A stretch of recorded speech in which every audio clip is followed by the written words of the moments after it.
All right, hey guys, welcome to a new 40k stream. This one is going to be, well, it's actually, sorry, a new Total War Warhammer 3 stream, but sorry, it's going to be a Warhammer 40k themed one. We're going to be playing as Chaos Dwarfs, Astragoth's campaign, but we're going to be going for a bit of an Iron Warriors theme, which is like Chaos Warrior equivalent, which is the Chaos Space Marines from Warhammer 40,000. So we're going to be, bringing that to life by basically playing Chaos Warriors, playing Chaos Dwarfs. And Chaos Dwarfs are very much similar to Iron Warriors. They're kind of siege focused with lots of like heavy metal demon engines and stuff. Iron Warriors are very much into demon engines. Chaos Dwarfs as well, kind of binding demons into weapons of war and siege engines and stuff. So they kind of got that same theme going already, but we're also going to be trying to ally with Chaos Warriors and maybe with Arbal or Khorne, so we can get some actual Iron Warriors, which will be like undivided Chaos Warriors, and also so we can get like Soulgrinders, which are actually a 40k unit as well as a fantasy unit. So we get some potentially could get some Soulgrinders.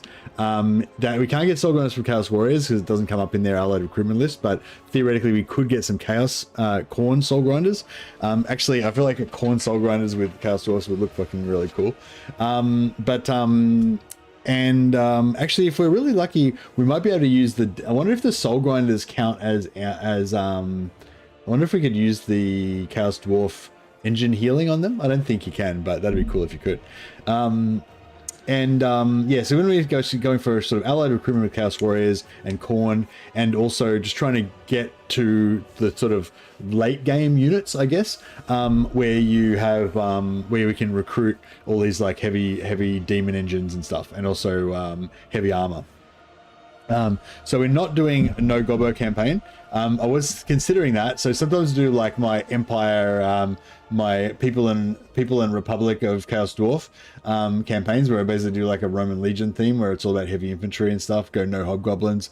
Definitely recommend that as a fun way to play. The way I do it is no hobgoblins, no monstrous, so no monstrous flying mounts, no bull centaurs, no bull centaur Taurochs, and no hobgoblins. The only if you want to have anything that's not like dwarf heavy infantry or artillery, then you have to get allied recruitment. That's really fun. It really makes you play totally differently and forces you to go heavy onto armaments really early, which normally would be really inefficient and shit, but it's actually like you have to do it because you can't go no choice. So it's really cool. But we're not going to do that, because that would actually slow you down heaps in terms of getting the end game units, because it's just way less efficient. We're not going to do that. We're going to go hobgoblin start, but we're going to have that goal of, rather than just kind of sticking with hobgoblins and just being as kind of going with that sort of gold efficiency throughout the whole campaign, we'll kind of use the hobgoblins as an early tool, but with the sort of goal of transitioning into the heavy metal stuff like as soon as possible, or getting as much kind of heavy metal demon engines and heavy infantry unlocked as fast as possible. That's the plan. Crap. Excuse me. Without further ado, let's have a crack at this.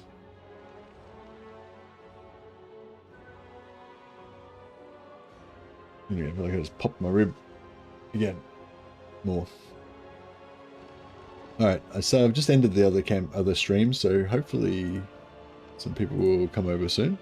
Yeah, we'll try and get an alliance with Arbal, because that's how we can potentially get some Soulgrinders later on. I'm pretty dubious we'll actually ever get any Soulgrinders, because he'd have to build them first for us to be able to get it.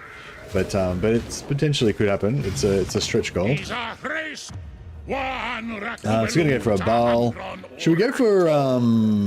Should we go for the Chaos Dwarf endgame and go for portals? Nah, I think I prefer keeping them as allies, I think. Yeah, I'll go for anything except for the Will of Ashut.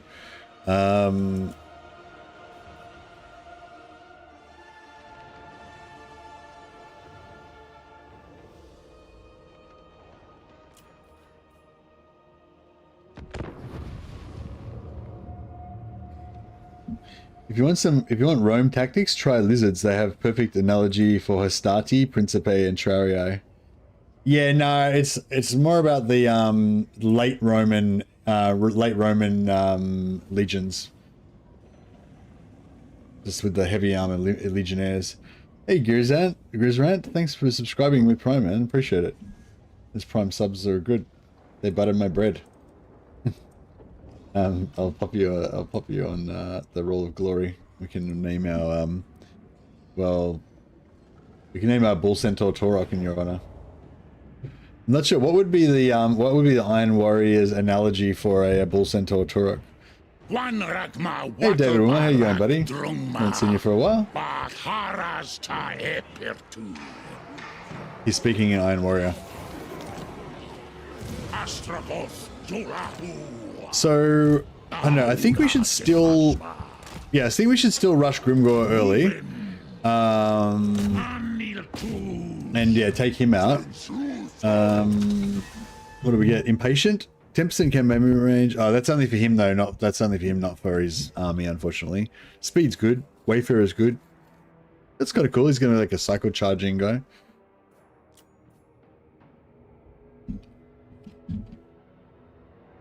Grizrant's like a pretty good Bull Centaur name, I've got to say.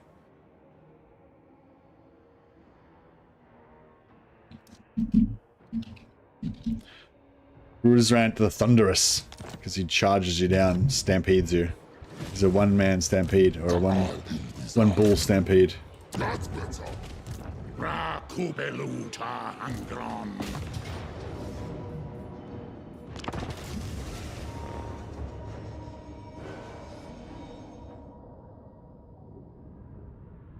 Goal 1, take the big city? No. So I'm intentionally going to not take the city because we want to keep it as a so we want to keep it so we can raid the shit out of it to get 200 or 300 slaves per turn for free. Although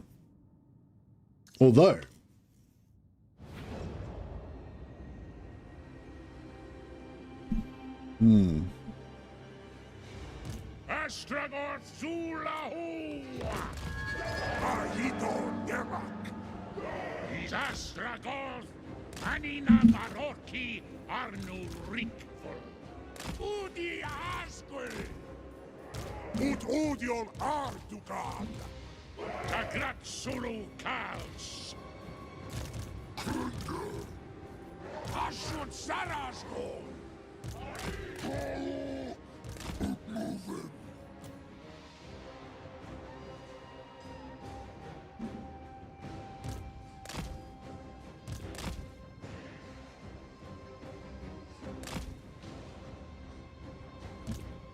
yeah, Iron Warriors. The Iron Warriors is going to be a combination of demon engines, which is kind of our kind of specialty anyway, as Chaos Dwarfs, and we're just going to buff the armor piercing damage on the Bull Centaur Centaurs so they can wreck these guys quicker. Chuck a bit of magic into these dudes. Right, everyone get the fuck out of there now that the Black Hawks are coming. We don't want none of that. Yeah, they're taking me damage already.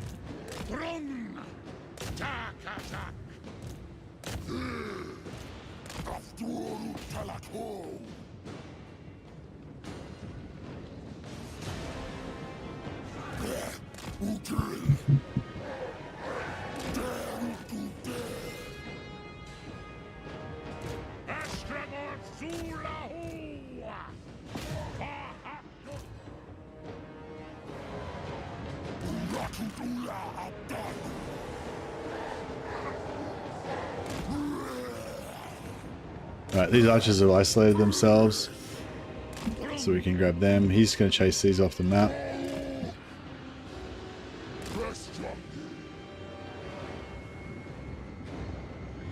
Right, we'll try and pull these rest of their units over this way, so they just wait, because we want to just let them kill them.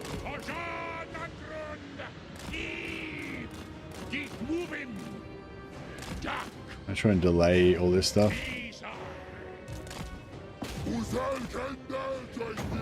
We're going to get into melee? Yeah, there we go.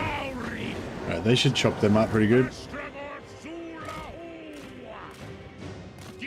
Yeah, we pull them over here and let them go in there so they get gunned. Would be ideal.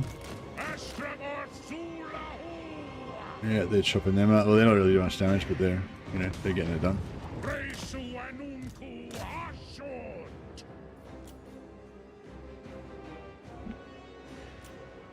Magrund.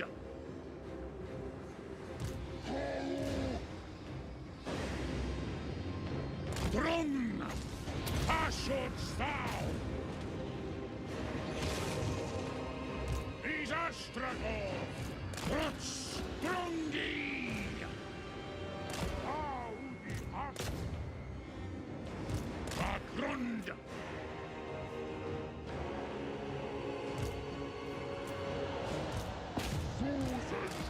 No, let him hit him. So good. These guys getting drilled by the guns there. Perfect. He's pulling them away. They're going to get them. All is going well.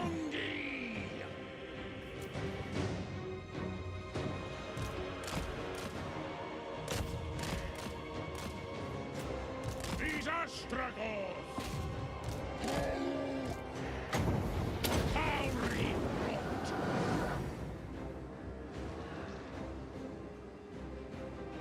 Soulgrinders. Move him. Magrund. Now pull them into the guns.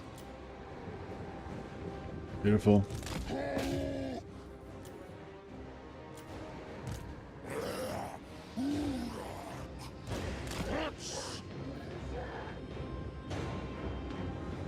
Alright, we're gonna shoot the shit out of them.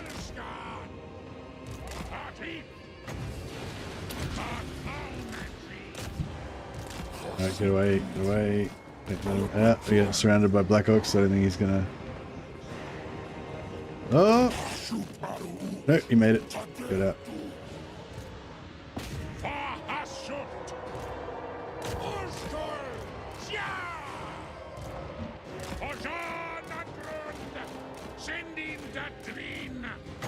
Pump his melee defense.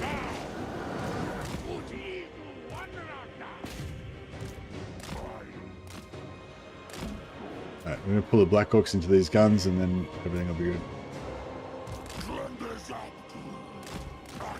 No! I'm trying to get that one last guy, did not die. Astragoth Zulahu.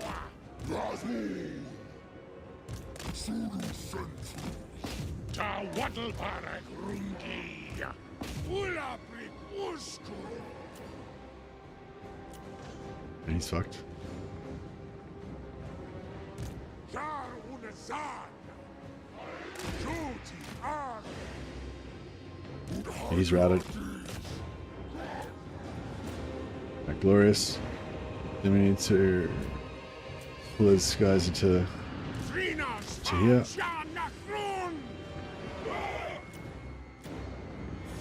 Magrund. Drungi. Haskalafa Drastja. Here we go. Send him that dream. Raskasan water. Drungi. Alright, shoot him.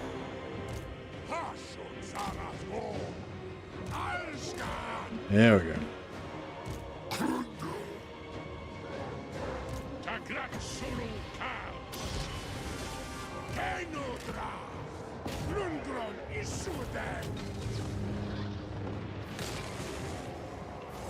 Avisa el Gramus.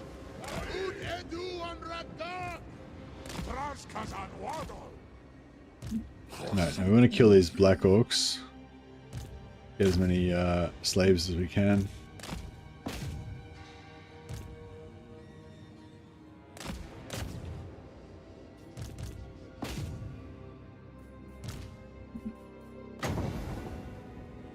After these guys, kill some more.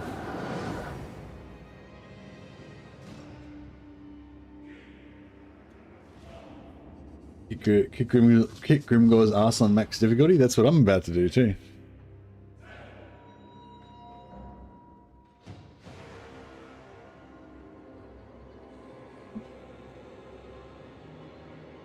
Peter Turbo. You don't reckon Perturabo looks cool? I reckon he looks cool. Perturabo... Oh, actually, I don't know what he looks like as a demon. I like him in his Terminator armor. I'm not sure if that was when he was a demon or before he was a demon. Yeah, he didn't... Perturabo's got like... oh, I don't know if it's actually Terminator armor, but it kind of looks like... Doesn't he have like armor that looks kind of like Terminator armor?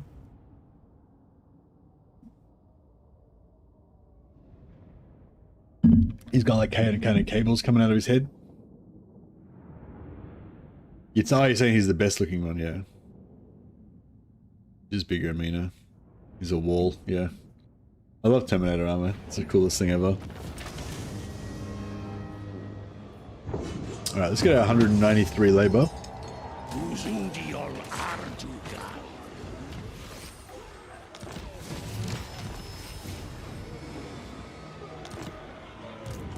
Astragoth, Julahu, Maru. Boy, we could sack it and then occupy it if we wanted to. I don't think there's any advantage in doing so, though. Rakubeluta Angron.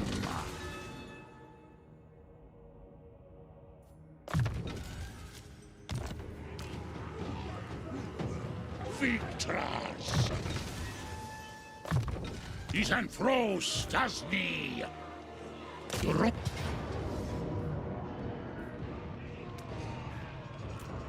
Gotta get my bull centaurs leveled up more.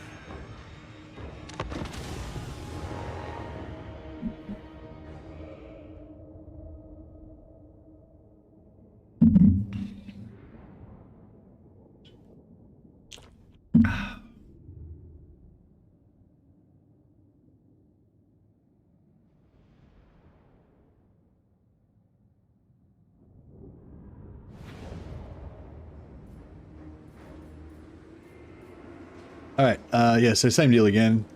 This time over this side. We're going to have our guns on the hill so we can get max height advantage. I think.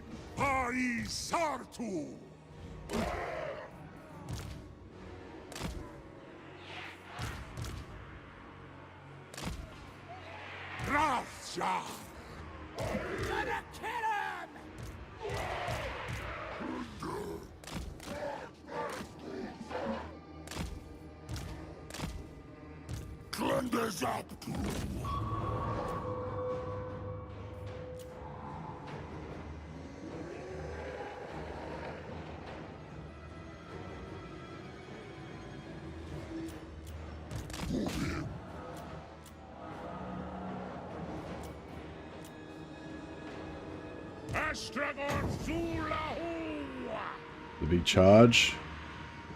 On. There it goes. Boom. Blam! Alright, you should rip those guys apart.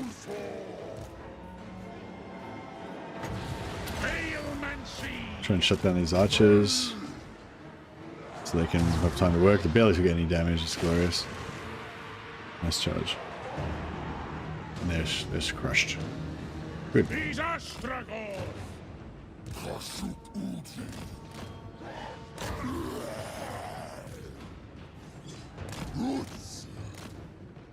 Magrund.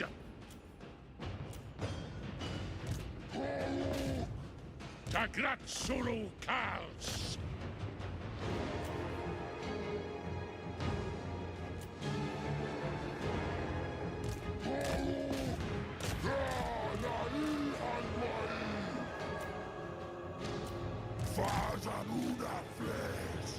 No, we don't need to get more captives, so don't need to worry about that.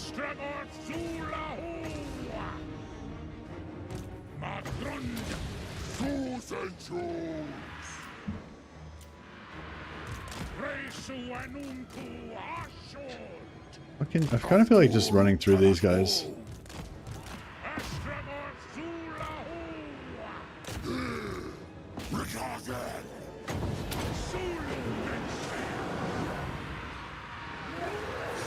Yeah, just wreck them.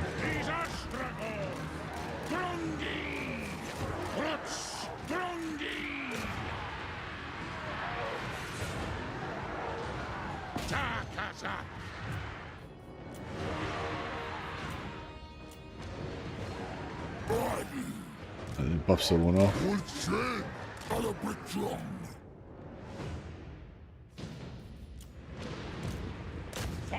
passion. Eyes hunger. Suru senses. Bestrangi.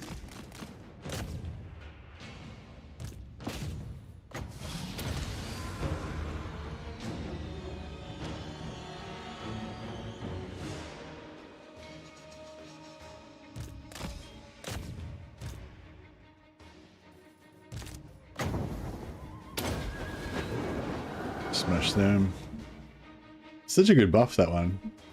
24 melee defense means they take no damage, and when you do the armor piercing damage on the charge, because they are an armor piercing unit, they just absolutely wreck.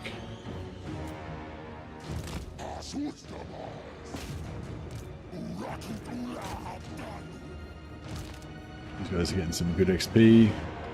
Just blasting the shit out of that.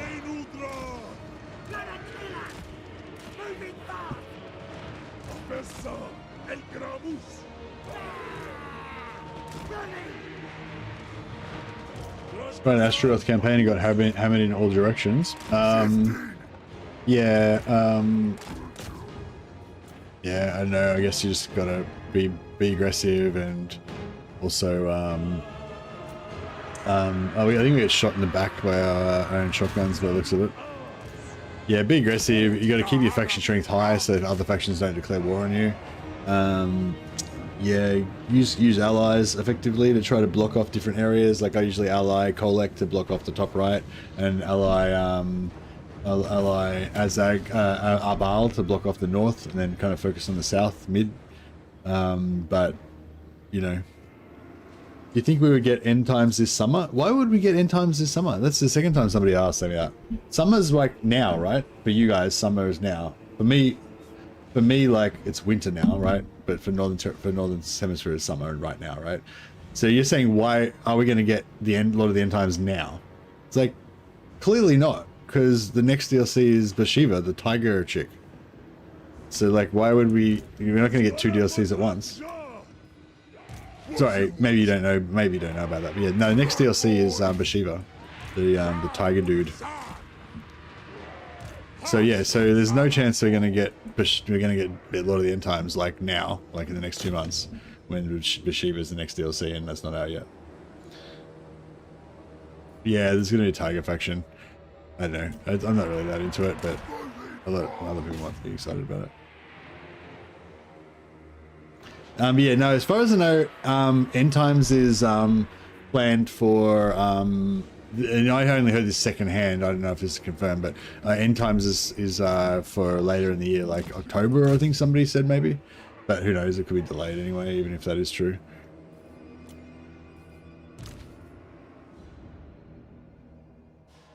So as far as I know, it was never planned for the end times to be released in summer, and there's no chance that it will be. And no, I don't know why anyone would even ask that. I hate you. Your question sucks. No, I don't know. Yeah, I just thought it was weird because somebody asked the same thing yesterday. They said summer when they announced it. Oh, did they really? Oh, okay. Oh, that makes sense then. That's probably why the other person asked as well.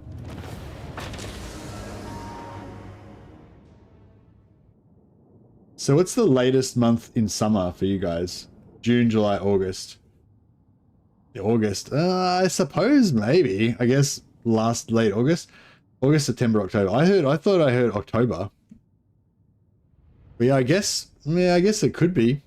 I guess if they release Bathsheba like tomorrow, then yeah.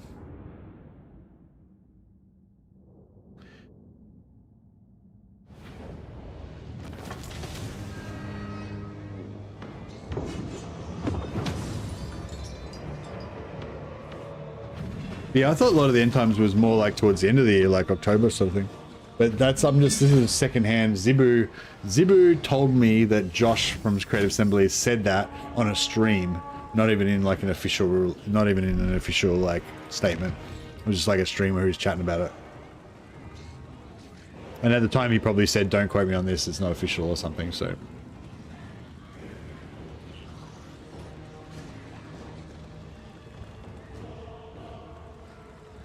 Yeah, sorry, it's spring right now. June is the start of summer.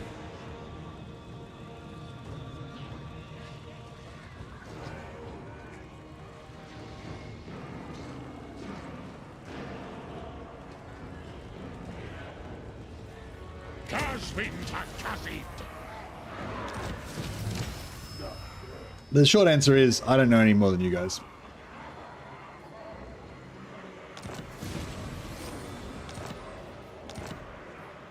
Astragoth, Julahu.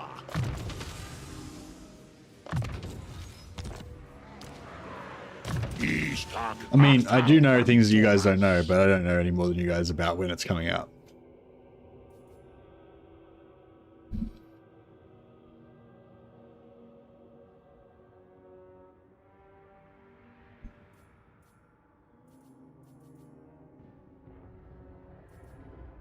I think early magic is probably the way to go. Alrighty, so we need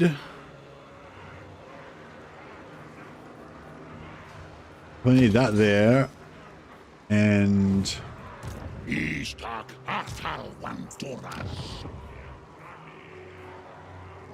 need that there. Then we're going to rush that now, so that we can recruit Castellan on turn 1.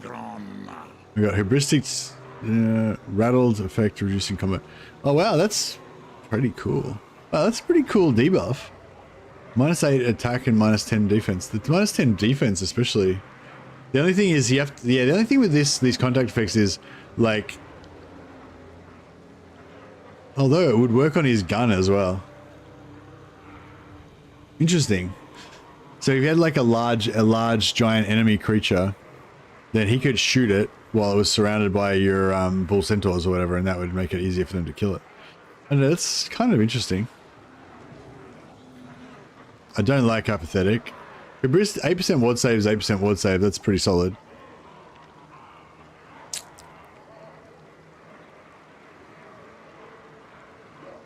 I don't know. I kind of like this I kind of like the idea of this. I mean, I don't think it's going to be very useful in effect in actuality, but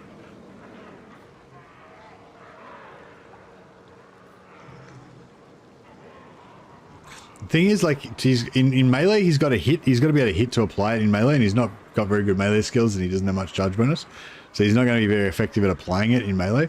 He'll be able to apply it good with shooting, but he's going to have a shotgun. And if I'm trying to buff melee attacks against him with a shotgun, I'm probably going to hit my own guys. So yeah, I think we go hubristic in this case.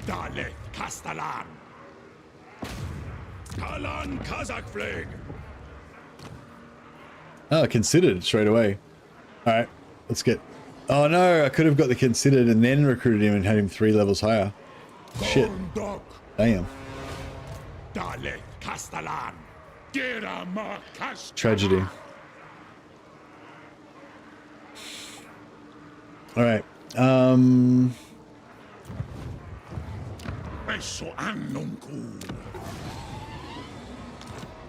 We'll rush that also. Yeah, so now we've got a quest to get Gordas back, so we've got 8 units. We get 3 per turn, so we can go 3, 3, 2. That means we've got 1 extra. We get 1 extra unit right now. So we could take the Bull Centaur, the Great Taurus, or we could take some Castorfs.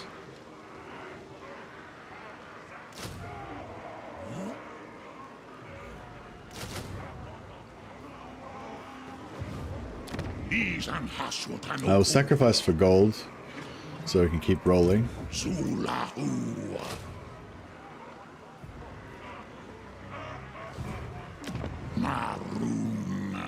That looks pretty good. And in terms of technology, my main priority, as always, is to get workforce dictats, so we get that extra 750 gold, so we can just be pumping out the money. But having said that, +1 capacity for Demon Smith's nice, plus 15% drop chance, and also the +1 Bull Centaur Taurox over here is pretty good. 7 turns, plus another 3 over there. They're like 10 turns. So this would take 18 turns minimum anyway, but if we do that, it'll take 28 turns.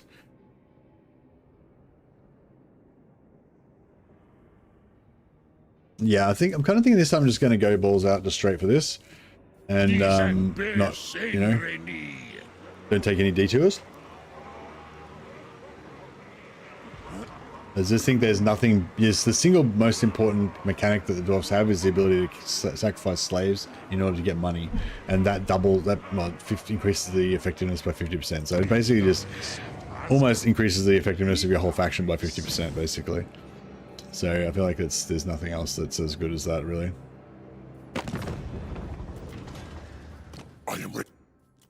Take what's theirs. What? True savages.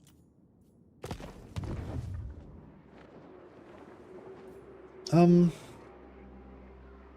will hear you. Let's find somewhere quiet to talk.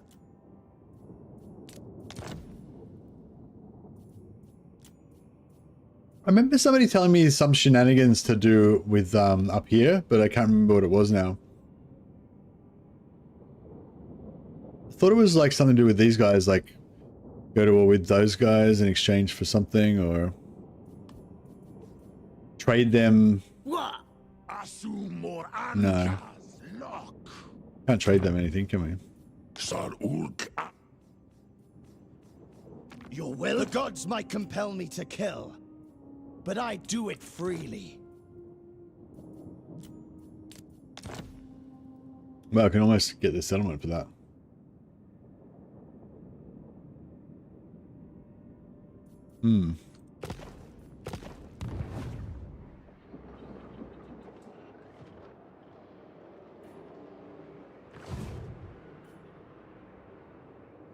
The gods might compel me to kill, but I do it freely.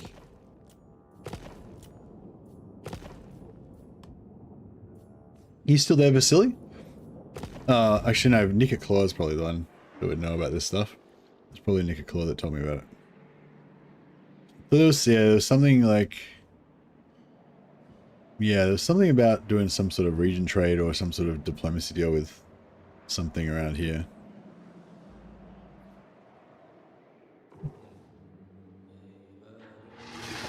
I don't know. Well, yeah, I think you have to do it on turn 1, so I guess we're not going to do it, but I'm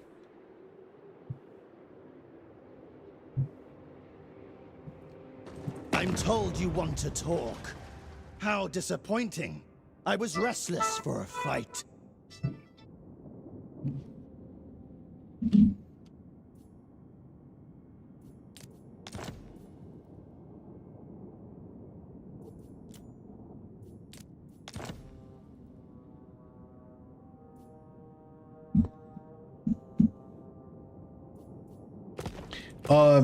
Actually no, I think maybe it's on turn 1 can you reach door, maybe it's on turn 1 you attack door slab and take that instead of going down here, and then you sell it to those guys or something. Yeah, maybe it's something like that. Yeah, I must have already done it. I mean, I already went a different way. But that's alright, I want to rush Grimgore anyway. But that might have been the way to go if we wanted to get... Actually, maybe we should do that, actually. And that way we can trade it to Arbal. So we can make him an early ally.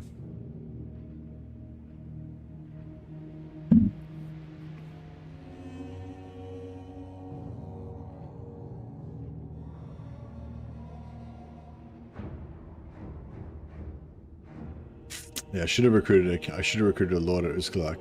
I was going to do that. Adarno Artugal Muskand Guzen Takru.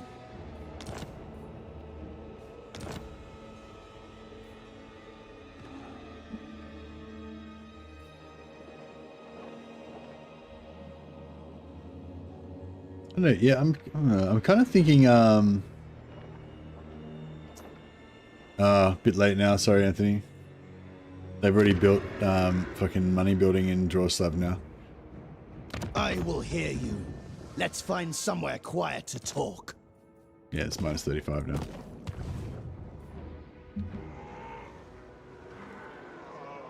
Gorndog. Nati Wathaf. Dish Hashut Ankor. So we got 115. Uki Deblendra Drone 115. Esso Annunku Tankstroll. Yeah, I'm sort of thinking if we take this and then we sell that to Arbal for an alliance, then we'll have Arbal straight away.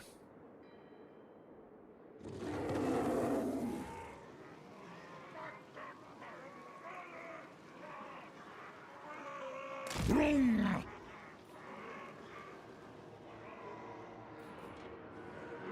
Sossuzul. Rastfajos. Ulatsam.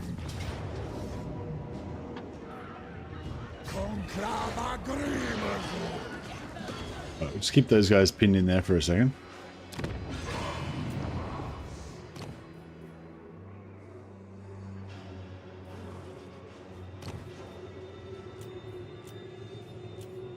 Needful. Why is it always needful death? Oh well, it is what it is. Alright, get some more thralls.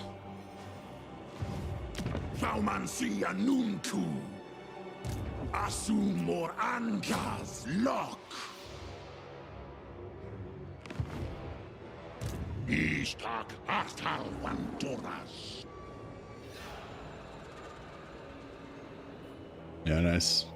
I'll take this out.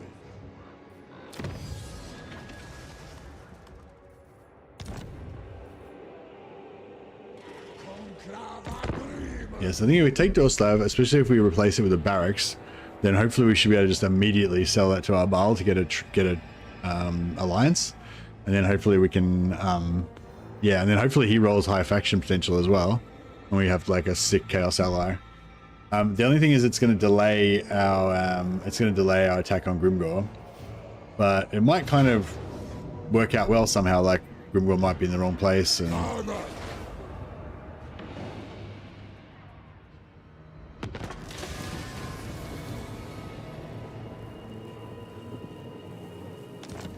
thinking ahead, do you ally with Clan Mulder once you turn the corner of mountains going west? Oh, I'm not going to go that way. I'm going to go back this way and go after Grimgor.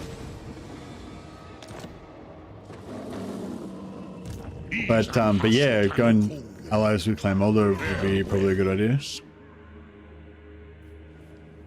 Makazia Thaumansi Maruna.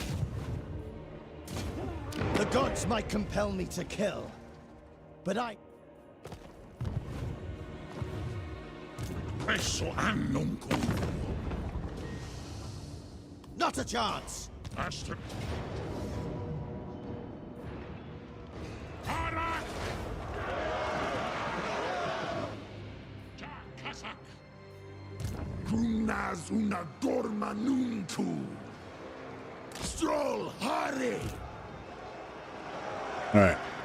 Yeah, I'll smash this. Taumansi.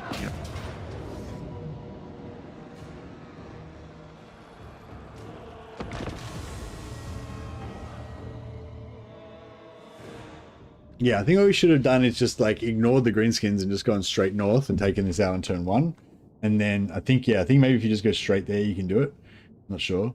And then, or maybe I should have sacked it, at least sacked it and not occupied it, and then like bounced back. Then I could have taken it last turn. No, not really. Yeah, I could have taken it last turn if I had, I don't know. Yeah. Actually, yeah, I could have. Yeah, if I'd recruited a lord at Azkalak, I could have force marched that lord up and then switched him out.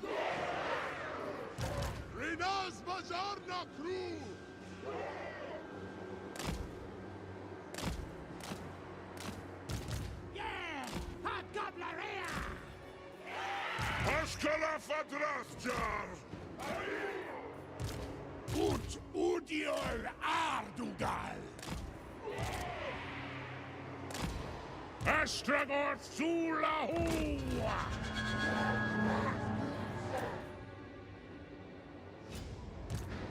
Run, boys! Drung!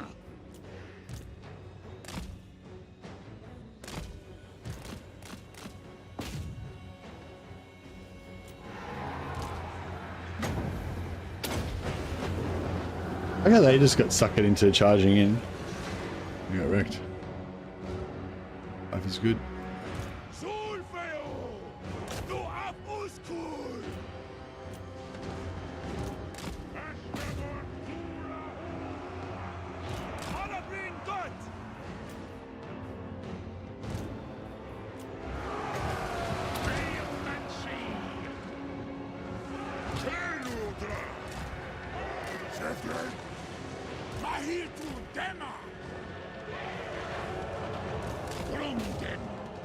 Ready to bash.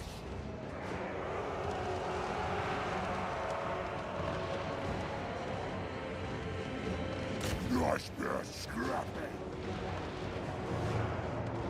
Astragoth Sulahu. Unbox them as Elgi. These Astragoth. Send in that dream. Moving fast. Goblins! Hola ut adugal fauto. Raskasat water. Fa-ish.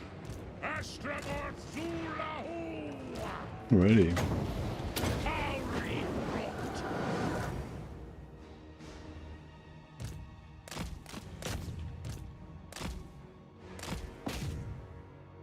Better bulls get some more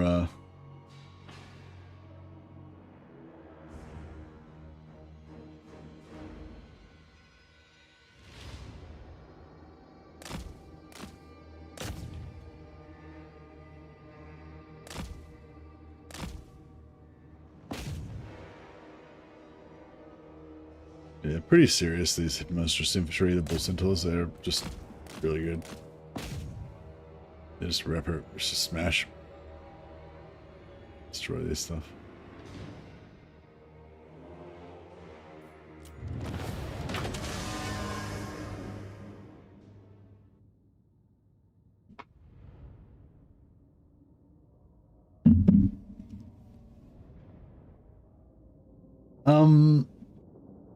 But yeah, sorry, Sadil. Yeah, so that's why they're talking about. Yeah, so, but yeah, somebody did say that Josh. I thought Josh said October or something. So, yeah, I don't know, not summer. But yeah, I could be wrong. If it is summer, like if it is, so what did we say? August? No, September. Wait up. Yeah, June, July, August. Yeah, August is summer. Yeah, so if it is August. That seems really fast after Bashiva, which is presumably going to come out next month. Or maybe this month, I guess. Oh yeah, it's still pretty early in the month. I guess it could be this month. So if Bashiva comes out this month, and then End Times comes out in October, that seems very fast. Only 2 months. I mean, in August, that's only like 2 months. Or I'd say it's 3 months, sort of, maybe. Yeah, I guess so, yeah. And then we might get... I don't know. 40k announcement or something, another 40k announcement after that or something. Staci Ital. Thaumancia Nuntu. Astragoth Zulahu. Hasut Hasarak of Umbak. Tassadu Adugal Ulahari. Ida Hasut Ula Hasarak.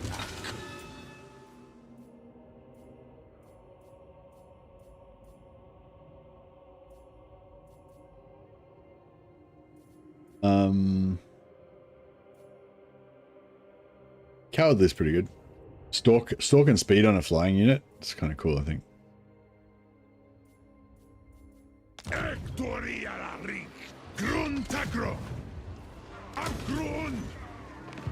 Oh man, is it bad that Arbal hasn't taken Karakdum on turn 3? Or is that normal?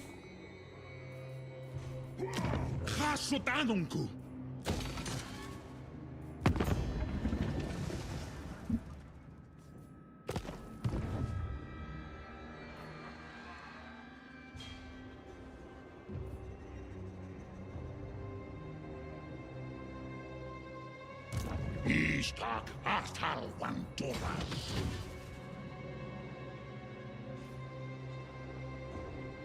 Astragoth is Victraza. Ashut Turia Cats. Gorn Dog. Afanuskul. Angerat Victras.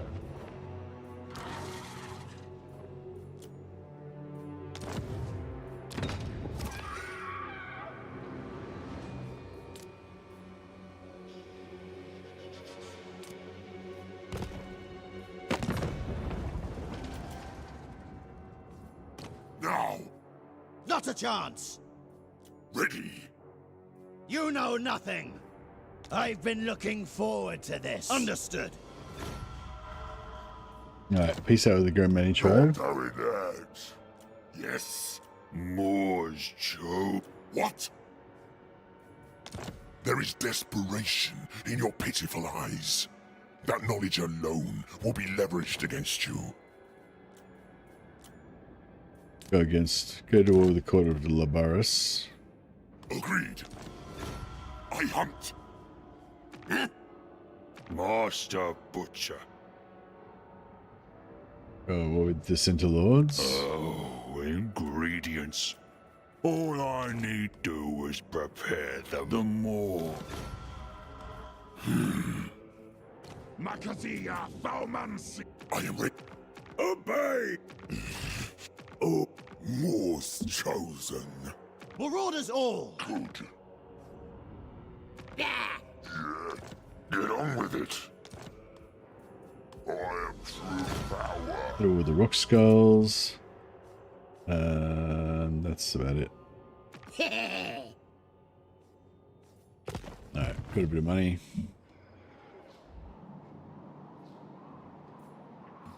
We'll recruit another unit here.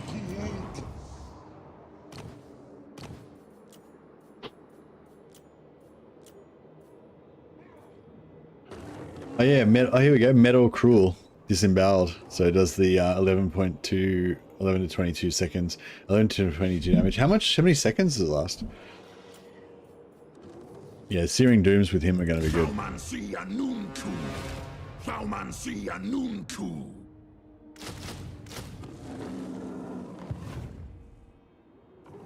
Maroon.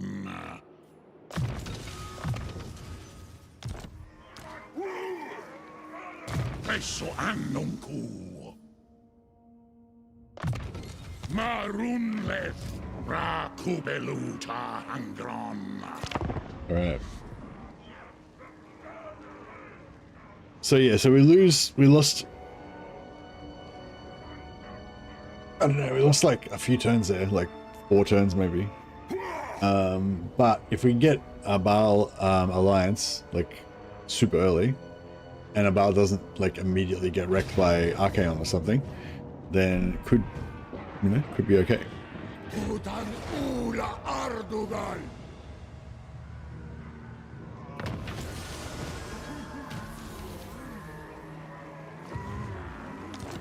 Gora's backstabber. Gordas Buckstabs. Gora's backstabs. Ah, here we go. He took it now. What we are doing here? You find it worth? Oh, he doesn't want military alliance. What a wanker.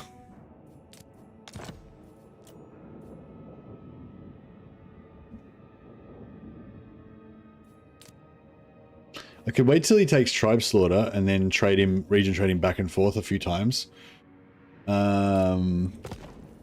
Maybe that would screw up his economy though, which might slow him down as an ally.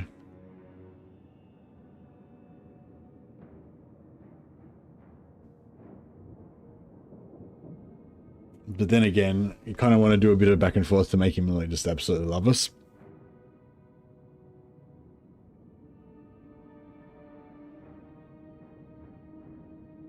I could trade it to Tribe Slaughter, then betray them, take it back, and then trade it to him. He's an Tatsen Halta. Rhine, cook and eat. Only got This 3,000, is and that would my make him fight not. for That would make him you. hate our guts a little bit.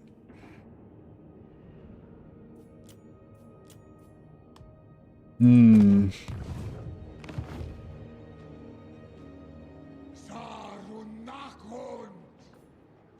Dies hasut ancor.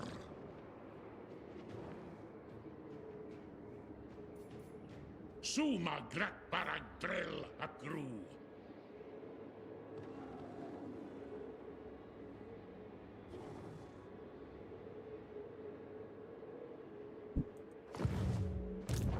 Is an hasut anuku. Anil tus. Grunta orcs. Grumnas una dorma nuntu.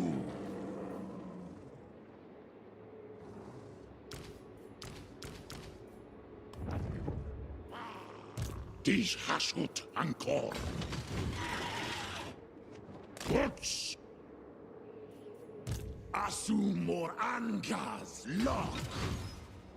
Gata krum. Alright, nice. We'll Rakubeluta angrom. put these guys in range. Now this guy can finally take this.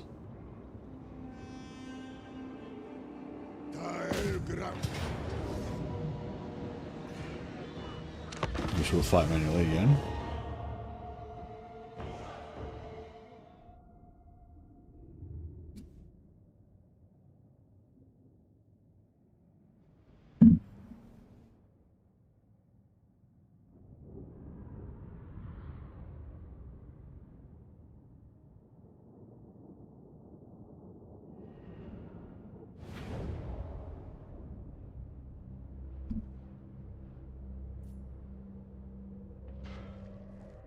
Dog!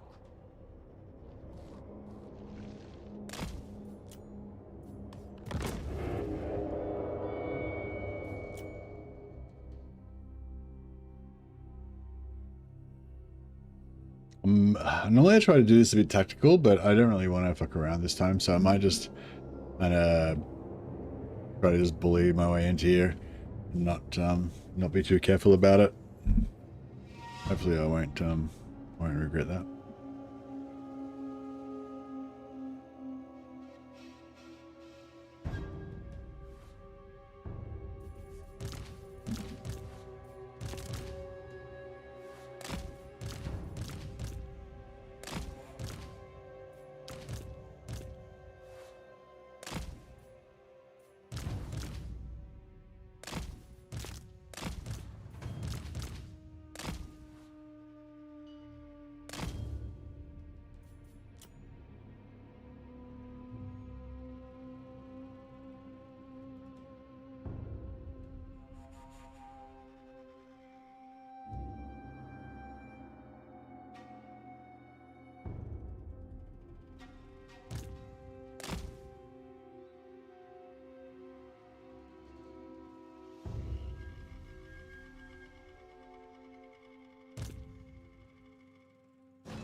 Brutus Hobgoblin! Kazakh Mongolian!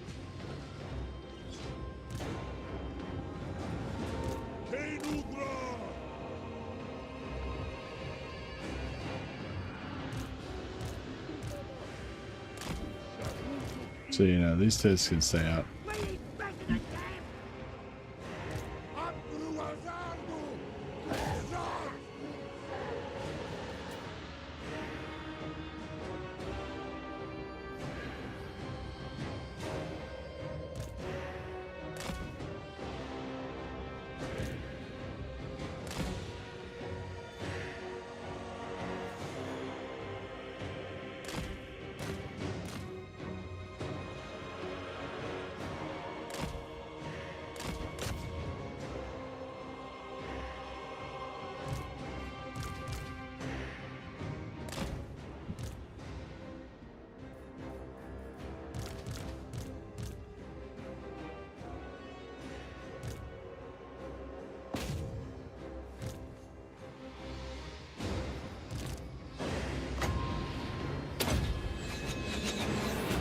So that should put poison on them as well, so they should be taking heaps of damage from the poison even afterwards.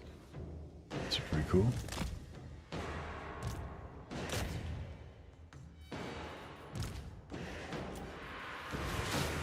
Build lofty. Draws lead.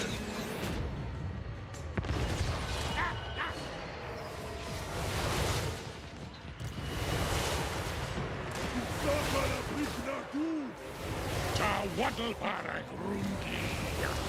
Not so. Osco El Gramus!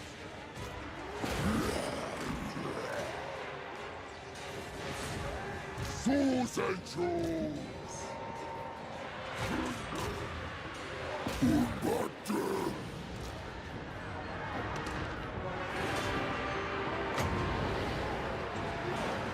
I know how much damage the poison's doing. So this, so you got this disemboweled, and it's on because I cast that spell. The spell is each of these missiles is putting disemboweled on this unit. So now all these guys are taking poison damage after they get hit by the missiles. So I mean I feel like it should probably do a heap of extra damage probably to the unit, but I don't know. I'm not really sure if it does or not. But I mean they just got wrecked pretty hard then, right?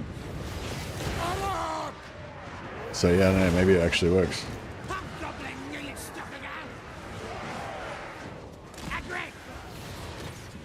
I mean, it definitely works. Like, it's definitely applying the poison. I'm just not sure how much of it. I'm not sure how much of poison it's applying, basically. Maybe it only damages the models hit by the spells who are already likely dead. Yeah, that's true. Yeah. But I don't. Well, no, but yeah, maybe. Yeah. Maybe it only hits. Yeah, that's it. Maybe it only hits. Maybe the poison only applies to the guys who are already dead, who got a direct hit. But I suspect that the ones that are getting hit by the AoE explosion that comes off the missiles, that doesn't necessarily kill them, is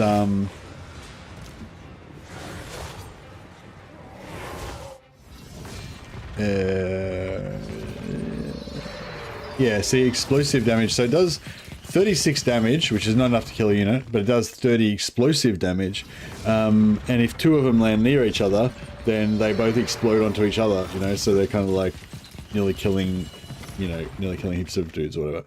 But, so yeah, so if it applies to the explosive damage targets and not just the range damage targets, then, yeah.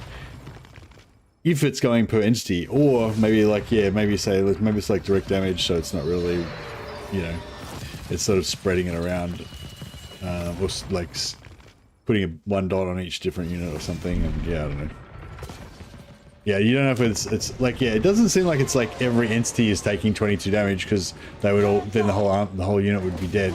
So it must be just doing 22 damage for the whole unit.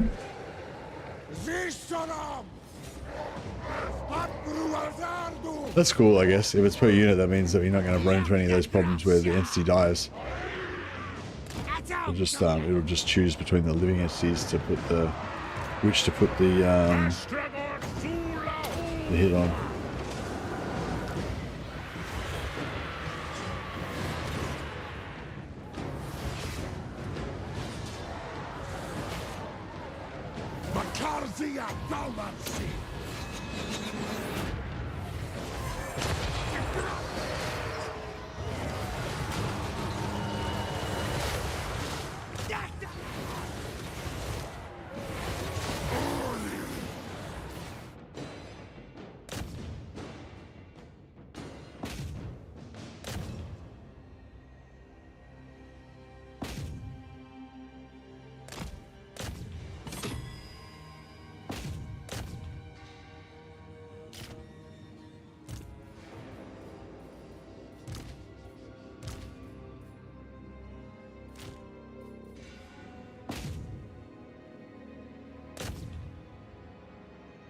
Let's go to the bathroom. Sorry, it might be 5 minutes. Sorry.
Yeah, I think it just picks one entity and applies the I think it just picks one entity and applies the poison damage to that one entity.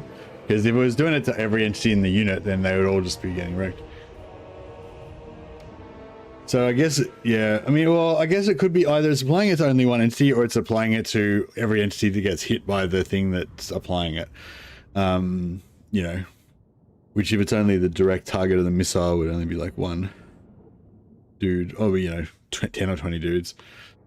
So I don't know. If it's 10 or 20 dudes, then it's probably still doing quite a bit of damage because it's like 10 or 20 dudes times 15 or whatever per second for like 10 seconds.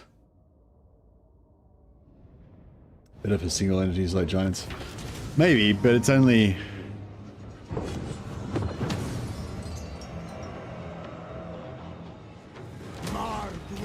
So yeah, so occupies outposts.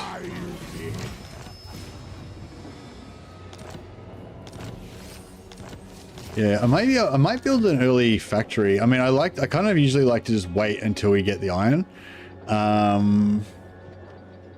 But yeah, this time, because we're going for this heavy metal theme, we might actually go for the factory.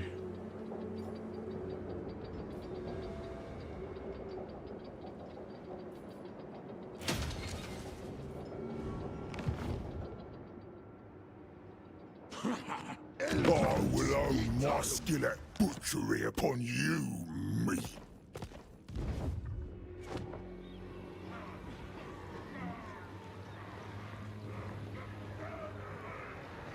I think it's applying to the contact effect of the unit and damaging based off that. The amount of targets doesn't matter. Well, if that's the case, then it's definitely not applying the damage to every entity in the unit. Otherwise, the whole unit would get wiped out in like 2 seconds flat.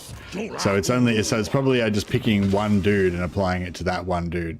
Because it's 11 to 22 damage per second. And how long does it last for? 10 seconds? 8 seconds? Something like that. Just say it's 10 seconds. So just say it's 10 seconds. They're going to do like an average of 160 damage. So then you would just basically won't even notice it. You know, if your entity's got like 10,000 hit points, you're not even going to notice an extra 115, 120, whatever damage. So, yeah. So I'm guessing that's what's going on. It's just picking one dude and applying 10 damage, picking another dude, applying 10 damage, you know?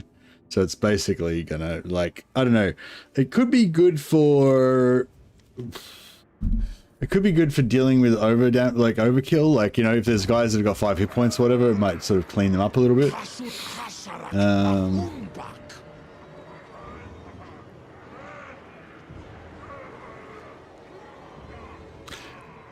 I was just saying, like, so you did that. I was just saying you did that one test and we came to a conclusion based on that. I'm just saying do the exact same test in a different somewhere else and make sure it still works or whatever.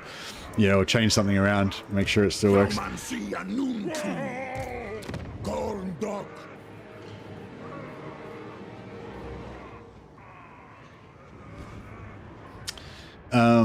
right. Dies hasut ancor. Dies was.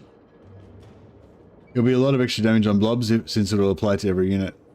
Yeah, but I'm saying I don't think it applies. But I think it's only one tick per unit. So that's what I'm saying. Like, it's like 11 to 16 damage, 11 to 22 damage, for I don't know, say 10 seconds. So it does the average of 16 damage for 10 seconds. So it's a total of 160 damage.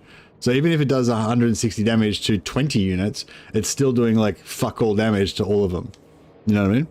If that's what it's doing.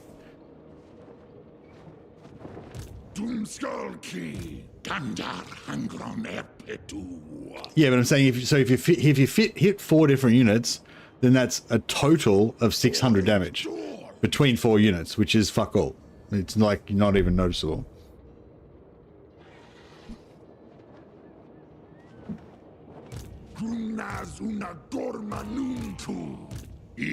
Yeah, so if that's what it's doing. I mean, it's slightly better than nothing. I guess you would give it, I would give it that. You know what I mean?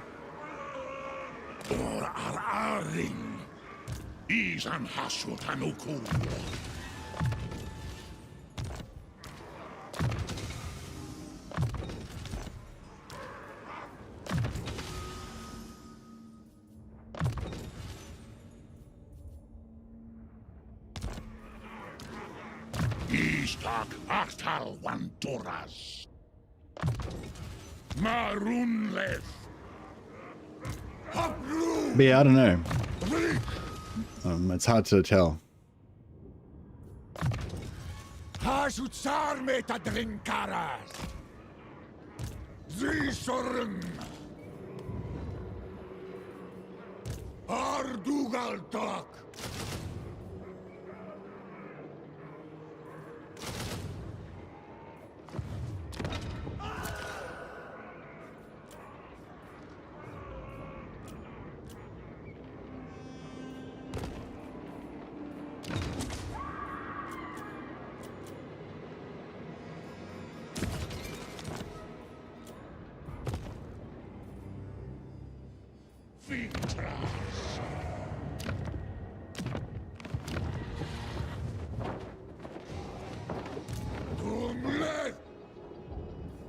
Abdar Nuatka.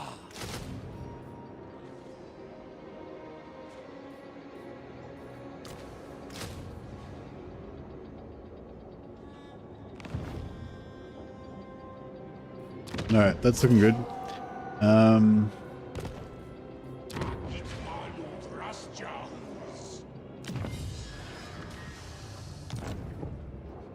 I need another lord here though, as well, which I don't got.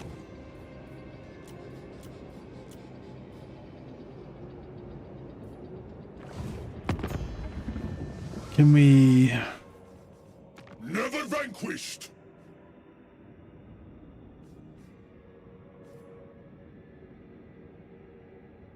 What we are doing here? You find it worthwhile?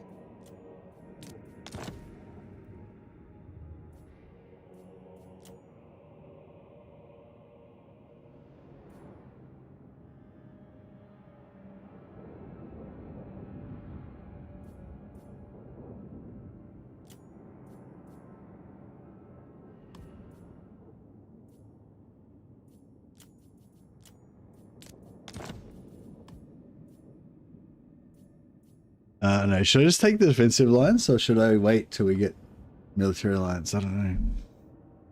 I don't know.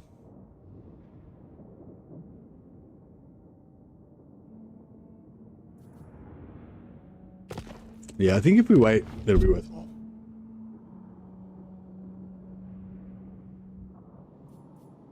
But yeah, if we could somehow get another 1,000 gold right now, This night. that would be super good. Slaughter the sheep. Good. Ready. Let's have you then. I'll hear what you say, so I can shut. Yeah.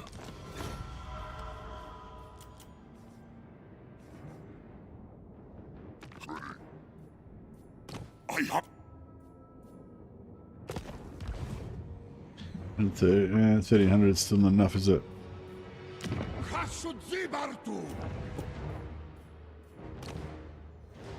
200 gold. I guess I could not take the bull centaur. I mean, not take the bull taurus. Just take this instead.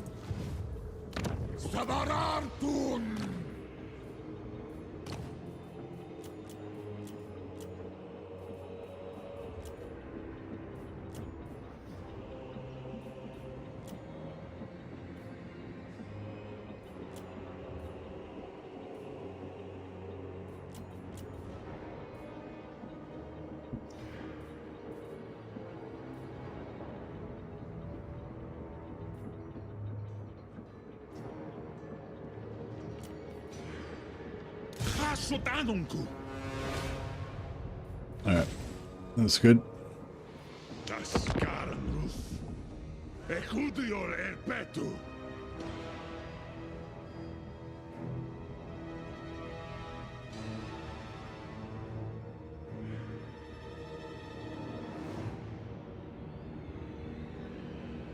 But yeah, I guess, yeah, I mean, yes, hitting more units with it would make it better, but it seems like it's very low. Yeah, sure, Nathan. You can also, on our Discord, we've got a Discord channel where we discuss such things. You can always chuck it up in there as well. It hasn't taken Tribe Slaughter yet. Yeah, as soon as he takes Tribe Slaughter, I think Door Slab will go up in... Oh no, it won't. Actually, Door Slab won't go up in value because it's not connected anyway. The decision that you find when seeking parley rests with me.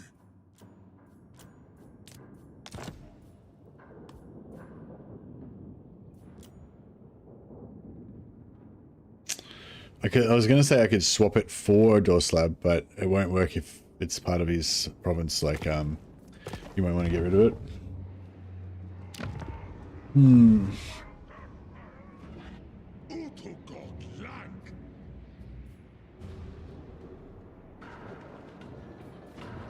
Makazia Thaumansi Zisharim Targols and Ulastas Astragoth.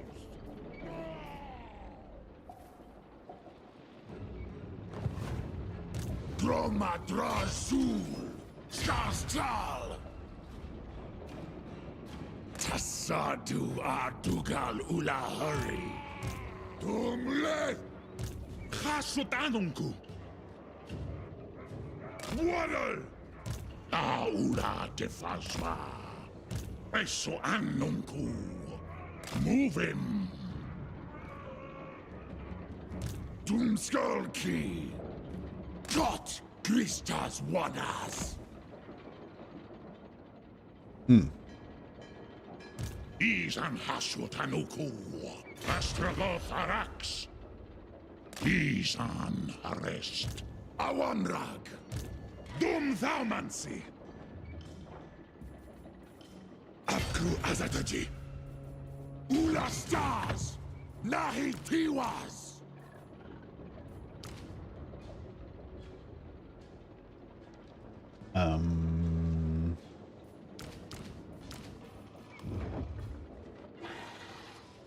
Ital dispa umbak.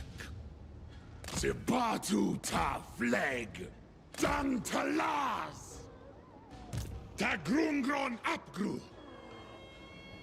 Khaltas Skri Doomlev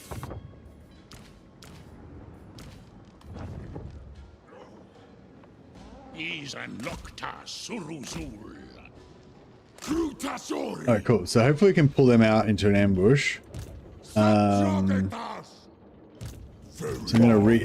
screw them over by giving them upon you, Dawn Zort.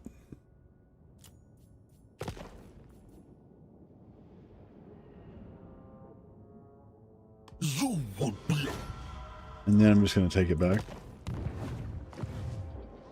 Ardugaltar. No good meat there.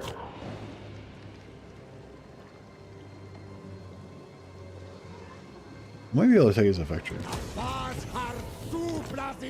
Something different this time around. And then yeah, I'm just sort of thinking maybe we just take a factory straight up. It'll slow down our materials production, but we got 4, 5. Yeah, so it's 4 turns before we need 1500. Nah, maybe we shouldn't do that then.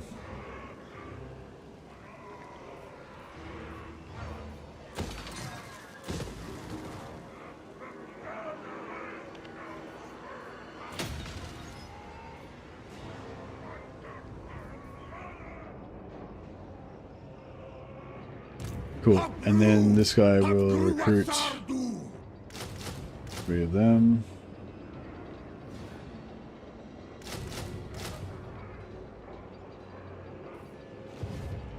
Alright, beautiful, and we're not raiding or anything.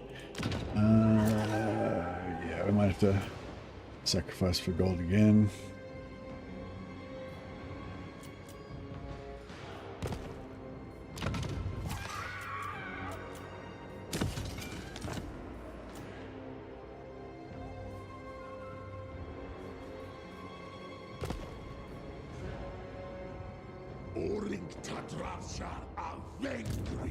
Alright, so we've set an ambush trap here with this guy's in force march, so they're going to think, oh yeah, he's in force march, we can kill him, no problem. Come down, get smashed by a Astragoth ambush. That's the plan. But yeah, because if we take them inside the settlement, we get no slaves. But if we can kill them out on the battlefield, we get slaves, and we get 3 times as many because we've got 3 armies involved. So yeah, potentially, this is good.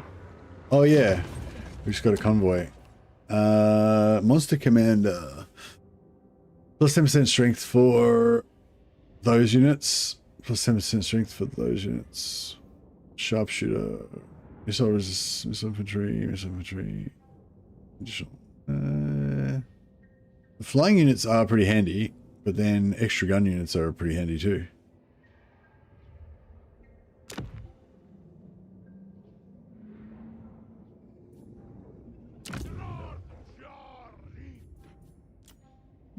Black Crag is 5 turns, so it's the fastest we could get.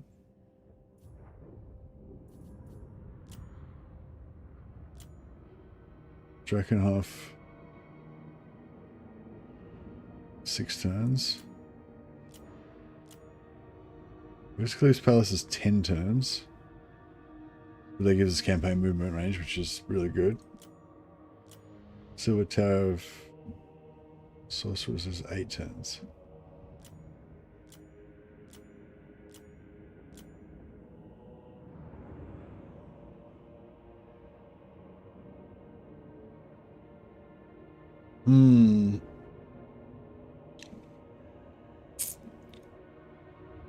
Yeah, I'll go Black Crag, but we'll just reduce down the amount.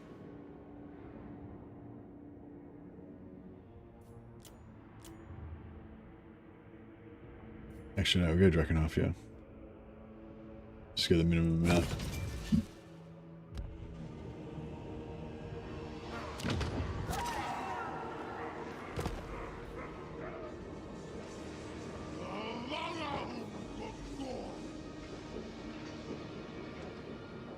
Alright, glorious. So hopefully these ogres fall for this ambush trap. They might pop my ambush. They might pop my ambush before they, you know, like if they discover me before they move, then it won't work, obviously.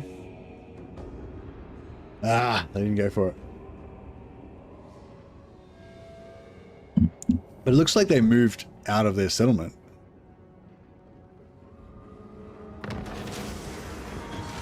So that's odd. Take the dragon. Ambush foiled. Ah, okay, they saw me. That's why.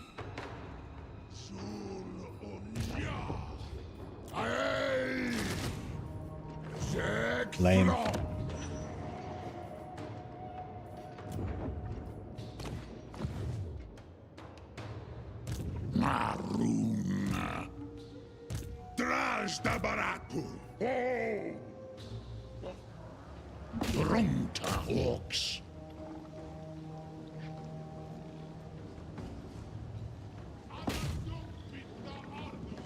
Astragoth Arax. We can get him to fight us, then we can get slaves. And And it would be glorious.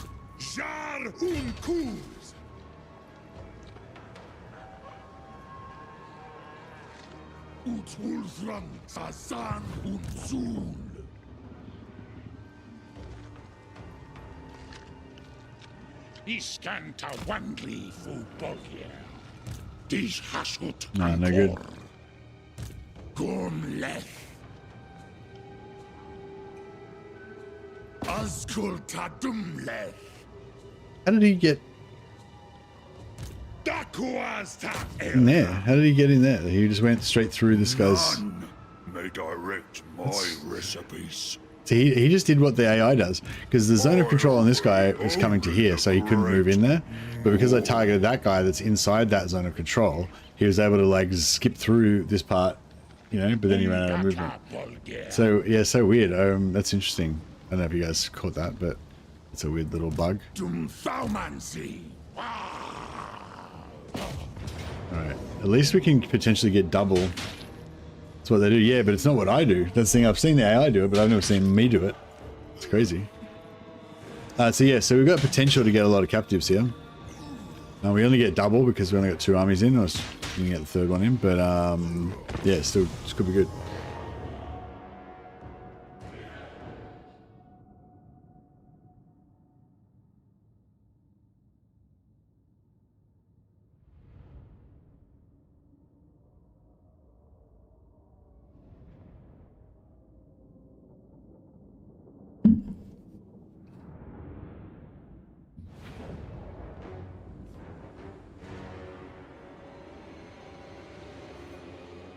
All right. That's a good spot for us to pull them into our choke points. I feel like here seems kind of good. The only thing is, like I was whinging before, like I don't know how much I can take advantage. Like, can I fit my units right up to here, or is this all going to be like unavailable land and have to be over here or something? But yeah, I think we can set up across here. Oh, that's they can't even go through there at all. That's impossible. Yeah, so we can set up in here and make them kind of squeeze around the corner there. Plus there's this blocking here, so we're going to get a nice bit of choke point in here and be able to lay down the pain.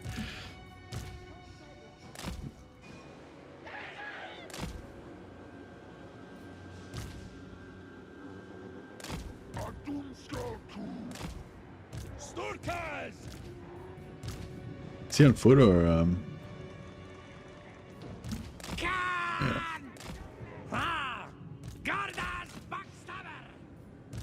yeah.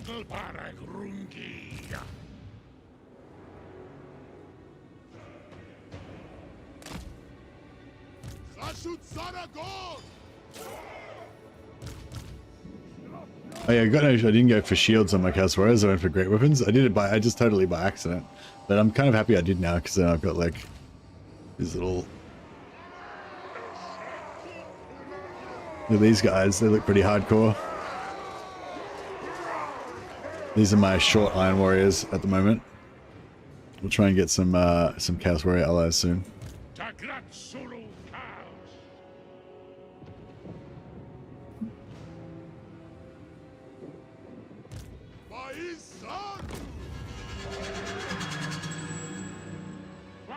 Yeah, so we can set up right in the corner there, so that's good. Trying to set up back here a little bit. Are the dual axe centaurs just the all-round best one? Oh, I don't know. I use the shield ones. Yeah, I don't care about the anti-large. I feel like the normal one, these normal ones. Oh, these are the dual axe ones. Oh shit, I didn't realize. Like maybe they are good. I don't know. Yeah, I was gonna say that I thought you started off with the axe and shield ones. I was like, I don't know. The axe and shield ones seem to smash other large anyway, really fast anyway. Yeah, I don't know. I mean, I feel like they're just such a tough unit. They don't even need the anti-large. Like they just their base attack is pretty good.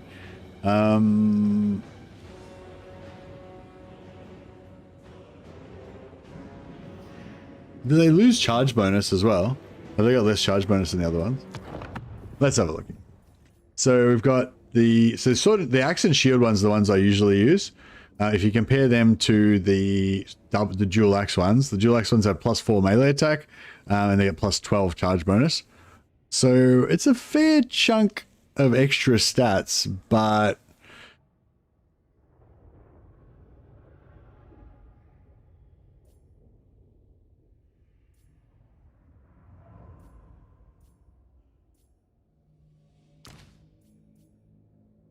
I guess the shield, the main thing is this 35% small arms. But yeah, no, actually, come to think of it, that doesn't really make much difference because it only works if they're facing forwards. And quite often they're going to be getting shot in the back or shot in the side, so the shield's not even going to be doing anything. And the reason they're getting shot is because they're taking too long to kill what they're trying to kill. So yeah, so maybe the shields are shit. So maybe I should stop doing that. But the 6 melee defense is good though. So yeah, I think that's the good thing about them, being able to get in there with the high melee defense. Although I mean, like in the dual axe wielding with the plus melee defense from Astragoth's ability. So these guys have got even more lacking in melee defense. So oh yeah, so the dual wielder of anti-infantry, and these ones are anti-large.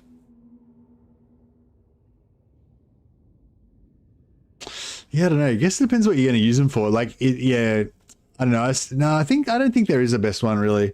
I think it depends. If in isolate, like, if you were going bull centaurs against bull centaurs, then sure, there is a best one. But like, you know, it sort of depends. Like, if you want to use them as a rolling doom ball that's just going to gobble everything up as it goes around, then I kind of think, yeah, the shields are not as much of an advantage because you have to be facing forwards and blah blah, and the extra killing speed is going to be, you know, almost more important than having the more melee defense, you know what I mean? Assuming they're going to win whatever they're beating, you know? So especially if you've got 2, 3, or 4 units, like, you know, they're just going to smash whatever it is they kill. So you kind of want more DPS. So these guys are going to be better infantry. These guys are going to be better anti-large, but either one of these is going to be better than that. But quite often you want to use your cavalry as body blockers, because the best thing to stop cavalry from flanking your archers is your cavalry. Like, if those cavalry try to charge into your archers and you just get your cavalry and smash into them, they can't get to your archers, you know? If you try and put a unit of spears there, quite often they just run around the spears or they just run through the spears if you can't brace them properly and stuff.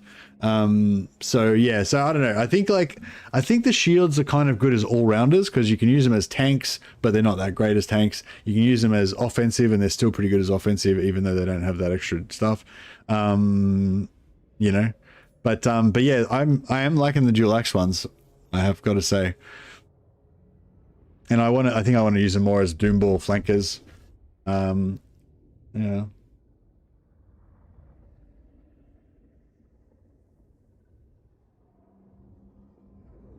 Yeah, I feel like they're all pretty good, really. I probably would favor the dual wield and the axe over the two-hander.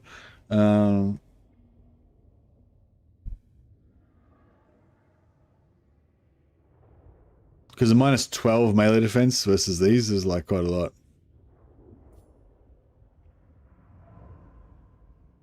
Yeah.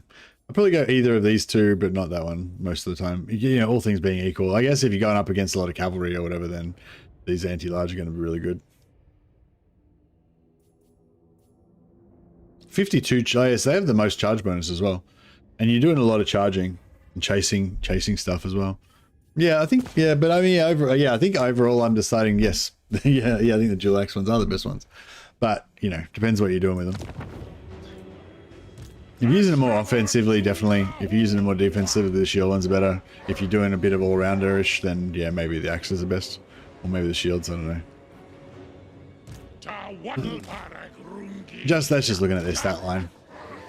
Not based on, you know, actually using them or anything, really. I mean, I have used them a bit, but I don't really pay attention to what's going on most of the time. I'm focusing on other stuff.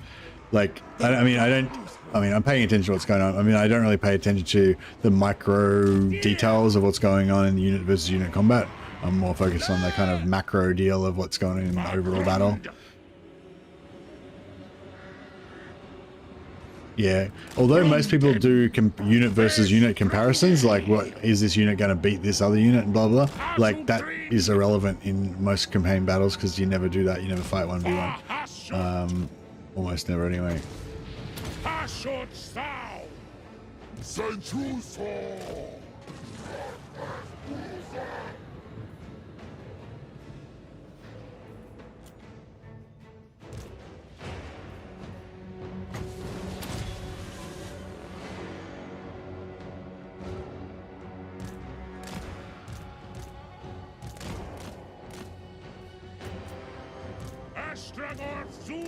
We coming? I think we're coming. A fair fight is a bad fight. Yeah, that's it.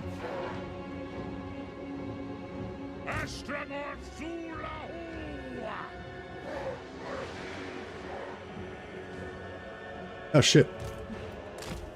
How'd they guys get over there? Run, my burros, run.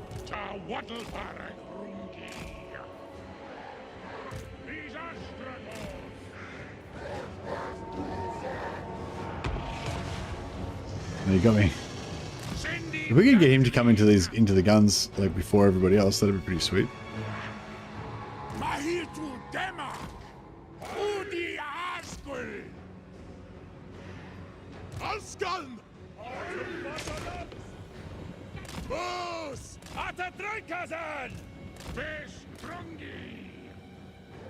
I'll stand. Does it so?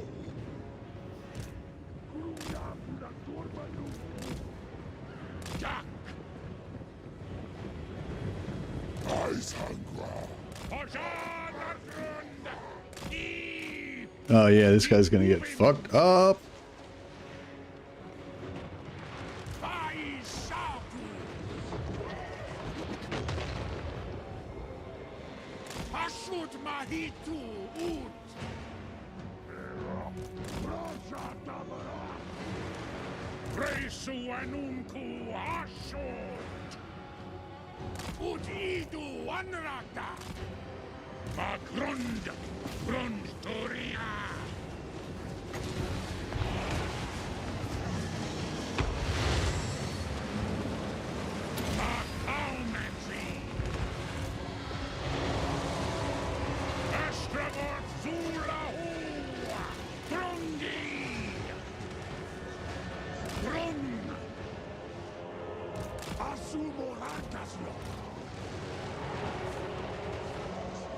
Astragoth Zula.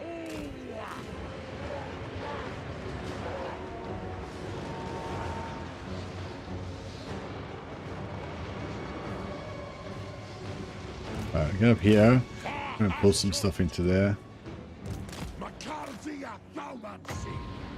Try and slow them down a little bit. Get more time over this side.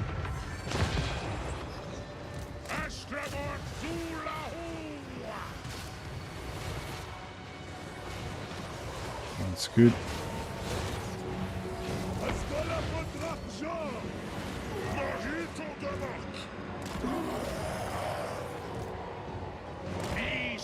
Alright, try and pull them around into our fire area.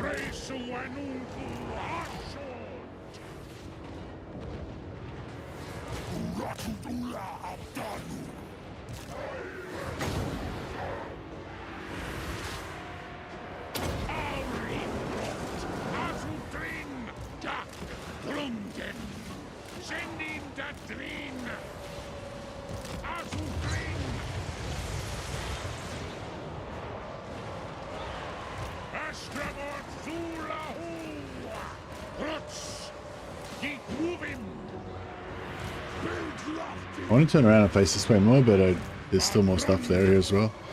I'm trying not to.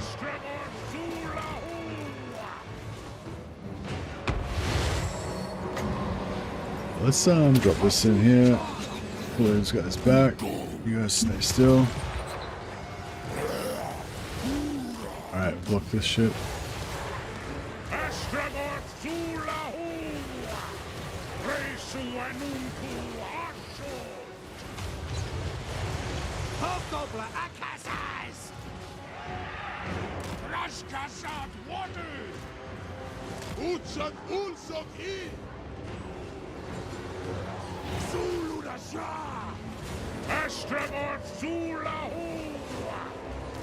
Alright, let's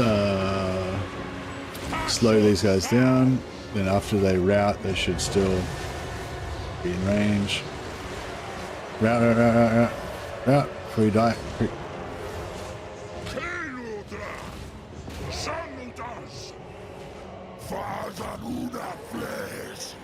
This guy's gonna wreck.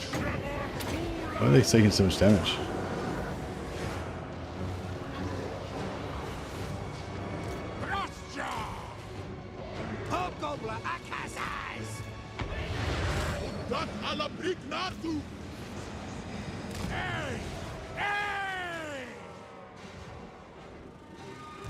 For another unit of giant, another unit of fucking ogres.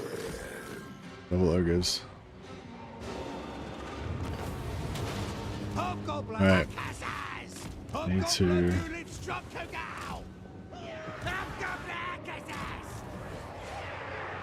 Boys at Groove! Hobgoblin Army! Ailmancy! Astragoth Zula! I need as many of these infantry to die as possible. Get these guys to chase them.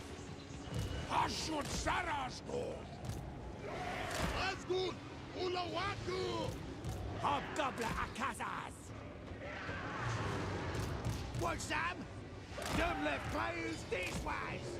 Second. Yes, Dad. So yeah, all this infantry is our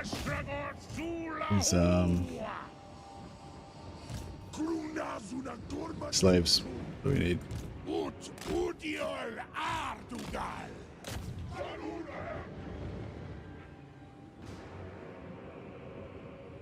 Magrund!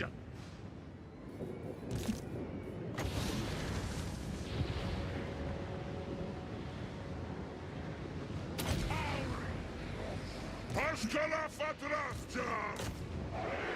Mahitu Dema!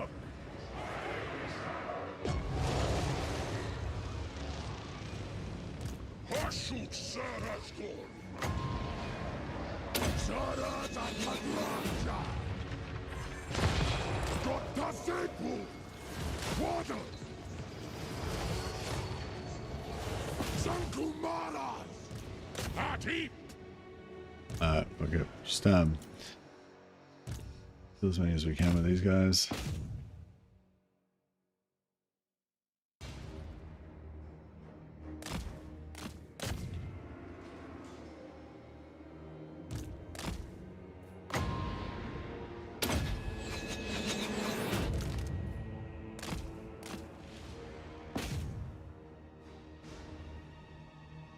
Maybe we get a few maybe we get a few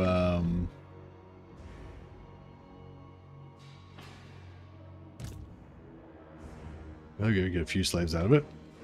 I would have liked more, obviously. You always want more, but what are you gonna play when you I'll play Chaos Dwarfs first when you get home? Yeah, nice. Always satisfying watching a Lord or hero get deleted. Yeah. Guns, having your gun line deleting enemy heroes is pretty satisfying.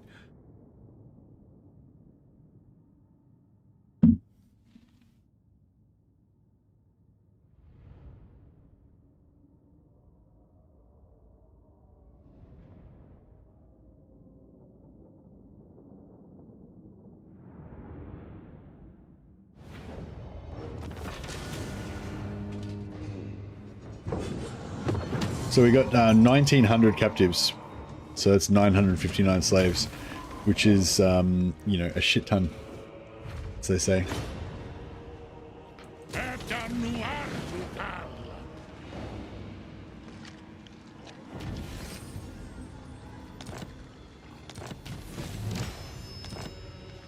Astragoth Jurahu!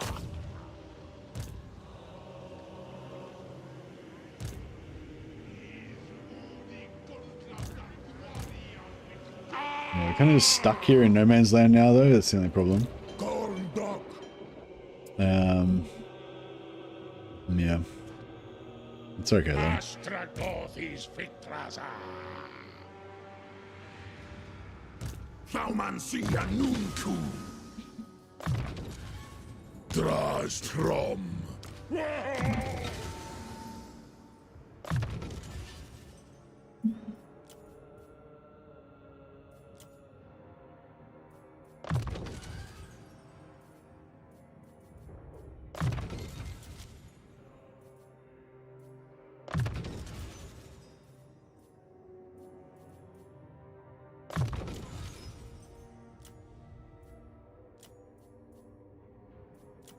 Hellhammer. Yeah, I think it's all, I think it's kind of all coming together.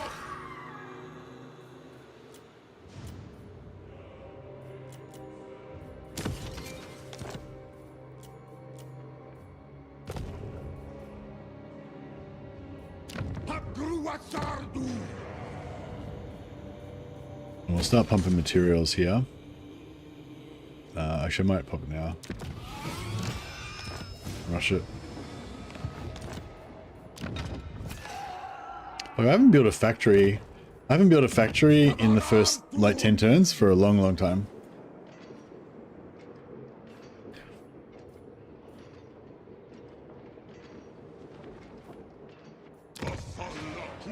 So it's a bit of a different run this time, because when we're focusing on the trying to get to the war engines and heavy elite troops faster, so it's a bit little bit different this time. You dare! Destroyer of corn! What we are doing here? You find it worthwhile?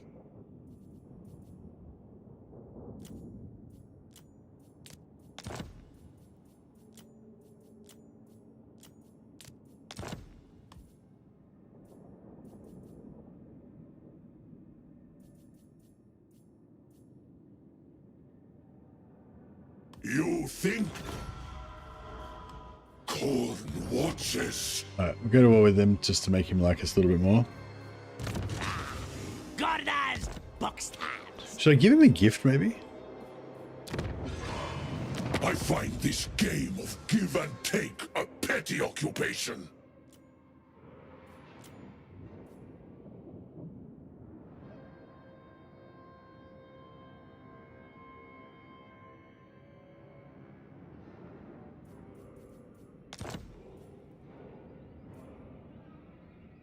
Glad to be Give him a little gift just to push him in the right direction. I serve them left.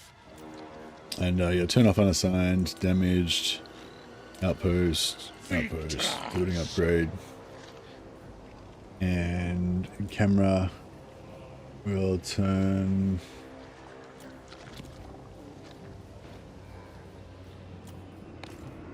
Your enemies will watch the enemy's actions on high fast. For neutral factions, we'll do off. And for our allied factions, we'll do high fast as well. If we get too many allies or they're doing too much stuff, we'll turn them off as well.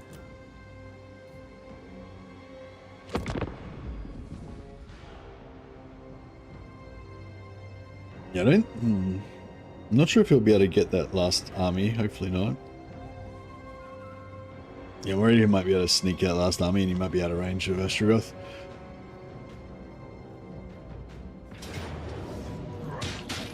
Yep. That's exactly what he did. Luckily we got sweet auto resolve. Not that sweet. We're gonna lose our sweet dude.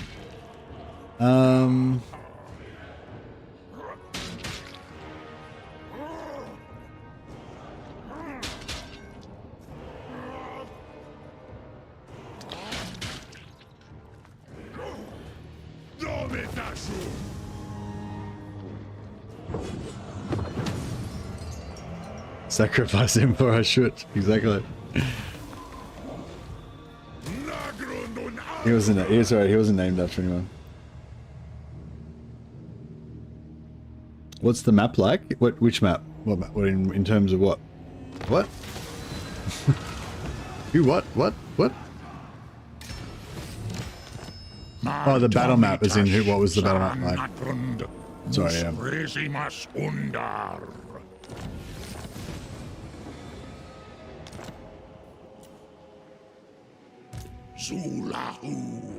Where did that army go? Has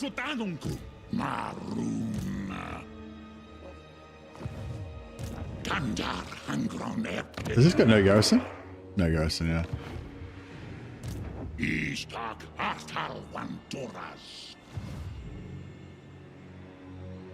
reckon I'll bounce off more?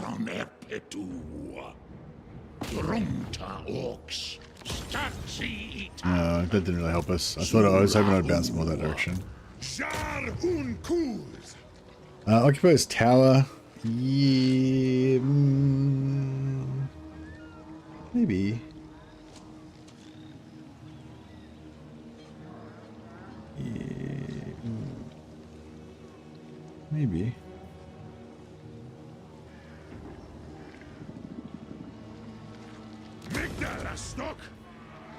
Rakubeluta Angron. This was. Oh, he's not at war with them. That's interesting.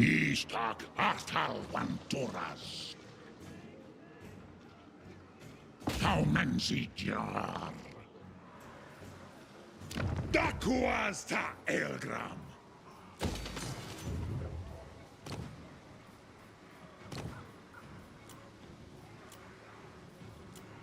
Needful fire. Yeah, that's what we wanted. Needful is good for magic item drop chance.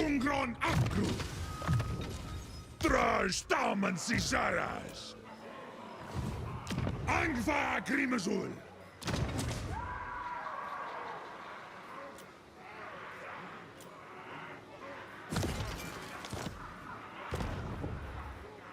Thaumansia Nuntu. How's he going? Has he taken it yet? Oh, he hasn't taken it yet.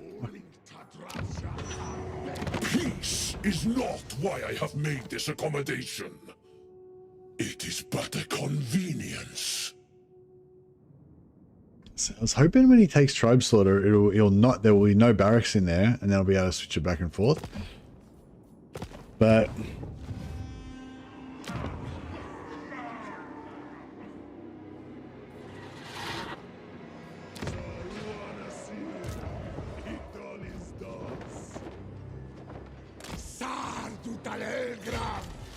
Gragzu!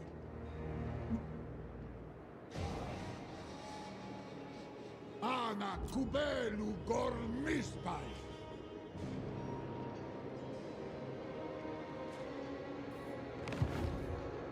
Ardugalta! Wadel! Abdarnuaska! get our raiding army ready.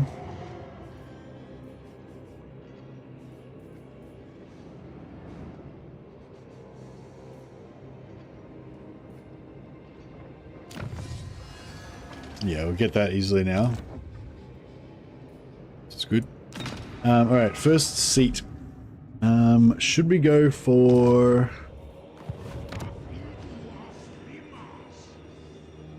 Should we like abandon this settlement?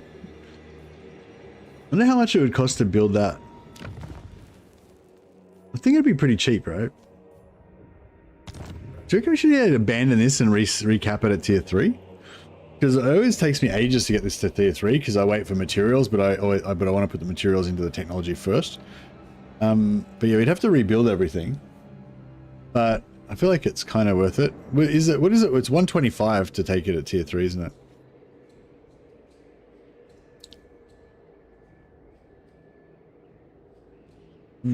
How much, do we get the armaments back if we smash this? Yeah, we get the armaments back. Because that way we could smash this, try and get enough armaments to build the Demon Smith.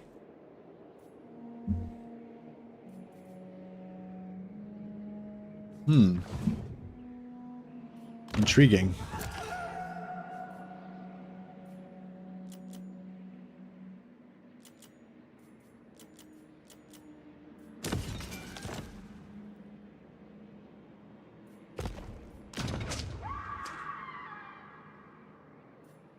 So then we could go like influence, influence, influence.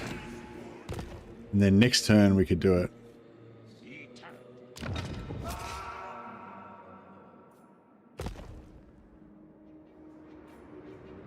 Or maybe the turn after next. I'd say 100% if it was tier 1, but at tier 2, I'm saying 80% do it. Yeah, well, I'm sort of like, yeah, because I'm like, I would sort of almost say it, but I would say like, this will be cheap to repair, right? Because it's only 1500 for this level 2, so the level 1 I'm guessing is only 1000 or 750 or some shit. So that's cheap to put up. This is expensive. It's 275, but we get 150 back, and we can use that 150 to get a Demon Smith instead, because we already get capped for that until level 12. But we could do a Demon Smith of 250, and then we'd be able to get an extra hero there. And this, we can't build it. We can't get any more Castellans until we get to tier 3 anyway.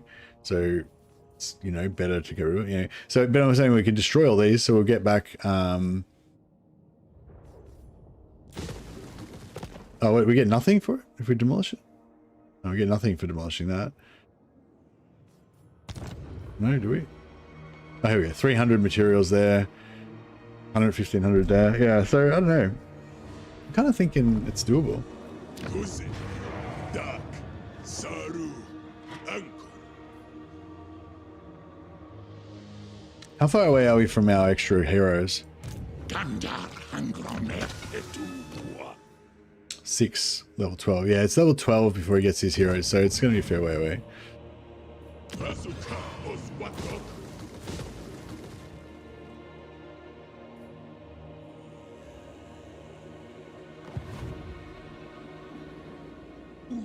This doesn't give us anything passively, does it? Oh, cash corruption, but we don't care about that really.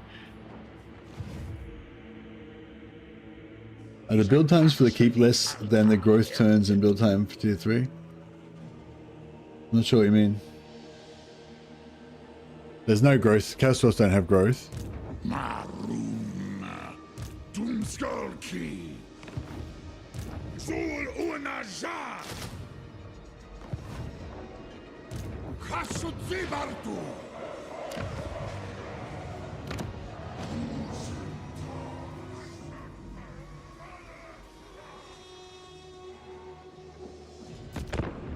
I just think in terms of how many turns it's going to take before Azkalak comes online.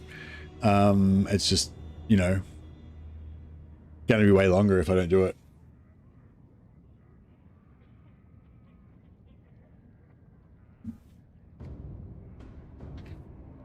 Whereas if I just do it now, like if we want to get those armaments pumping, then if I do that now, then it's like armaments will be pumping faster. For the glory of Hashut and the Chaos Gods. Oh, he raised it. What a dick. I find this game of give and take a petty occupation.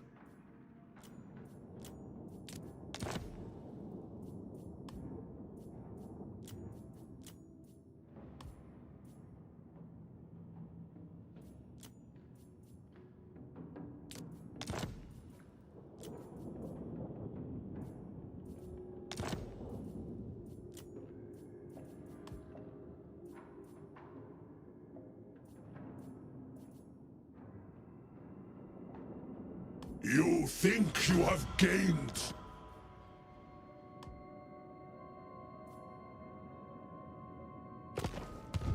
Alright, we've got a defensive alliance with him.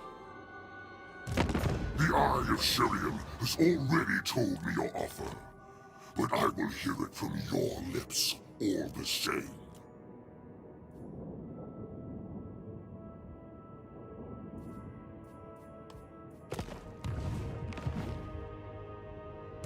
I'll have this world.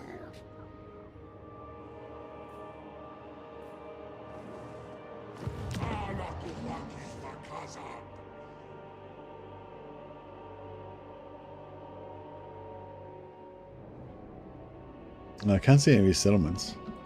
I concur.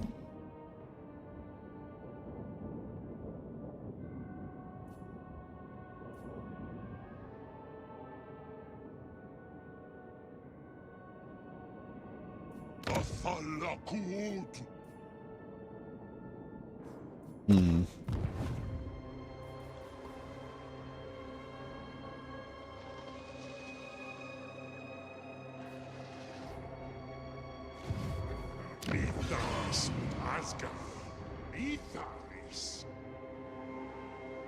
Dies Hashut Ankor.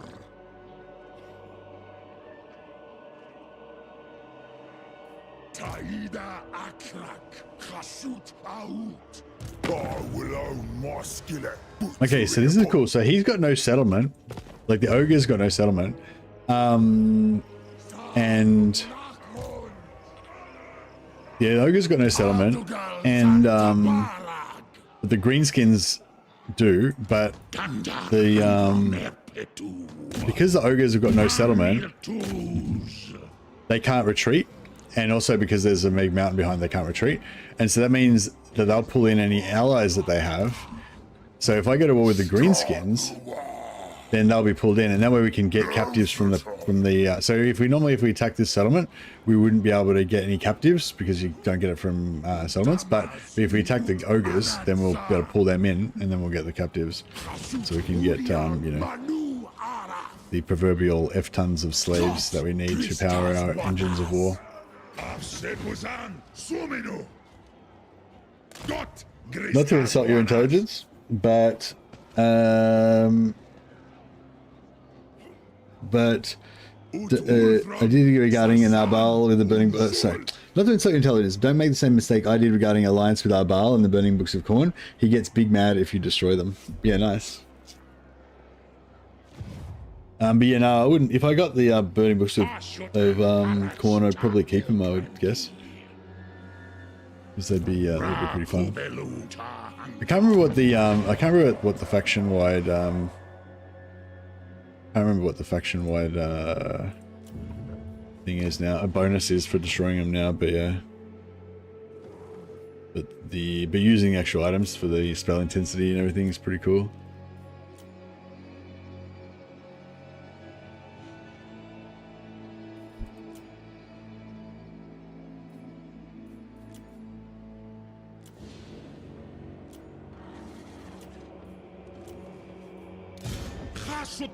Alright, we'll do the same shenanigans to the orcs.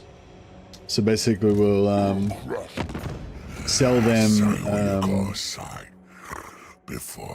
Save the Mountain for a bit of cash.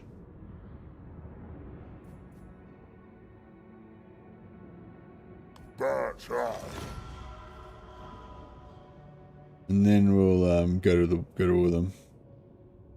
If this is playing like it's 40k, does that mean we call the Chaos Dwarfs Chaos Votan? No, these are just short Chaos Warriors. They're Iron Warriors in short. They're short Iron Warriors. Short King Iron Warriors. Not how it ends. Peace is not why I have made this accommodation. It is but a convenience.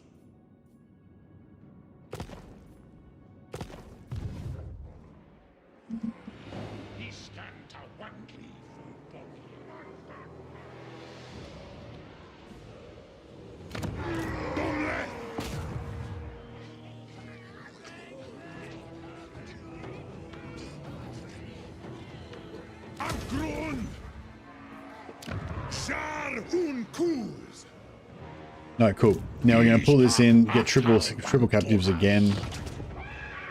We'll spread them this time.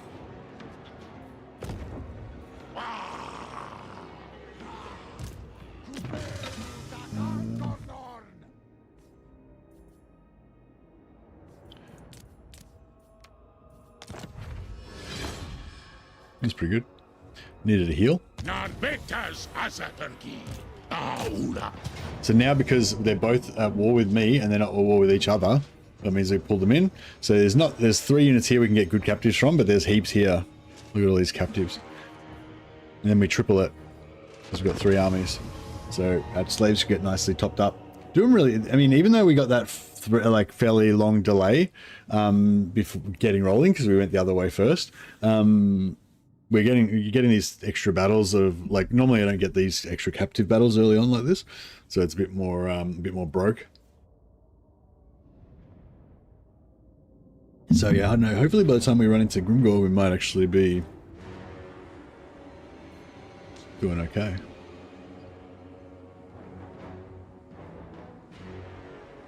Hobgoblin Akazas! Dalet Castellan! Grimasgrum! Keludra!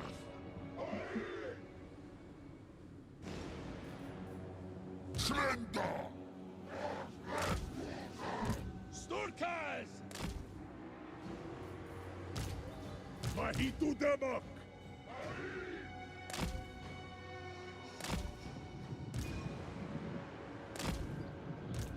Alright, let's see what else to try. Akbin Utras! After Utaraku!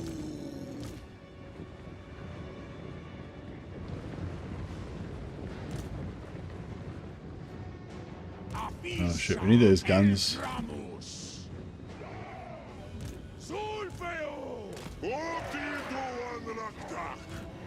Slendot apro. Sas. Da. Uko da. Get him, get him, get him, get him. Cast, cast, cast.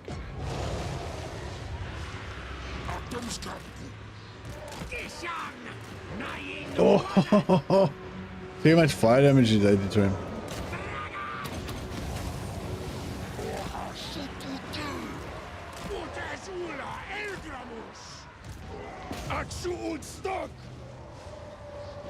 He got drilled. He got drilled so hard.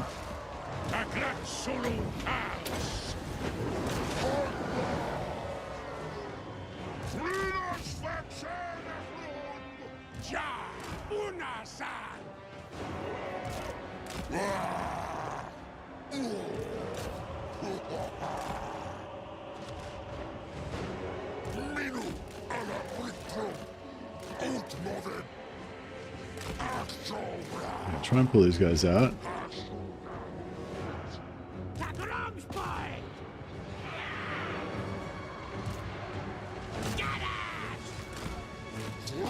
Get those captives. I'm gonna get that guy for the gold. I'm gonna die anyway, so.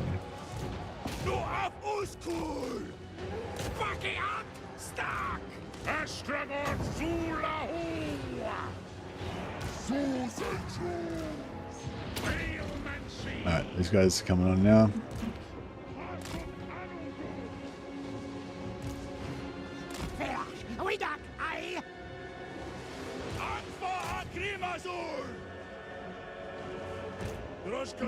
Alright. Let's set up a choke point here.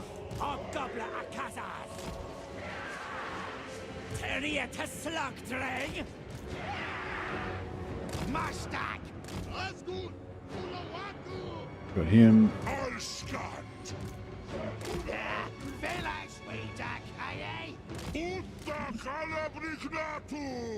Hobgoblin Akazas! Filas, we duck e!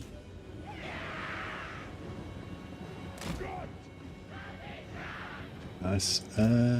Yeah, we've got about as many slaves as we're going to get here. Get you guys back here into position. These Astragoth!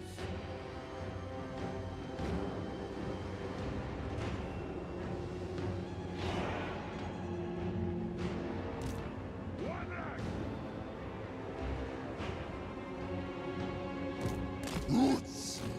Astragoth Zulahua!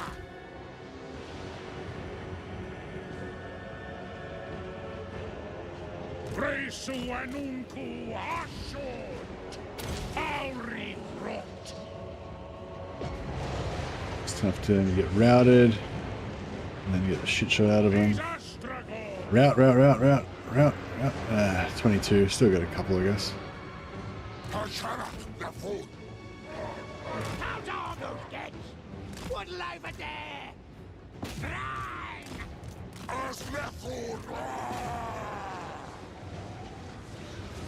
Astragoth Zulahua!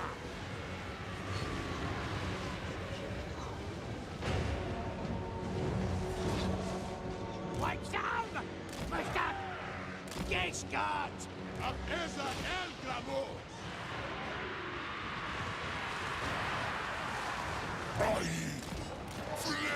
Alright, get around, try and get around the back.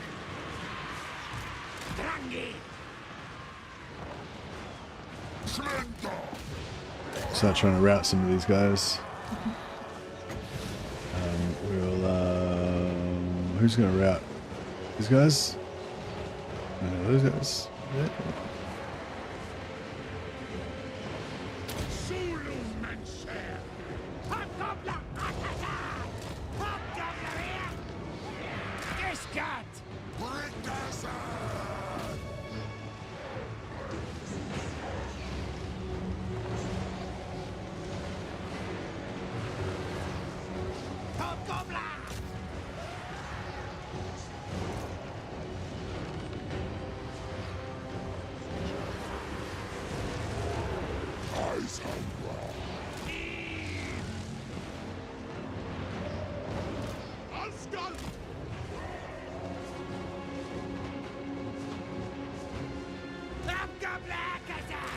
White son! Drangi boys! Ah, cows are goose gates! Alskul ulawaku. Ta waddlebarag rungi. Move him.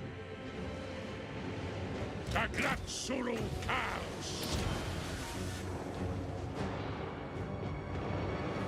Grimaskron!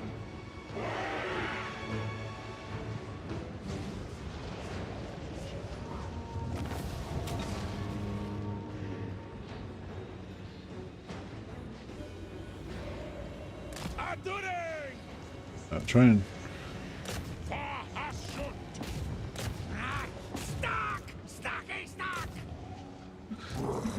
Stuck! Stucky stuck! Stuck.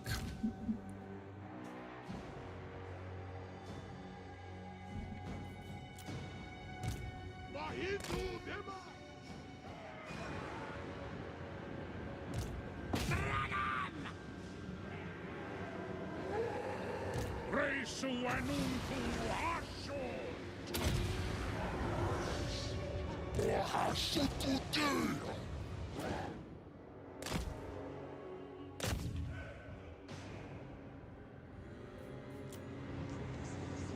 Ta waddlebarag rungi. Brutus Hobgoblin! Reisu anunku ashot.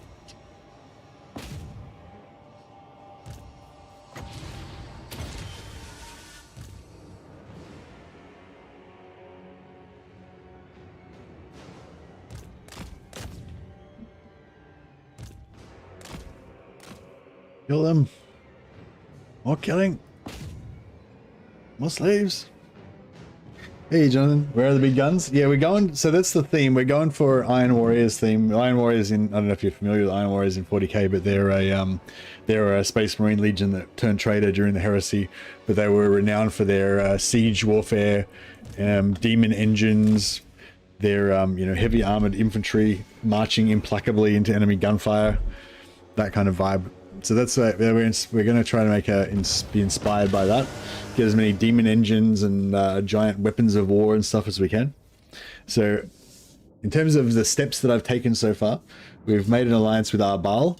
So once he recruits some heavier stuff, we'll be able to get some, well, I'm hoping that we can get some Soulgrinders from him, which are like giant mechanical demon engines. But in short term, if we can get some shielded Chaos Warriors, that'd be pretty Iron Warriors as well. I guess it'd be a bit more World Eaters-y, but you know. And I want to try to get Kolek as an ally as well. Mega Mortars at all capitals. I don't know if we're not so much defensive siege operators. We're more offensive siege operators. But yeah, but some Mega Mortars would be good. I tend to like to be pretty like aggressive and pushing away. So I don't really like to have things getting to my capitals. So I tend not to build them because I don't get much, action. But yeah, if there's a place where I think we can actually defend, then yeah, we should try and build them, I think. Casket of Sorcery.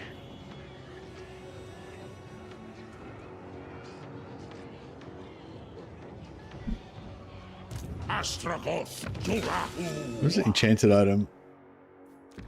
So we get 5% more experience. You just got to remember to disband it after the battle.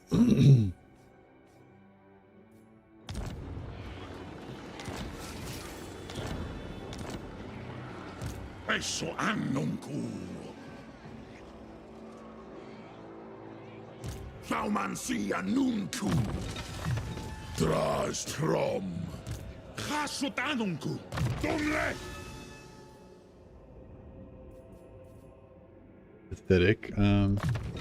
Drastrom.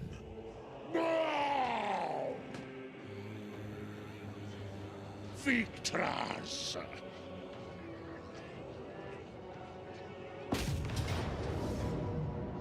Nah. There's no captives to be had here, so we'll sort out it. And I'll sack it, and hopefully we won't be able to retreat at all. Alright. Fuck, we retreated like ages. I don't know if that's... Well, actually, at least that cost us 0 movement, because that was just a free retreat, whereas if we walked around, it probably would have been pretty bad. Makazia Thaumansi Dakuas ta Elgram Doomskulki Angva Grimazul Doom Thaumansi Waddle Or Anaf Unmanar Dringorak. Get another needful back in again. Beautiful.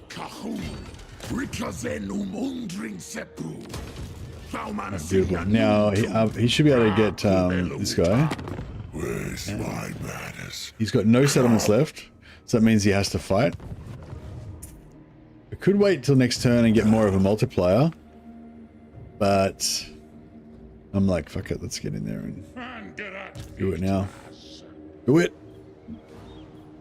Zulahu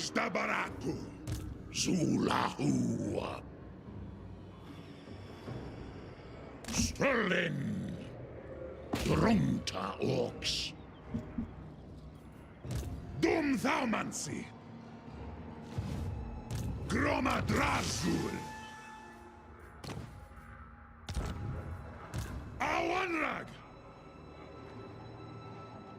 Or Anad Umana Dringorak. Yeah, I was hoping he would get in somehow, but yeah, obviously he's too far away. Shoot him.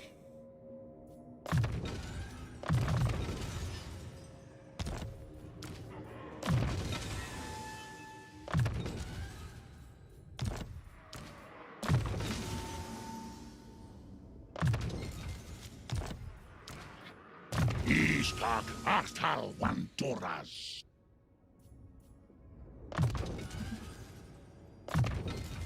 No, nearly got some good magic.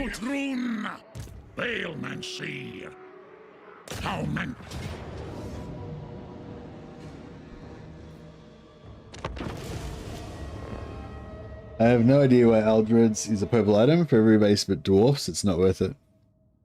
It's purple because it's unique and weird, not so much because it's powerful. I think, yeah, is the deal. But yeah, it's not really, yeah. Mega Mortars is the only thing keeping your orc laborers alive. Oh, really?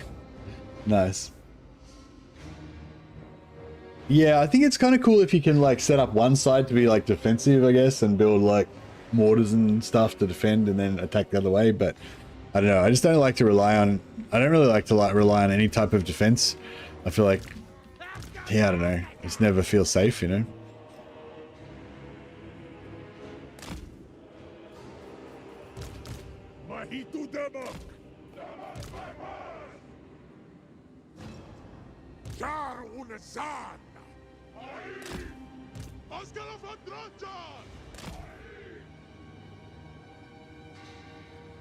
Tagrat Sulu Kals.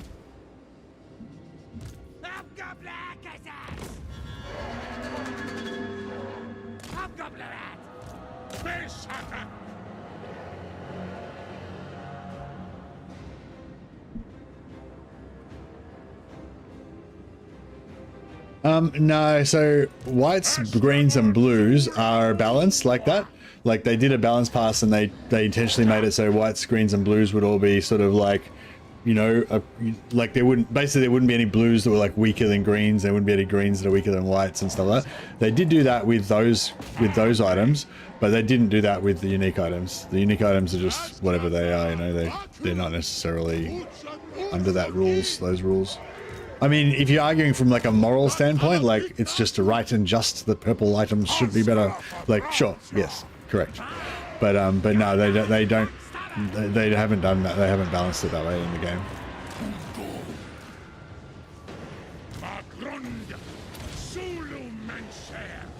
Come on, get him, get him, get him.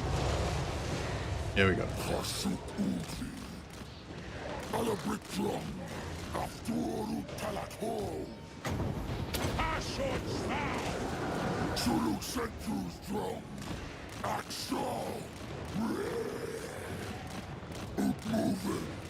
Tadertum. Rashkazak Wakus. Letrun Ei. And we want to get them inside our quite inside our range, so that when they rout, they have to get away. Like it's ages for them to get away.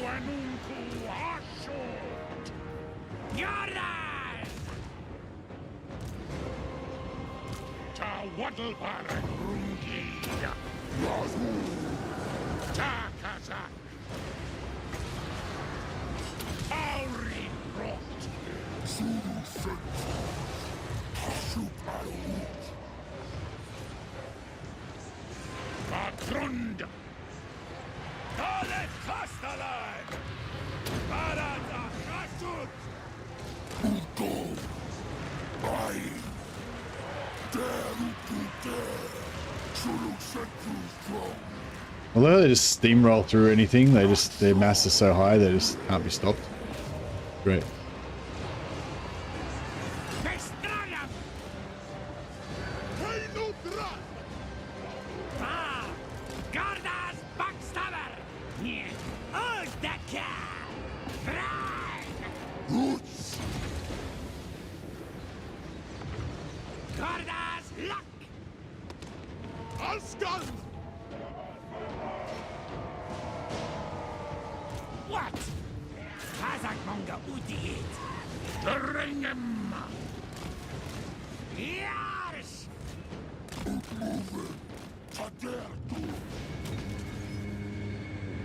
Astragoth Zulahua! Zulumancer! Rundon is Huden! Ogdavon! Tagrat Zulu Kals! Rutz! Drum! So yeah, we'll these guys will retreat. Hobgoblin, you live stuck again! Rangus Wallace! Olabrik Azkal! Yodas! Magrund!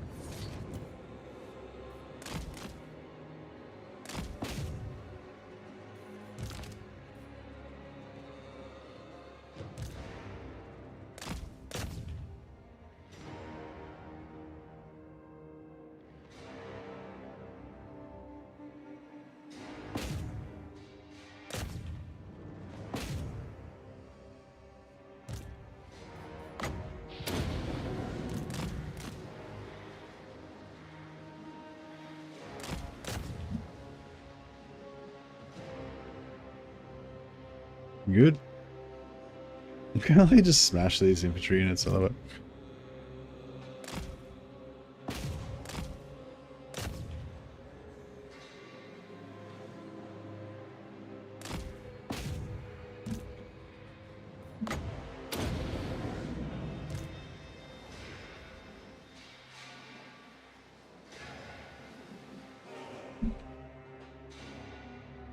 Yeah, you send it in to ruin Kairos' magic.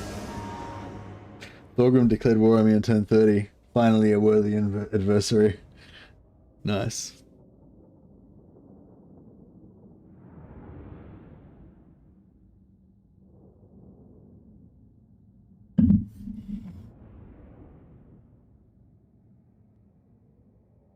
Yeah, we need more war machines. But yeah, I think I'm gonna blow up my Taurox building.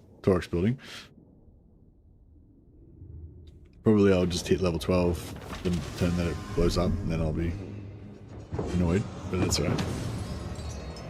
Another 400 slaves. Nothing to squaff at.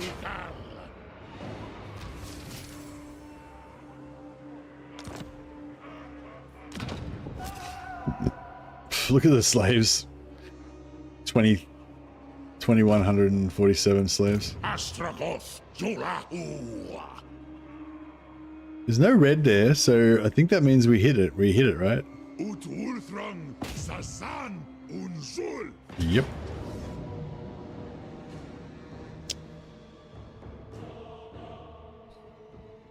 We could have probably gotten a Baal points if we had waited for another turn, but that's alright.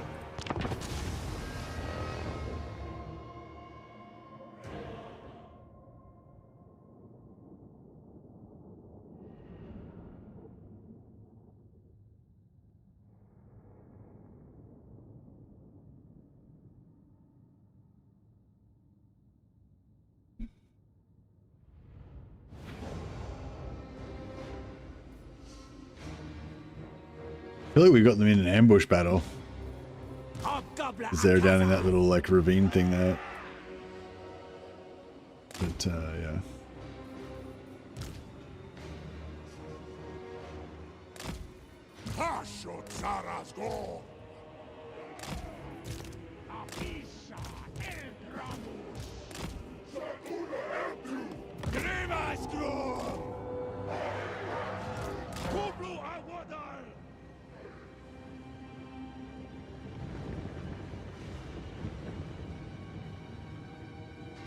Kazar Bakus! Ah! Gardas Backstabber! Yeah! Bagrund! Grunden! Brun!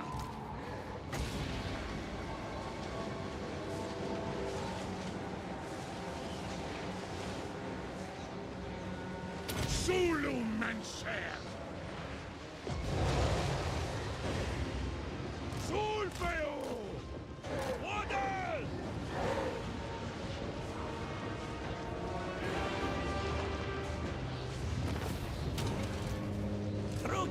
Hobgoblin!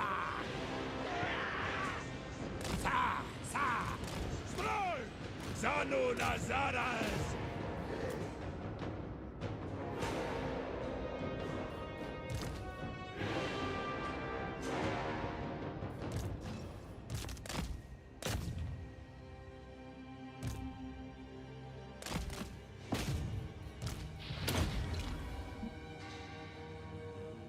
Get a handful. Get a handful of slaves still out of it, so it's good. Every little bit helps. If it's not, actually, we don't need the slaves. We'll probably take replenishment, but we won't get much, I would imagine.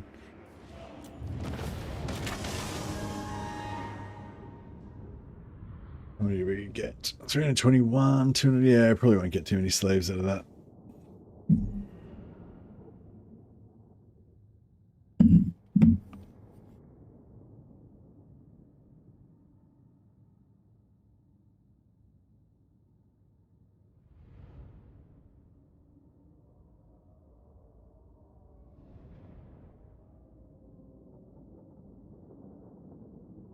I feel like it's been ages. I mean, I feel like I've been streaming for ages because, well, because I guess I have been on for 6 hours. So it feels like it's like getting towards the end of the night, but it's still like early because I started like 4 hours early. So we go 7% just to get a couple of our bull centaurs back, but nah. We really don't need that labor. Alright, we'll make an exception.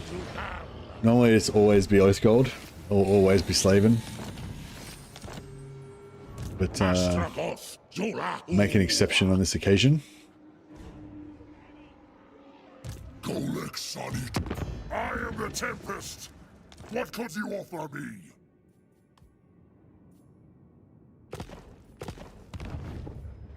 So he's gonna get taken out by Tamakan, probably, unless we help him. Or at least if I steal all his money, it probably isn't going to help him too much.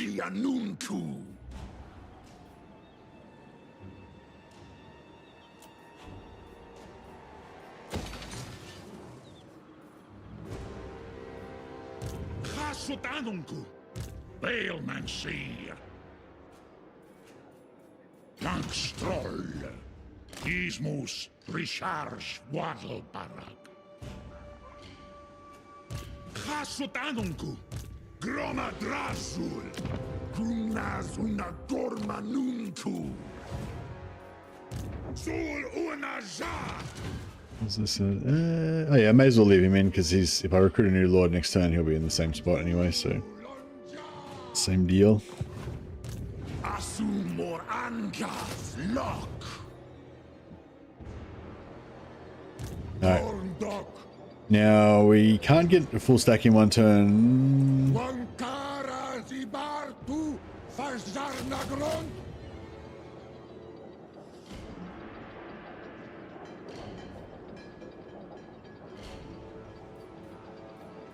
Haklu Barak.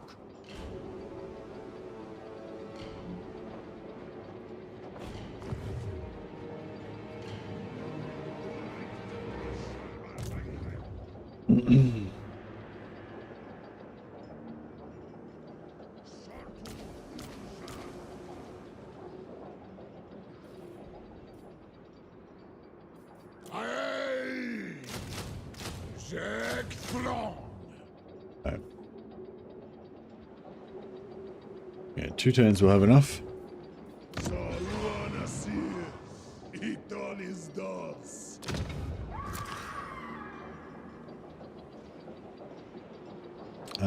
So yeah, I'll do another 2 turns of influence, just so we've got 100% guaranteed that we've got enough stuff, and then we'll pop a lord here. I won't bother waiting for the extra. Oh, is it materials or gold? It's materials, isn't it? 300.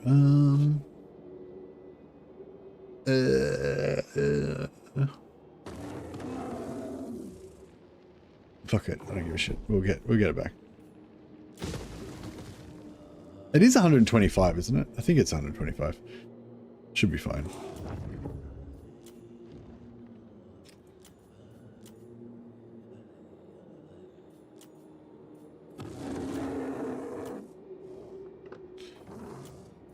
And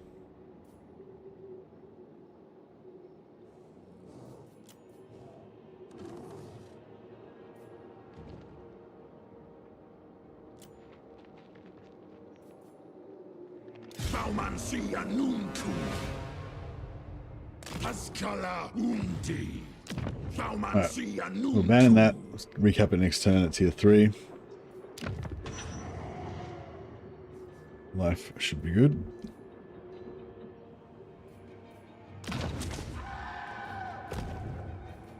Dakuasta Elgram.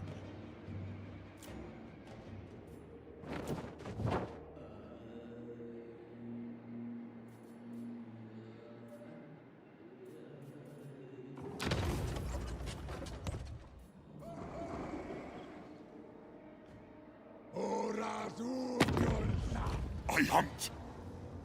Now. Yeah. Desert. Skull key. Bloodthirst! Hand of rot this night. Bow before me. I do not bandy words with the weak. Leave me. We get it was Sylvania. It's Sterling for the It is reversion. my will. At what? Ukasivla Kira Seragol Atim Luna Apisakal.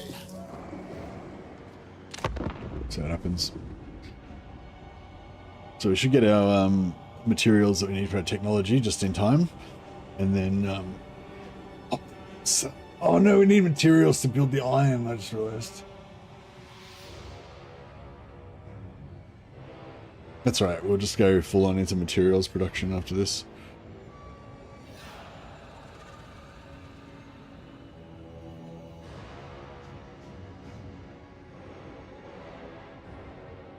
It'll be fine. It'll be glorious. It'll be more than fine.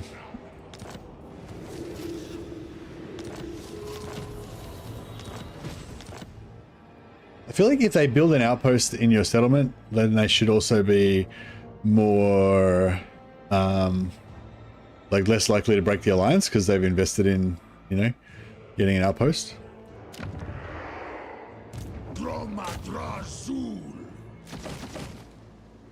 So it's 225 to get the next level, yeah, so we can't do that. So we'll take tier 3.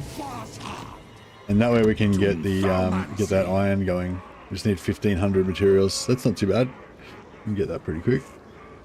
And now we can also, now that we've got shitloads of gold, so we can actually go,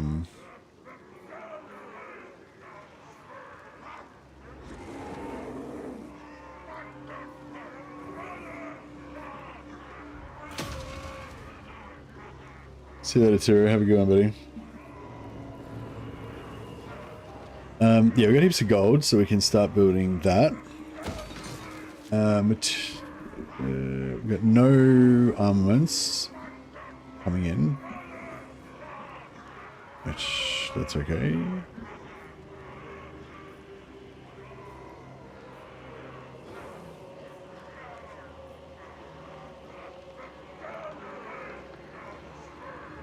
Yeah, get that going again.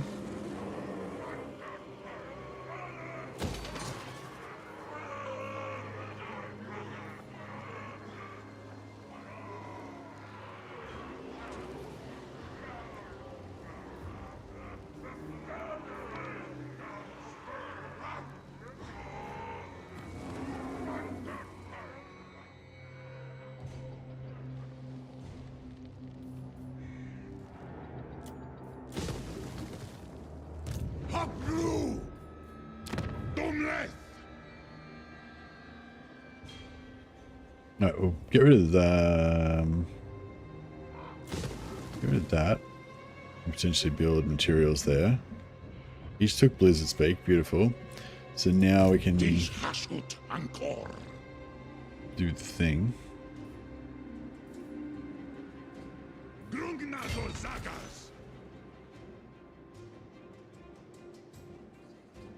What's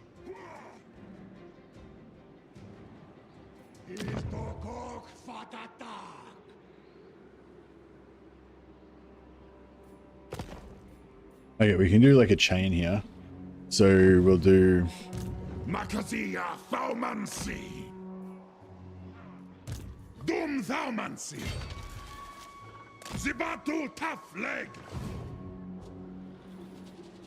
Draj Dabaratu? Gruntagro? Awanrag? Awanrag! Dakdrath! Dot! Alright, so we want to do Ice Spear in exchange for Blizzard Peak. I am the Tempest. What could you offer me?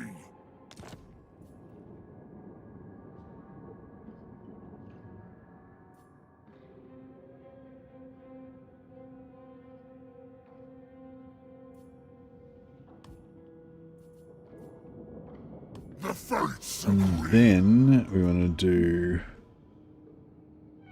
Saber Mountain in exchange for Ice Spear.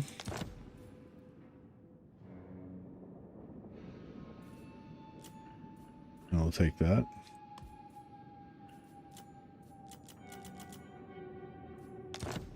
Very well.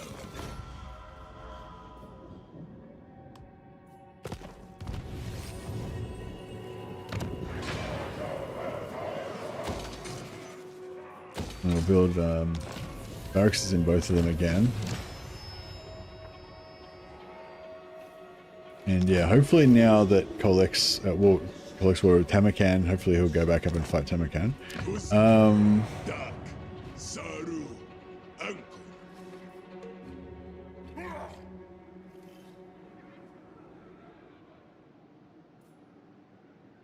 Zulahu, Gromadrazul. Waran Arin.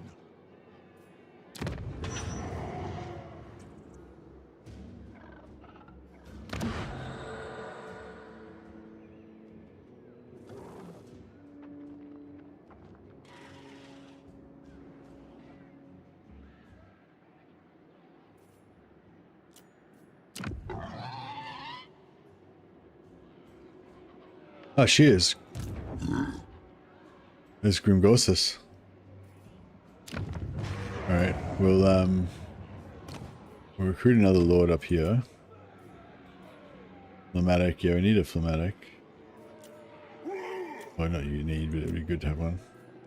Guess we need to pump public order somewhere real quick.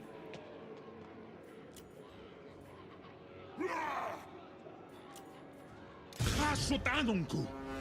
Haskala undi. Debdarwi agrundal Haskala. Dumleth.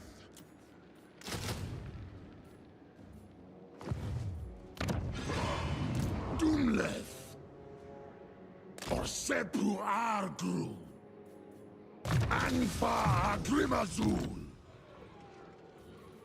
Hasut Udial Manu Araf. Dan Talaz.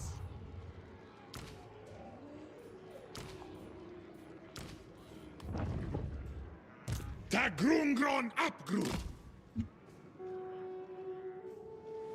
Alrighty.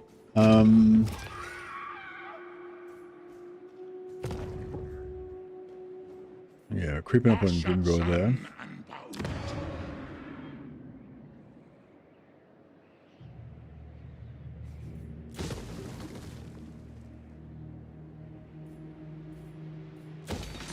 Actually, let's try this again and also try and get it to pop as an outpost. I am energized. Let's be for Saber Mountain, yeah.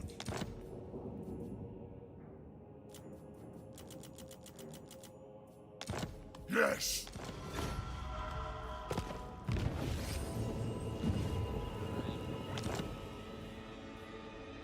Asukan Muswatok.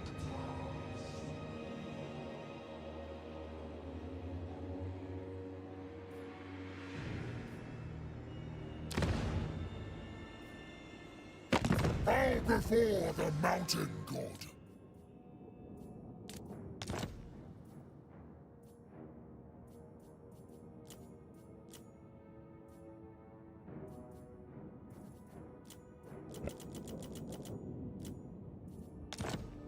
I am pleased. I think it just chooses a random one every time you trade it. No, I don't know. Maybe it just always goes for workshop.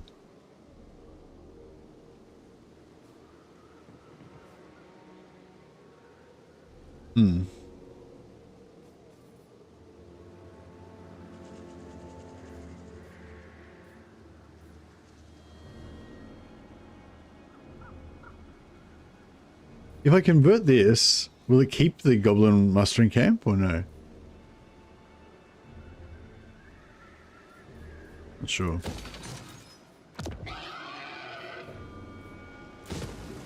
I'll try that. I just want to get more materials pumping out so we can get that iron up and running. And then, yeah, we want to knock out this barracks here and build a factory so we can get more armaments rolling. Get that back up again, get that back up again.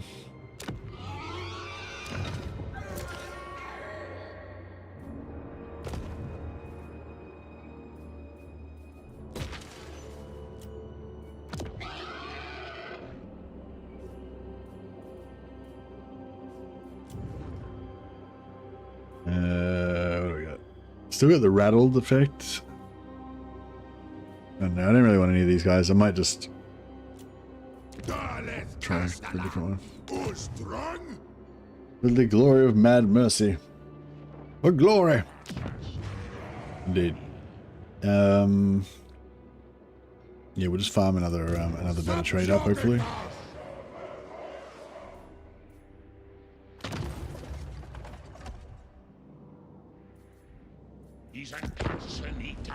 I don't know what Grimgorsis is going to do, but might get exciting here. It'd be cool if, I mean, I don't know, it'd be kind of cool if Kolek and Grimgor punched on, but at the same time, I kind of want Kolek to stay out of it and go north and fight Tamarkan and hopefully defend his holdings. Oh shit, I think Grimgor just went inside a settlement. Which means we can just siege lock him and rampage through his shit if we want. Which seems like a cool thing to do.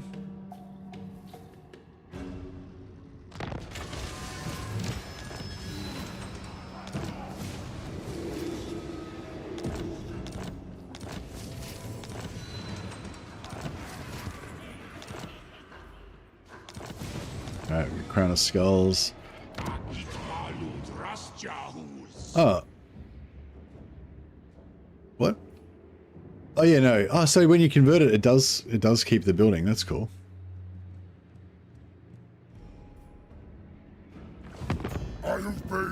lightning. I am energized. So let's go Ice Spewer. This is Saber Mountain. We'll take Military Alliance. And all their money. This time.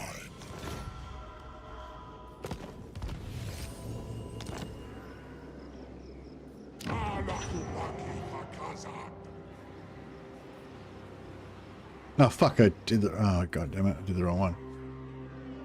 Oh no I didn't, no that's fine, yeah. I did the right one.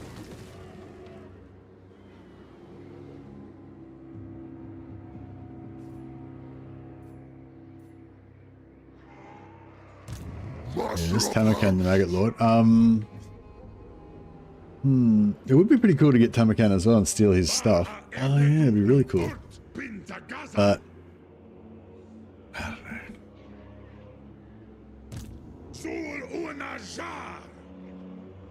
Istag Achtal Wantoras.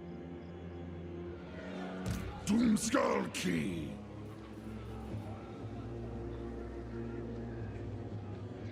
Grungnazo Zagas.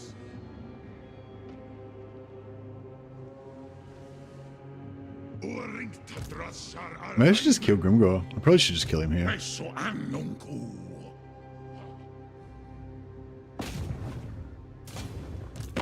You dare approach me? If I don't like what you say, Mork will be. Do you reckon that Nothing like survives. Abal will join me, won't he? I hate alliances because you never know when they're just gonna like not join you. You dare? Corn watches.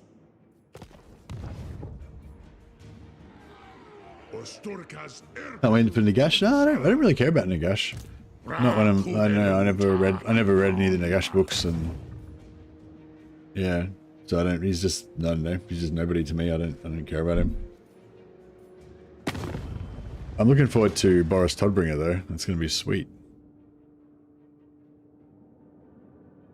Now. How man's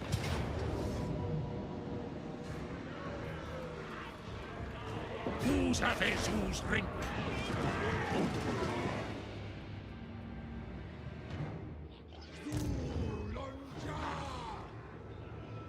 Stroll, hurry!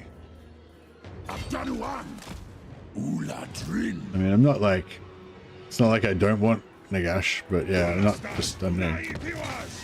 He's not yeah, I just don't know him. He's unknown to me. Are you looking forward to the Tigermon DC? No. No, same thing. Don't care about it. I mean, in both cases. Oh shit! I forgot to take off Aldred's.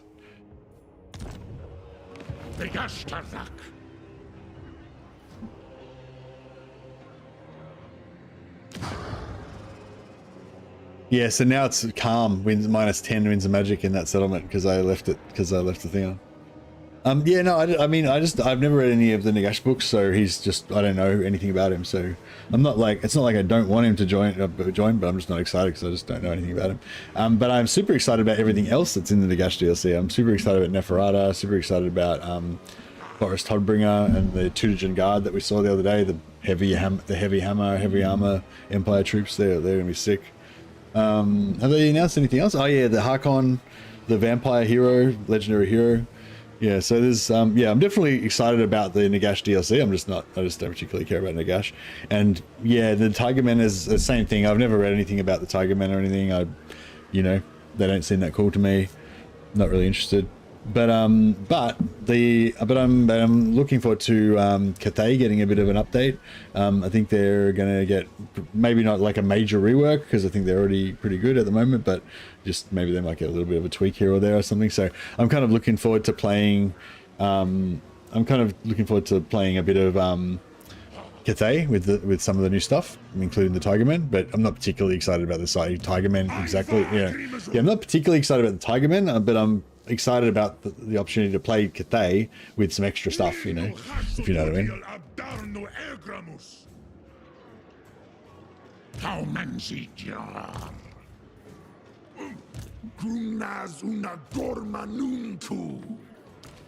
Astragoth Arax.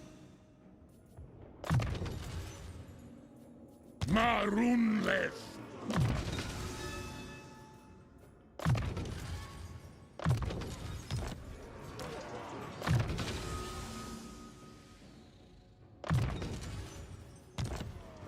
Drumtown.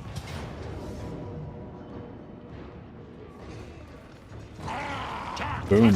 Good game's a good game.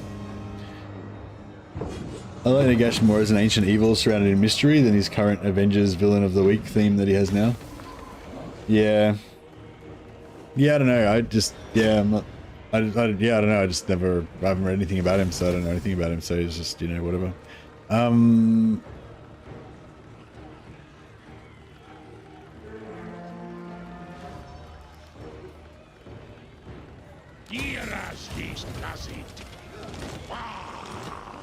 Alright, Grimgore got smashed.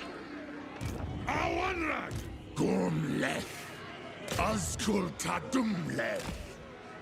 Drungan Dreng. Dak Droth. God.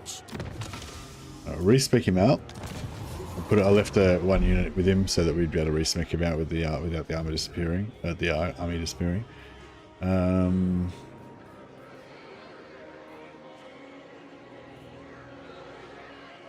Impulsive is pretty good. Just a bit of speed.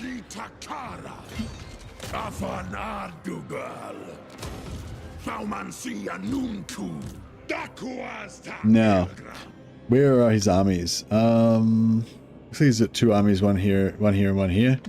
I'm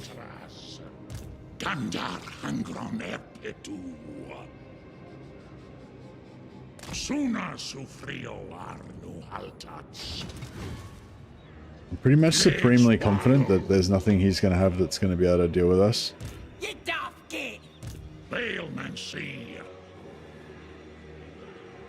I might just...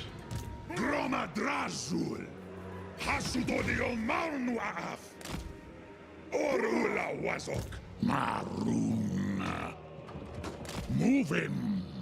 This was Jarhun. Not sure if he's going to have movement to hit that. Oh yeah, he probably will because that guy's got enough movement. So. Good, right. All right, we'll just rush him. We'll rush this so that we can get.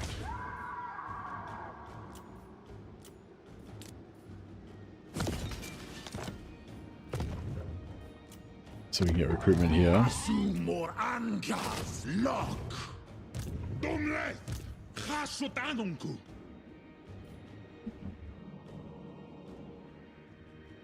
Astragoth is Victraza. See if we can spot anything in here. That's good. So we'll use this guy to siege lock this next turn. I would probably switch him out just to make sure he doesn't get force marched, like caught in force march. But I don't think there's going to be. I think it's unlikely there's going to be anyone there. And even if they kill him, I'm just like I don't really care that much.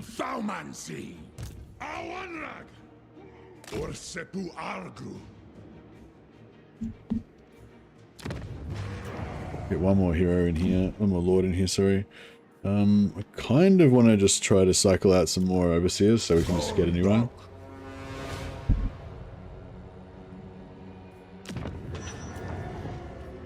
Unethical. Infernal Guard, upkeep reduction, I guess is cool, but it's not that cool. I'll take the Vindictive one. I don't really like him that much, but because I feel like he's essentially like a melee buffing guy, which is not really, you know, that good. But if we get another better stat next turn, then I'll take it. But if not, then we'll just stick with what we got. All right, so now we can build Demon Smiths. And we can start stealing technology with them.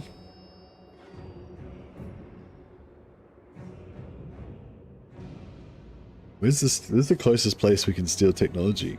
Maybe, I don't know, Kiziv? Maybe these guys. Fuck those guys, we don't care about them. Alright, what do we got?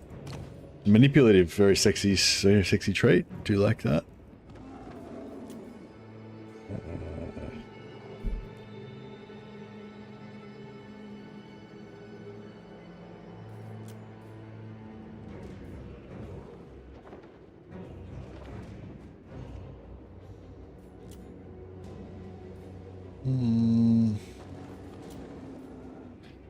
I mean, I'm gonna basically just use them as map heroes anyway, so it doesn't really matter. But I think Compulsive could be cool if we end up sitting him on a sack city.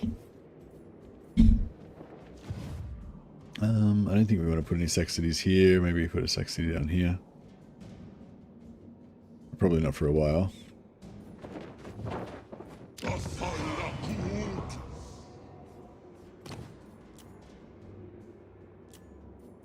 Draft them let. Draft them let.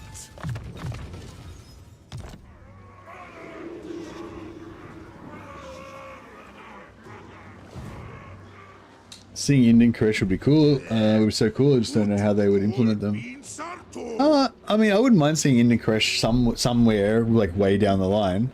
The main thing I want now is just their map area. Like I want them to just expand the map area down there because it's like it's just weird having those empty areas there. But yeah, I don't care if they actually put Koresh or Indian there. You know, I reckon they should just extend those map areas. Maybe just put some like generic Cathay factions in there with Tiger Men or whatever in Ind, and with like Tiger Men generic lords or something, and then yeah, maybe sometime in the far future they could actually flesh them out as full factions. But at the moment, yeah, I want Dogs of War. Fuck Ind and fuck Koresh. I just want Talea and Estalia. I don't want to hear about no Ind and Koresh until after Talea and Estalia are in the game. Then I'm open to suggestions. Not that anyone cares what I think, but yeah. If I was boss of the world, that's how it would be going down.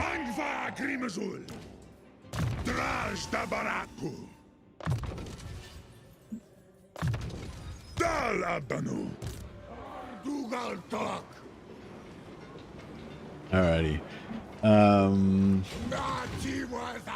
Now we'll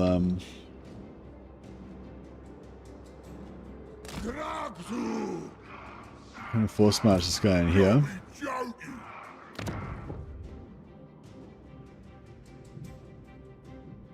And then we'll yeah, and then we'll start raiding here next turn. Hopefully he doesn't come after us.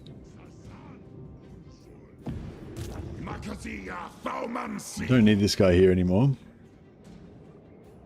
He's not doing anything. Nutoria, Uskaldrasjar, Awanrag.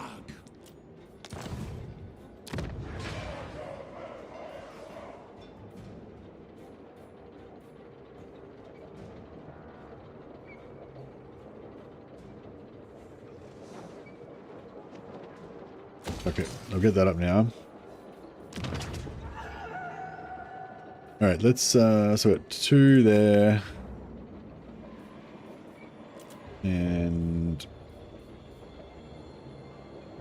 we're at 600 there.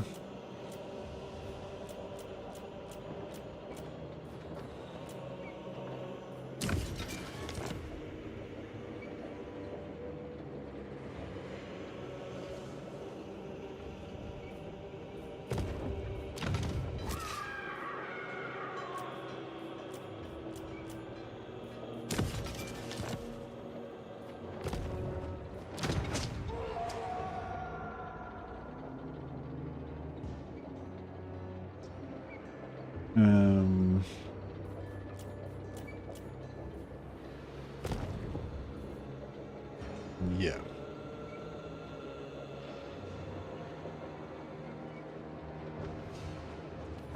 That looks pretty good.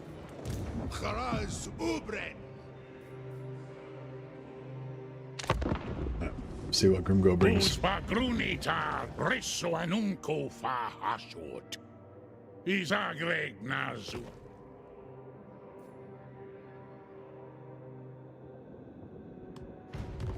he was going to break his alliance for a second there. This game's always been too complicated for me to play. Fun to watch though. Oh, I'm glad you're enjoying the watching, man.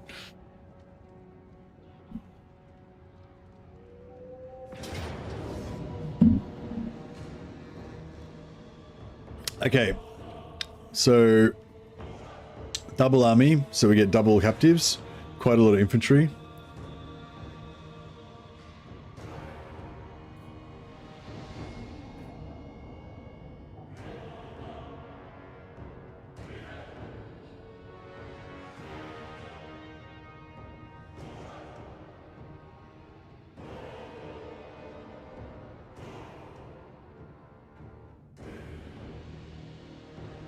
Nathan Goodrich is testing Undead with the Dreg follower, and he's confirmed that when you put the Dregs on heroes, you don't get... So Dreg gives you plus 10% post-battle loot. So he's confirmed that when you put Dregs on heroes, you don't get the plus... Even though you can equip it on heroes, you don't get the post-battle loot. When you put it on Lord, you do get the plus post-battle loot. But also, if you have multiple Lords reinforcing, each of the Lords reinforcing add the post-battle loot as well. And from that, I'm hoping we can infer that maybe it works the same way with all the other factions, or some other factions maybe. So I'm going to maybe try to remember test this stuff with other, like with Dark Elves and High Elves and other factions as well. The other thing we were talking about was, and I was told that this stuff worked the opposite way to this, but yeah, basically vampires get 50% reduced post-battle loot. And so Nathan's got this follower that gives you plus 10% post-battle loot. So you would think that if you get, like, just say you get 1,000 post-battle loot, plus 10% would give you 1,100. But actually what's happening is plus 10% is giving 1,200, because it's giving him 10% of the base. Like, it would normally be 2,000, but vampires only get 50%, so it gets reduced from 2,000 down to 1,000. And so when he adds 10%, he doesn't get 10% of the 1,000, he gets 10% of the original 2,000 that should have been before the 50% reduction. So basically, short version is, yeah, if you have a plus post-battle loot on Dreg, post-battle loot follower for this Dreg one on vampires, then it works only on Lords, not heroes, but it works on supporting Lords as well as the main Lord. And it's based on the base amount, not the reduced amount. So that means it would, so the lower that your post, so if it's humans, if you're playing humans, dwarfs, vampires, any of those factions that get 50% reduction, then potentially, if it works the same way for their followers, any followers that give you plus post-battle loot are going to be super effective. What was I going to say? So yeah, so I guess the next thing to test would be like a Dark Elf campaign that where you have post-battle loot follower, and see if it works the same way. Because I've, like, for example, with in Warhammer 2 I was testing, so it might have changed, but in Warhammer 2 when I was testing, I think it was the Slaver, one of the followers that gives you plus captives taken after battles, it did stack on heroes. So I could have like 7 heroes with the plus post-battle captives, plus Hellebron's 25% that she gets faction for a faction, plus her blue line that gave her another 20% or whatever, and I would be like capped. I would be capped at maximum amount of plus captives, which I think was like plus 100% or plus 150% or something like that. Yeah. So basically it did work on heroes, but that's plus captives, not plus post battle. So I guess what I'm curious about now is it like a general rule that followers that add post battle work that way for all factions? Like, it'll work on Lords but not heroes, and it'll work on supporting Lords, and it's based off the base value, not the modified value of the faction's post battle loot, like rating kind of thing. And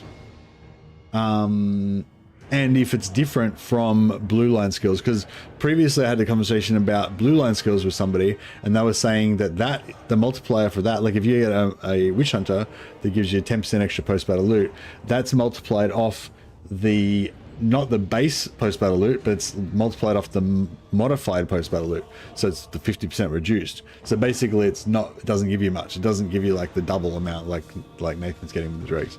So yeah, so it'd be interesting to see if all those things are universal for all factions, like if those are like a rules of how those things work, or if it's just, you know, just in that specific instance with Dregs with vampires or what. But either way, very interesting. How you going, JMN? Is that making the game feel less complicated for you?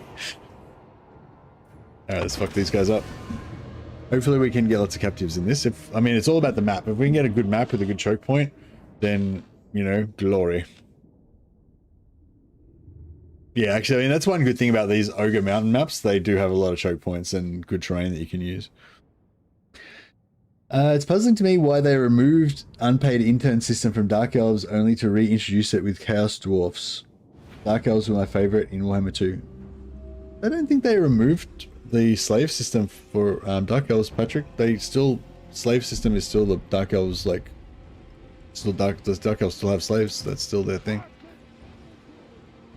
I don't know, maybe you're thinking of something else.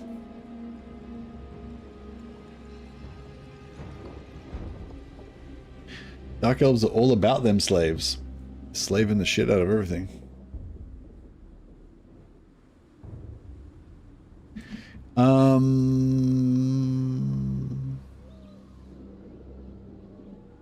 Shit.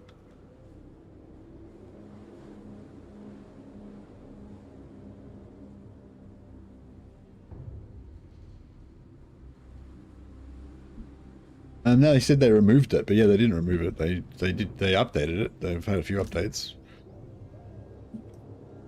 That was one of the major updates they had. Not removed it, but you had an Excel sheet like Chaos Dwarfs do now, where they're assigned to regions, not global. Oh, you mean you missed the old interface. Yeah, it didn't really do anything. Like, it wasn't very meaningful. It didn't provide much, like, fun in the game or anything. But I really liked it as well. I just really liked the fact that the slaves were somewhere specifically, you know what I mean? Like, that just made it feel more real somehow. It doesn't really give you any in-game, like, in-game it doesn't really make any difference whether you do it like that or you do it globally, like, and, you know, unless you forget to move them and then your settlement gets taken out. But yeah, but yeah, no, I liked it as well. But I mean, overall, I like the new slave system better. The only thing I like about the old slave system is that feeling that it was kind of real because they existed somewhere. That was the main thing I like. But in terms of the actual mechanics, I prefer the new slave system.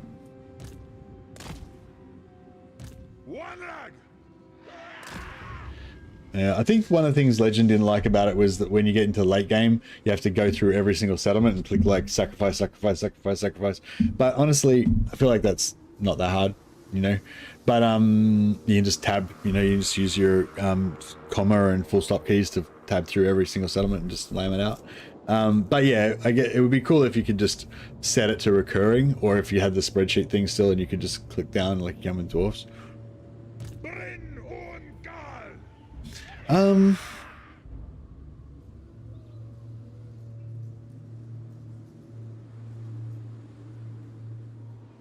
Yeah, I'm not sure. Not sure about this. This might not be that much fun after all.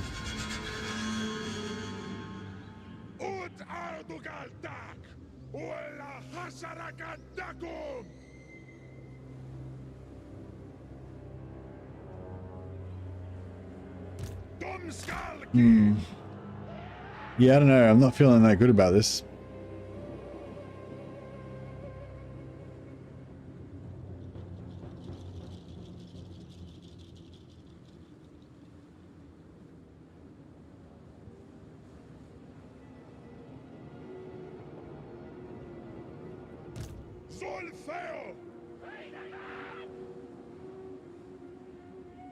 They reworked / nerfed the Dark Elf slave mechanic when they came to Warhammer 3, then they added their original one to the Chaos Dwarfs instead.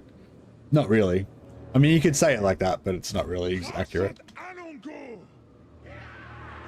Yeah, I wouldn't say characterize it as them nerfing the Dark Elf slave mechanic. They just completely changed it and redesigned it. It's not like they have the same thing but a weaker version. It's just like it's totally different philosophy now. Well, it's quite different.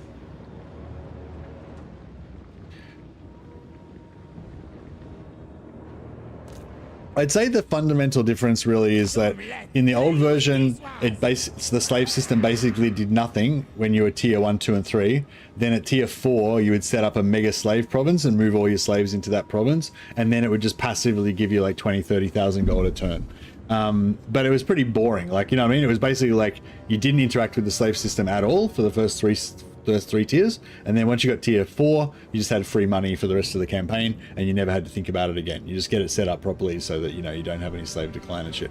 So it's pretty like nothing mechanic really. All it was just free money after tier 4. But whereas the new system is not really about the free money, it's really about the smashing up, just the construction, the fast construction. Like they've just got like super fast growth everywhere. You just hit tier 3 super fast, and you just smash up the buildings instantly. It's just like you just conquer an area, and it's like blip, everything's built. Blip, conquer, blip, conquer, blip. You know, it's just about sprawling all over the map now. Like so it's just like a totally different mechanic, and honestly I reckon the new mechanic is way more fun. The old mechanic was, I guess maybe in the late game, maybe it comes down to if you're more of a late game player and an early game player. I can see if you're a late game player, if you just want a mechanic that just pumps out heaps of cash and doesn't require you to do anything, it's completely automated, then you can just focus on kind of, you know, systematically painting the map and shit later. It's more convenient, you know what I mean? Maybe that's it. It's more convenient, I guess, but it's way more fun. Like the new system's way more fun. You actually interact with it. It actually does stuff. You can use it straight away from turn 1. Yeah, like the old, yeah, I don't know. I mean, let me know if you guys disagree, but yeah, that was pretty much my basis of it. Basically did nothing, and you didn't even do anything with it basically for the first 3 tiers. And then once you get to tier 4, that's when it came online, and then you would just build a single mega province and put all your slaves there, and then it would just give you passive income. So it's, I mean, I don't know. Boys, abgrou! Hazongus geht's! Hobgoblin akazas!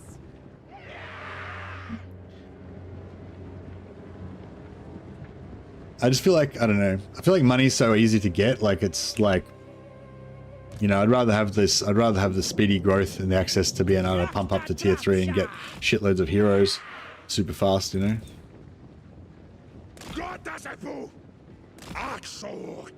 But yeah, and actually, kind of on that same topic, I do really like how the Dark Elves and the Chaos Dwarfs both have quite a similar mechanic. Like they both have a slave-based economy, but the way that it actually manifests is completely different. So the way that the Chaos Dwarf one manifests is kind of in this whole like supply chain thing of like turning slaves into materials, turning materials into armaments, turning armaments into elite units, you know what I mean? Whereas with Dark Elves, it's much more about this like speed construction and just like murdering all your slaves as fast as possible to just smash up your growth everywhere. And you know, like, I just, yeah, like, I don't know. It's just, I don't know. It's like, maybe I'm not explaining it too well, but yeah, they're kind of different. Yeah. Different, interesting and cool.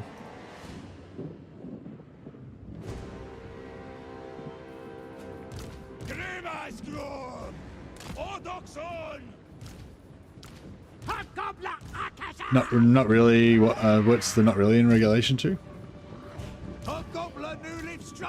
Is that in relation to the not doing anything until you get to tier 4?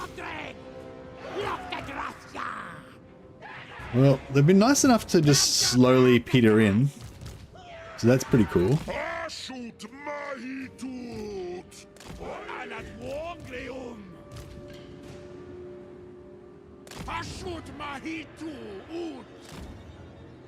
Creating tier 3, 4, 5 building in one turn will just never not be good. Yeah, it's pretty cool. It's pretty cool. Not to mention all the shenanigans, region trading shenanigans that you can do when you've got instant buildings. Maybe we should get right in the corner here. Fuck. Oh, fuck. This is looking kind of bad, isn't it? This is looking bad. Kind of feels like it's looking bad.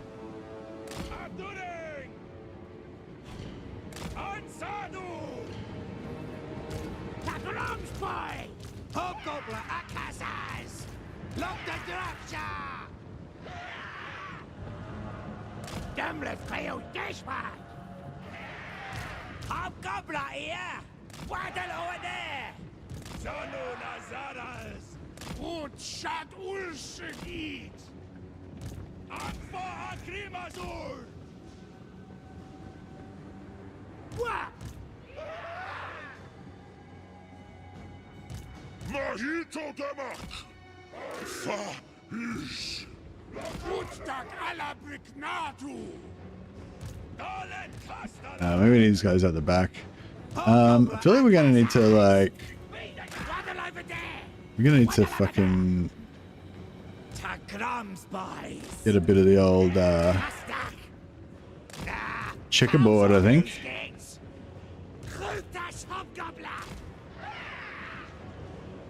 The best gift. Dalet Castellan. It's kind of coming in slowish at the moment. That's good. We sort of need that alpha. You need that like alpha strike damage. This was boys.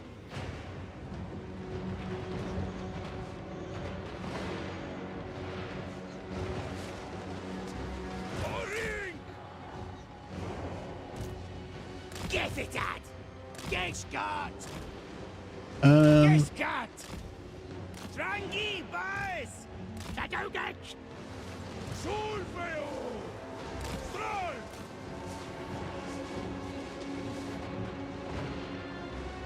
Odoxon. Atadrekazan. Kublu awadal.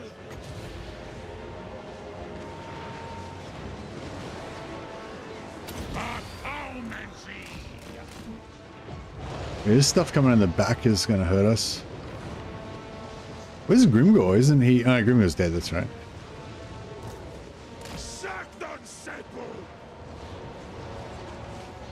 Alright, we need to try to like distract this shit around the back for a little while, so we can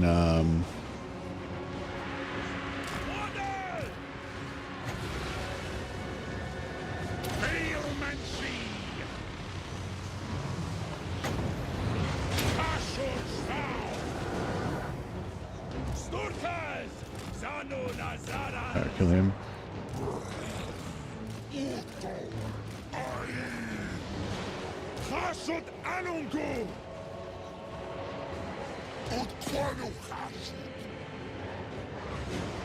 Dalet Castellan.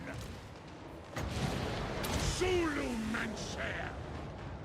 Da best geht's. Dalet Castellan. Whoa! Boot! Don't let players this ways. Hackles down.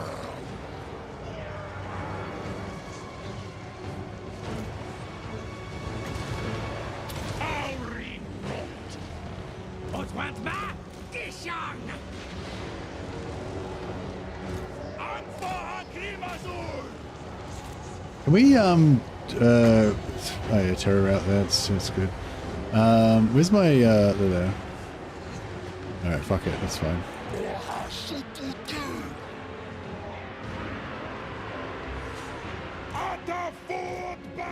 Oh fuck, this guy's getting fucked.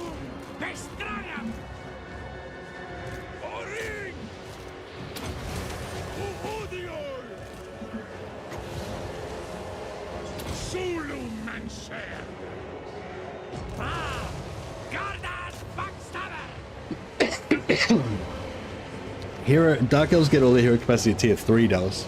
That's why it's cool that you just can smash everything up to tier 3 super fast.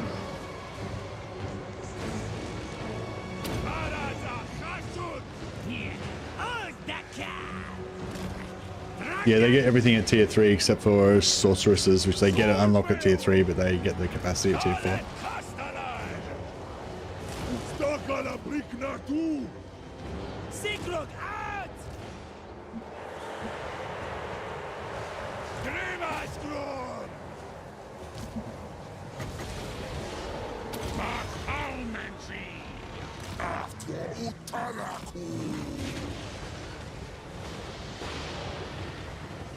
Dalet Castellan!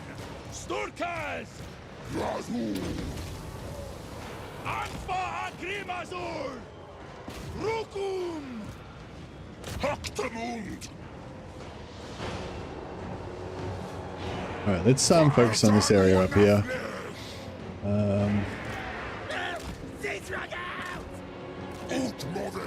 Back bin Wutras! Failmancy! Vahi Sartu! Vahitu Dama! Yeah, just throwing in damage in there. Just kill everything. Those guys are dead. Alright, big axe. No, no winds magic left. Shit. What's this, 15? 11. Fuck. Alright, that's fine, whatever. Right. See if these guys can get some more stuff over there.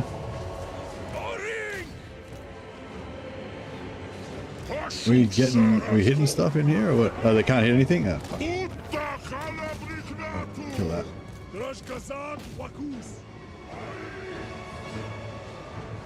They're gone. Alright. You guys shoot that.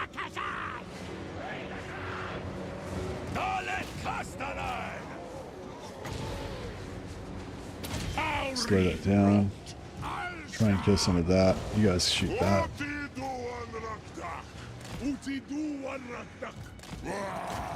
Trying to get as many captives as we can. So your strategy is basically mass archers and heroes. At the start, yeah, you can either go mass hobgoblin archers or mass sneaky gits, you know, melee basically. But I think the hobgoblin archers are better. But up to you. If you want to play more like dwarf noob box where you set up a formation and let the enemy come to you, then obviously archers are better. If you like to play more of a rush type thing where you're like swarming all over the enemy and stuff, then maybe melee are better. But yeah, I think the archers are better. It's all about kind of with the Chaos Dwarfs. It's not so much a tactical thing. It's about the economy. Like you're trying to get as many slaves as possible, and yeah, it's like either you can go for like sneaky gits, so you have like you can chase down more enemies with your sneaky gits, or you use the archers and you pull them in, and then you wait till they're really close, and then you delete them with your archers, and you drop this debuff on them that slows them down. It slows their movement so they can't get away, and then you can after you rout them, you can kill them and get lots of slaves. But yeah, both ways work pretty well, but I think the archer way works better. Archer and heroes, exactly like you said. But you can also do a kind of different melee version of it. But yeah, so this is early game, basically. You do this, and then late game you can either just keep doing the same thing. So but you can just, this is really simple, like how you're saying the dwarfs are sort of too complicated, or you're saying the game's too complicated in general.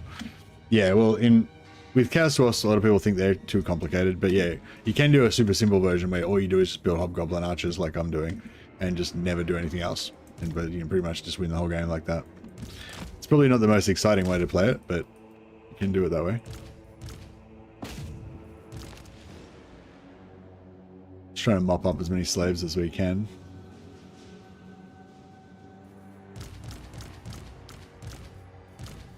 Oh, I forgot. I left Eldred's on again. I've got to take off Eldred's because I keep leaving it on and forgetting. And I just fucked. This province that I'm in now had good sorcery, and I just forgot about it and left it on again. And the reason I put it on was so I could get 5% extra experience on Astragoth. But like, now I've destroyed all the winds of magic in 2 different provinces. I think I'm gonna take it off. I keep thinking I'll take it off at the end of the turn after I fight the battle, and then I keep forgetting. So I'm just taking it off now. It's not worth it. I'm just gonna. It's like just doing colossal environmental damage that will be there for generations to come. You know, it'll never recover.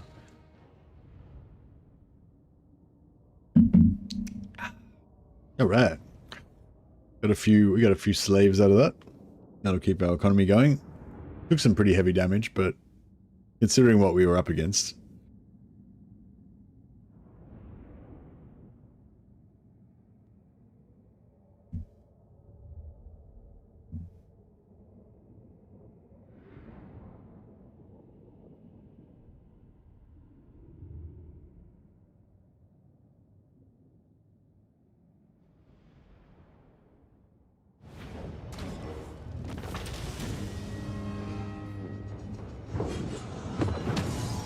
Yeah, I don't know. When they first changed the Dark Elf slave mechanic, I was a bit sad about it.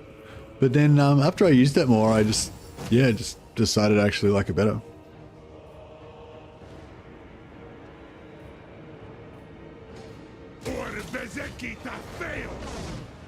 Because like I feel like apart from the flavor aspect, if like I said, I do like the flavor of like moving them around and having them in specific provinces. But apart from the flavor aspect, the main argument that it's like nerfed is that you make less money.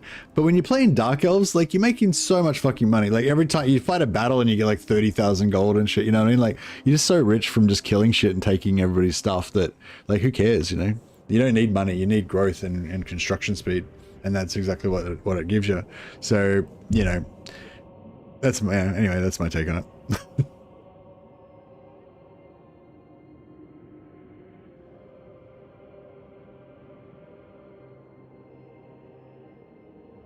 Like I feel like if you had the old slave system in Warhammer 3, I feel like you just wouldn't even bother doing it at all. You just ignore it. It'd be like no point even worrying about it. Because the extra income that you would get from it, you wouldn't give a shit.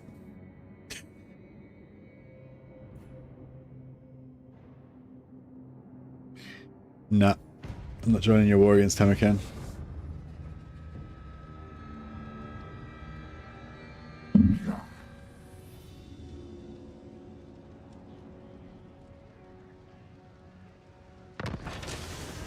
Orkiskuf, dat skatsal konver fatrathjar.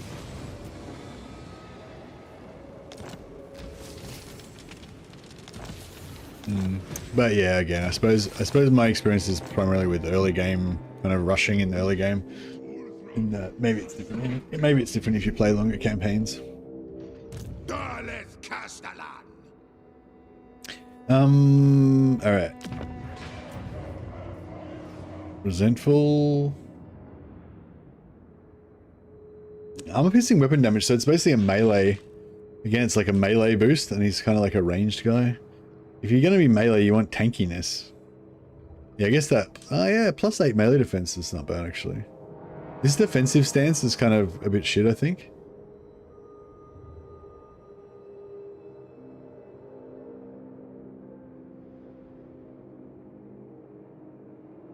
Actually, it's not too bad. I guess you just it's basically just +10 armor and +8 melee defense, but only if you're not moving. Which basically you're not going to be a lot of the time.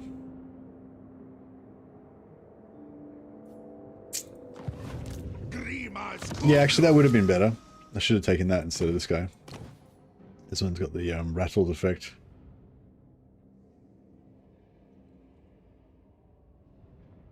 But it's not that much of a big deal. The loyalty mechanic puts me off playing Dark Elves and Skaven. Yeah, it puts me off as well, but now that I realize it doesn't really do anything, like they nerfed the loyalty mechanic to the point where you just can't really ever lose armies. Like it basically just never, like it used to be, like originally it was the danger they would rebel against you, but now it's just like it pretty much almost it can't happen. So it's kind of like, yeah, I still don't like that system, and I still think just the concept that you could potentially lose your army just makes it, you know, it's unpleasant, you know, it just makes it feel not good. But in reality, like you basically never can lose your armies, so it's not really, it's kind of just a nothing mechanic now.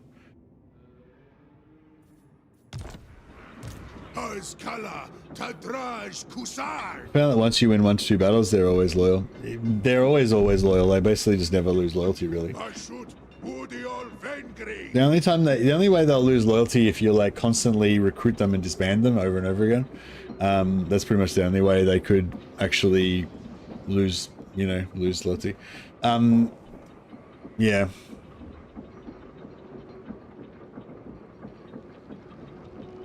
Yeah, and you can exploit it heaps. You can exploit it really easily as well to get free magic items, free money, free global buffs and stuff like that. So it's basically, it's just, if you know how to use it, it basically just gives you a massive advantage now, and there's no downside. But it's a lot of busy work to do it.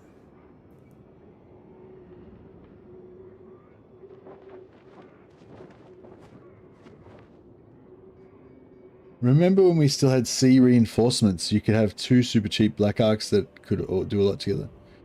I'm not sure what you mean, Kanuko. What was 2? What do you mean super cheap black arcs? What C reinforcement? What?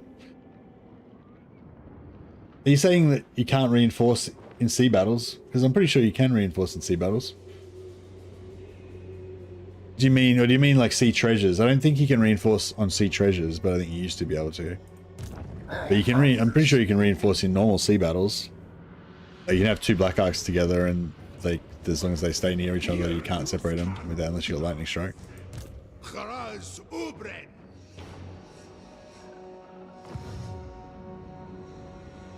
Deita Shuti. Astragoth Zolahu. Khasutanunku. Abdanua. Hagtat. Domitashu. Hundra Aupak.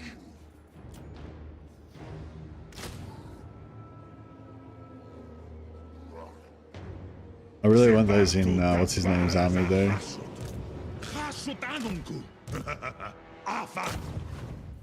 Close defeat.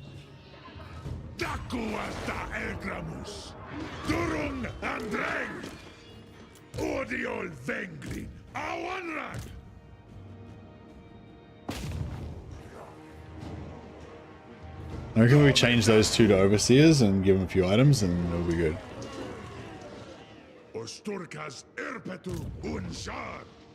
This, do you reckon this army retreated? Because there's units that are not damaged in there. So I'm kind of thinking it didn't retreat.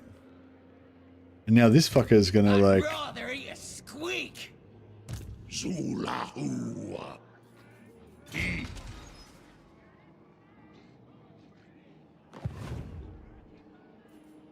Vaumansi Anunku.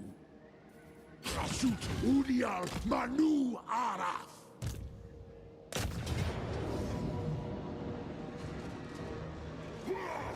Grunzenta Barak. Scrun Dakan. You can no longer reinforce sea battles. Are you sure? I'm pretty sure you can reinforce in sea battles. You sure you don't mean... Yeah, you know... You sure? Have you checked that recently?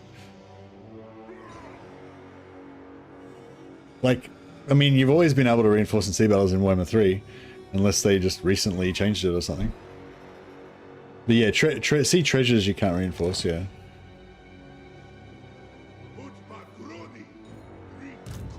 And I'm pretty sure you used to be able to.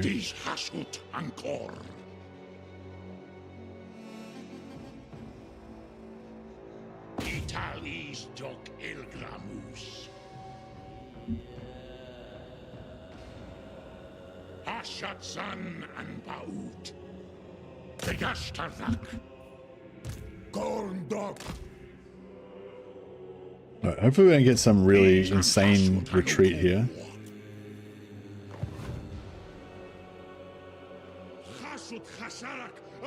Currently playing Belagar campaign and getting whooped.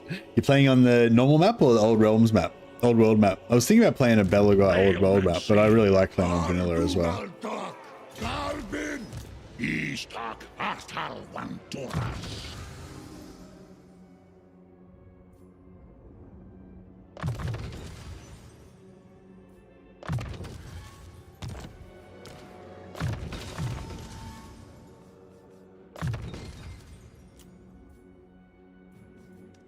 So what's this one? This one's fast. Fast and murderous charge. Yeah, I feel like I can't. The speed's fun. Seeing red. Nice. This one's a killer. Playing on the big map as in Immortal Empires or as in Old World? Sea battles you can, treasures you can't. Yeah, I thought so, yeah. The game crashed after winning an epic battle against Thorgrim. Don't worry, Geraldo. It just means that you're in Valhalla. You get to feast every night and then fight the same battle again every day, in eternal glory.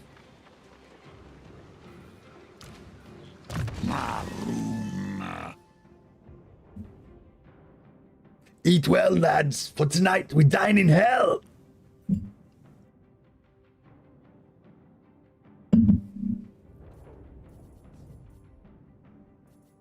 Alright, beautiful. Now we can get +2 capacity for all heroes. And we got Lord Recruit rank +3.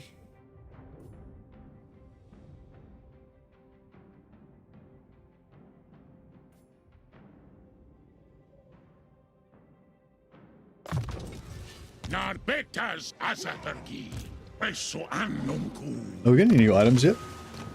Armor of Fortune. It's better than Spell Shield. Stone Mandal's better than... Well, it's whatever. Crown of Skulls. Yep. This bad boy can have a Malignant Totem. A Spell Shield. And no one wants the Malignant. The Enchanted. Let's go Sorcery. Gotta get rid of that.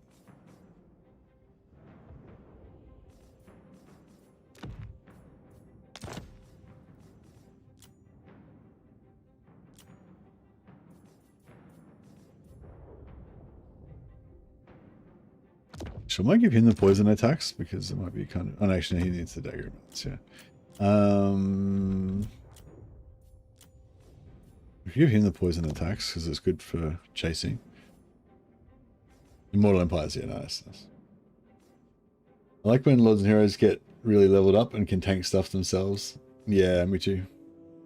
I like tanky heroes and lords, and I like everything tanky, really, I guess. I thought he was... It's weird. Oh, maybe he just thinks he can win. I thought, yeah. I thought he was going to retreat.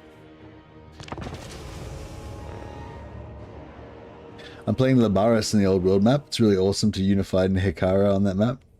Nice. Yeah, I want to play Belegar, but on the old world, not on the big old world map, but on the old world classic map.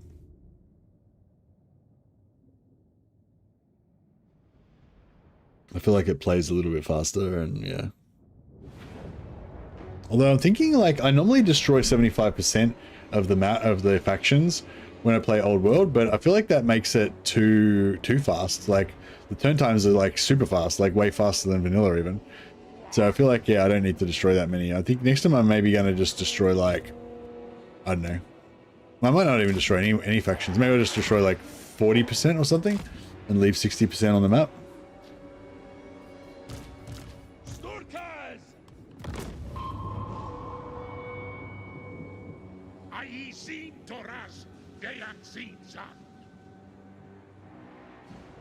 Turns become extremely slow in the late game on the big map. Yeah. You played on the full old world map when you played Belegar though, yeah, Anthony?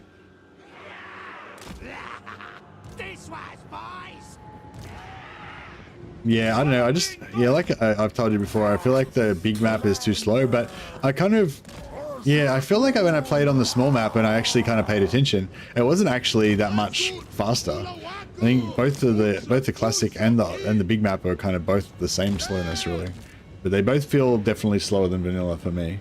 Like the loading times when you load out, when you like I go into a battle now, and after the battle when I load back into the campaign map, it takes quite a while. But yeah, you've noticed like I always take a while to get back onto the campaign map. But yeah, I think maybe that just might be my computer's a bit shit. Need some more RAM or something.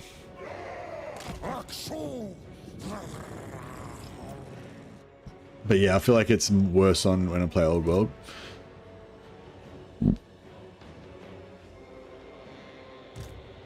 But yeah, I mean, so I was sort of thinking like I would play the large one, except for, yeah, I hate the Chaos Realms being on the map. So yeah, so I can't deal with it. So basically it's like either I'll play the classic one, if it's a faction that I think is appropriate for the classic, or I just won't play old world at all, because yeah, I can't handle those Chaos Realms. They're gross.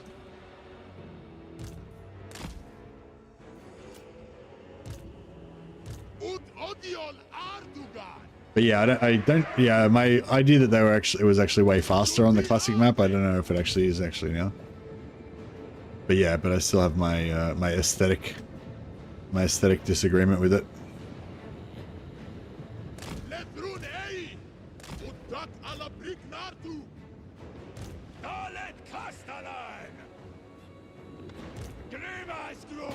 I'm gonna try and stop these manglers.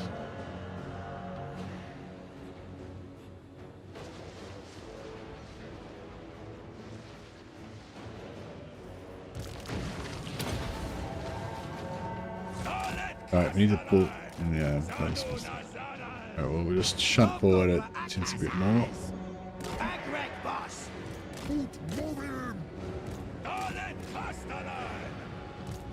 Then we need to get over here and stop this shit. Are they going to let us out or what? How are they? Oh, the Manglers. They've got too much mass. Oh no, the normal squigs can't get out. I'll put my buff his defense. There he goes. He's out now. He's out. Whoosh.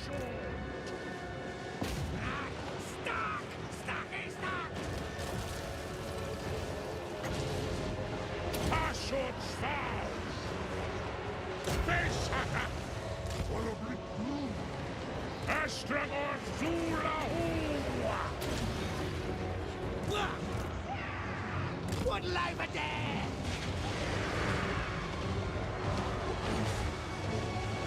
Get wrecked.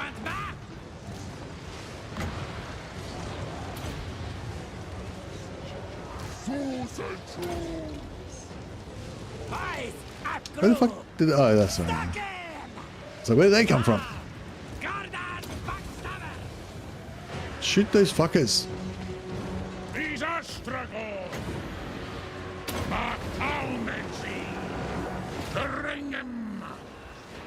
Man, this is turning into a total fucking disaster, really. What are you guys up to? Get out of there, what are you doing? Alright, we need to clear up this left side real quick. And yeah, you need to get in there. Bit of this action.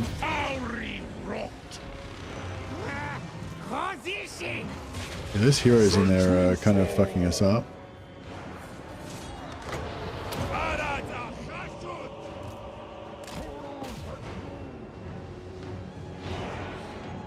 If you guys could just shoot that, that'd be sweet. You and actually, I'll just delete that quicker. You run.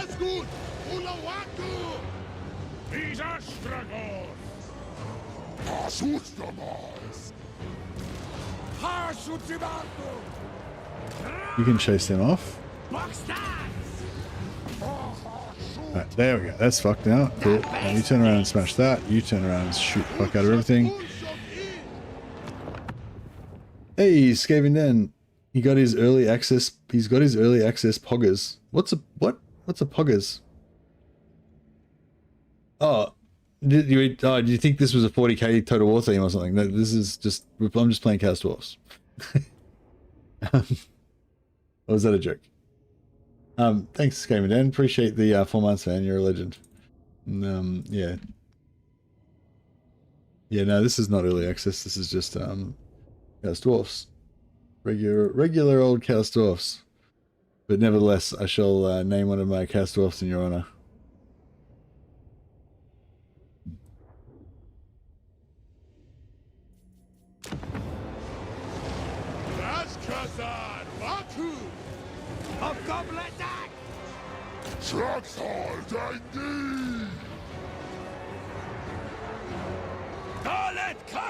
Yeah, get this guy cycle charging.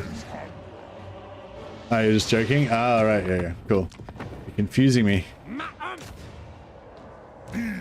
not very good. I don't handle jokes very well. I just get confused. Fuck. Stop killing my... If I lose one of these units of guns, I'm gonna be pretty mad. I mean, I guess I did go into here with a high degree of confidence that was perhaps not warranted.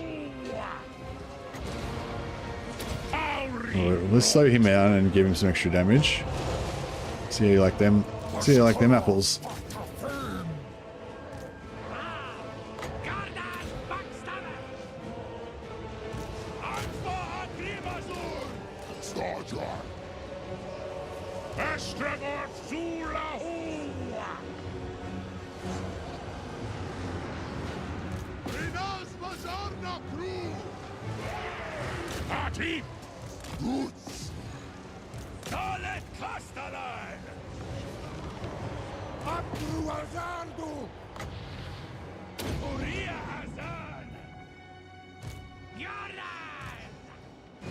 Alright, let's get over here and mess these guys up.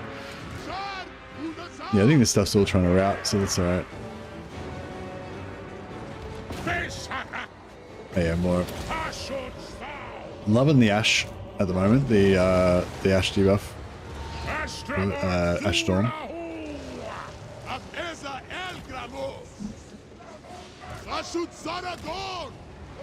Astragoth Zulahu! Hartobla Atazad! Gordon! Nice. Durkaz! Well, that was pretty brutal. But we came through again. Victorious once more. Tagromspoi! Dumlet Cleus Diswas! Crotax Hobgobla! Ha! Strund!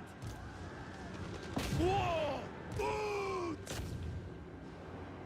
Who's ready? Dragon!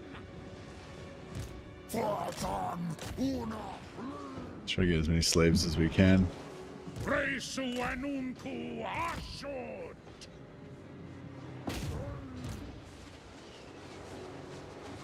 Keep moving! Drum! Strike! Give him a shotty in the face and he's dead. For Anat Wongleum! Asum Achasut! Arat Achasut! Drengakas! Zangbentok! Turner's Bucky!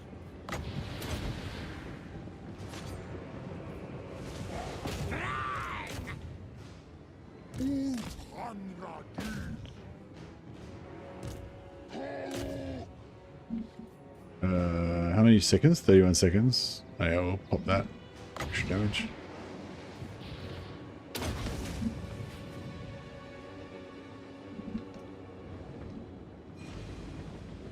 Who's that cat? Deep!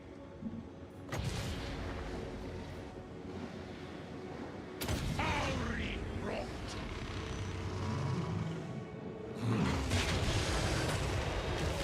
Not sure if that actually killed anything, but Yodas! Grimasgrum! I want to kill these guys to get more gold, but help ammo, yeah. Ah, fuck it, no, just get more slaves. Right.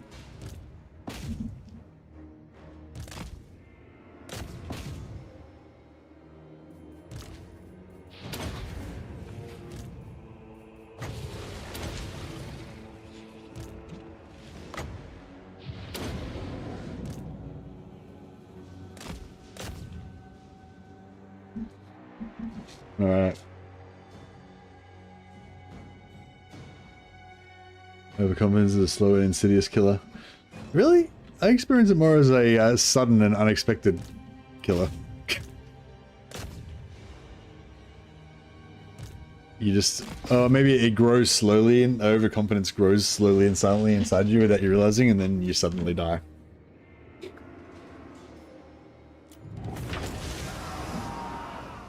I think we got away without losing anything, or at least nothing important. Yeah, army's a bit banged up, but I think Grimgor's entire faction is pretty much completely wrecked now.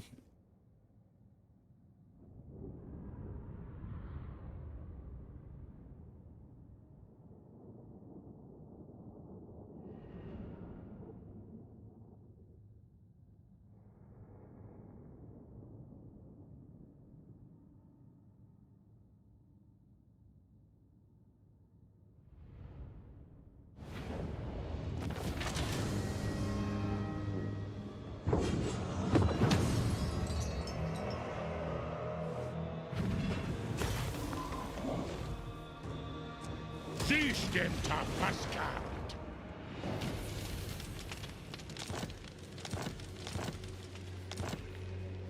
Astragoth Zulahu! Fardu! Shite. Can't reach these fuckers. Uddanas! Unudanatzad! Gandar! Oh, we're still in Gorgeruk, just. It must be like right on the border though.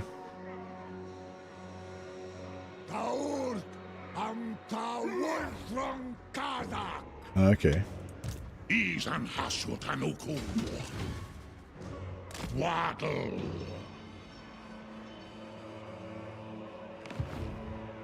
Gorndok. Suferayu.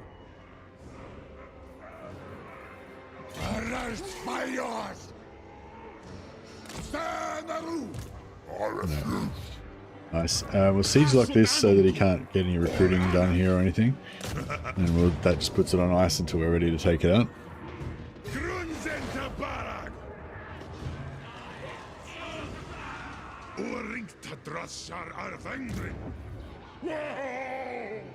Gizrat the Thunderous.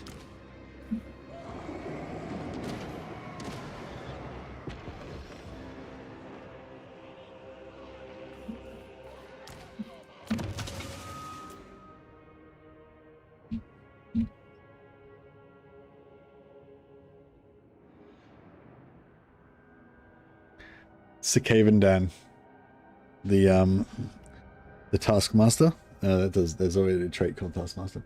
What's the name of that crop that the Centurions used to use? Yeah, what's the name of that? Stick Centurions used to beat legionaries. The stick used by Roman centurions to beat, discipline, and motivate legionaries was known as the Vitus. Skavendan the Vitus. He likes to beat his legionaries with sticks.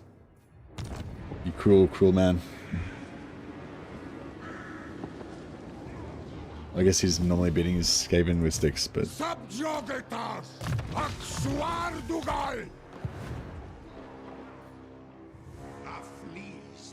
To motivate, yes, to beat and beat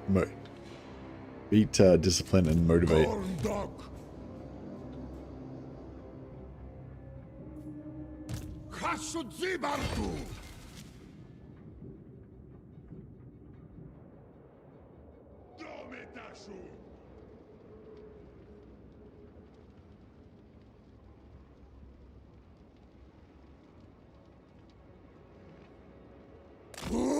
Dark.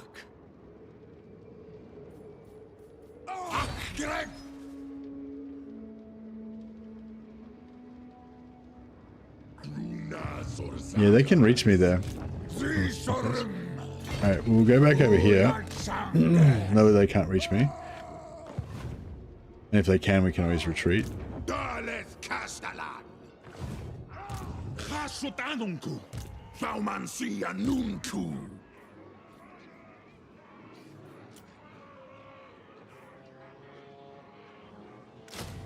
Zebartu tabara za hasut. Gumlech.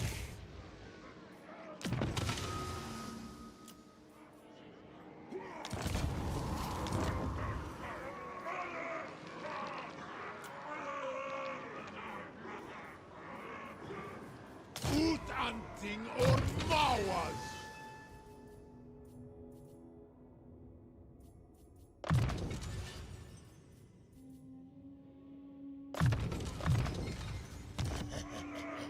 No, this is vanilla.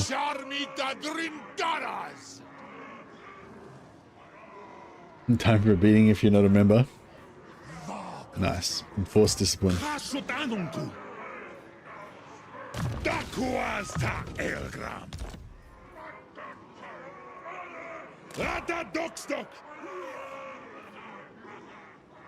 Ardugalzan Taparak or Anad Umanad Ringorak.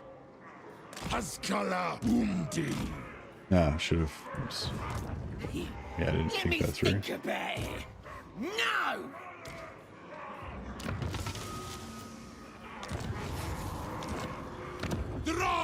Jarlik. Gorndok. Gorndok. Yeah, that's right. We can only have. We only have 3 anyway.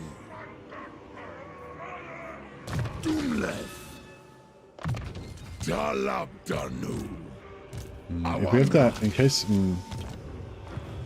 You're not right, Dad. I'd rather eat a squeak. Reek.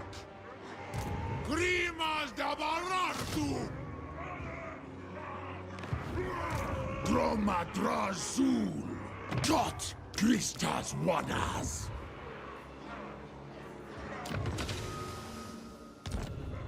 Dantalaz! I'll just respec him out, probably for a Metal Wizard. So if we do have to actually fight, we've got something to fight with.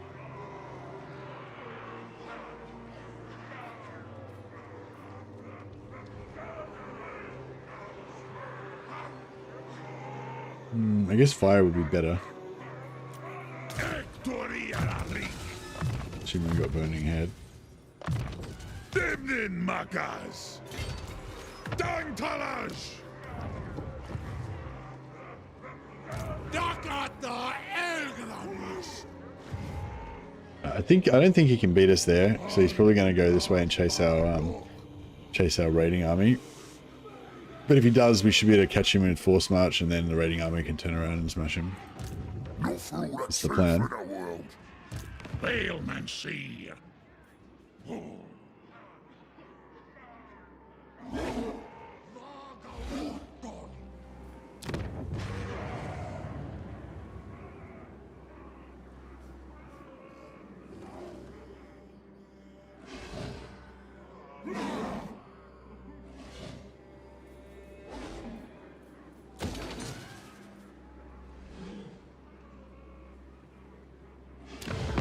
I am bathed in lightning. I am energized.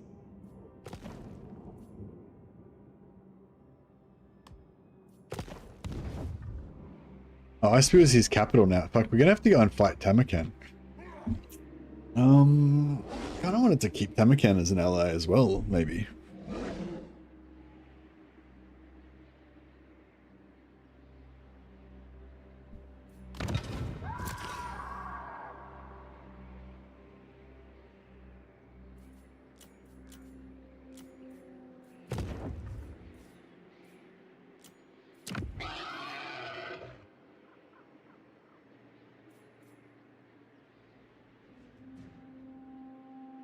We need to kill Grimgor real quick, and then nip back up there and take out Tamarkan as well. Does Tamarkan have a good... No, Tamarkan used to have a good trait. Now he's got a totally shit trait, doesn't he? I think that's how they played it, how they played it with Tamarkan.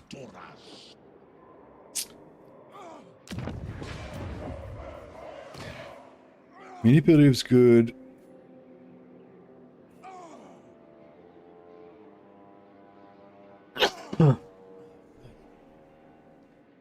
Yeah, compulsive is good.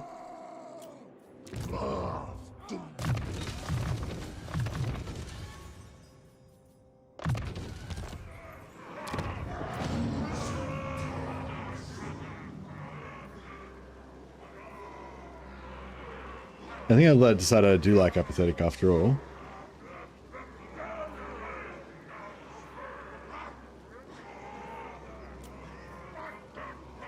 Dale Castellan! Dale Castellan! Group old Tamarkan trait, yeah, pretty much.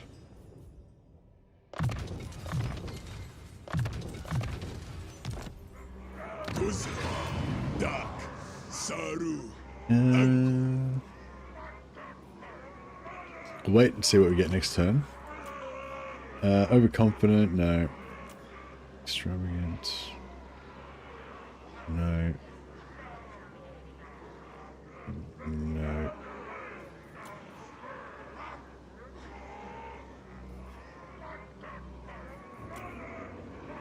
Manipulative's pretty cool. So we can just get our technology stealers out on the field as soon as possible, doing their thing.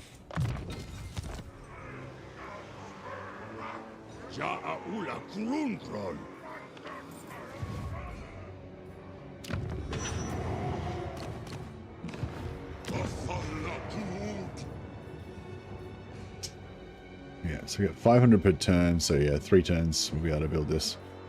Still faster than I normally get it up there, so.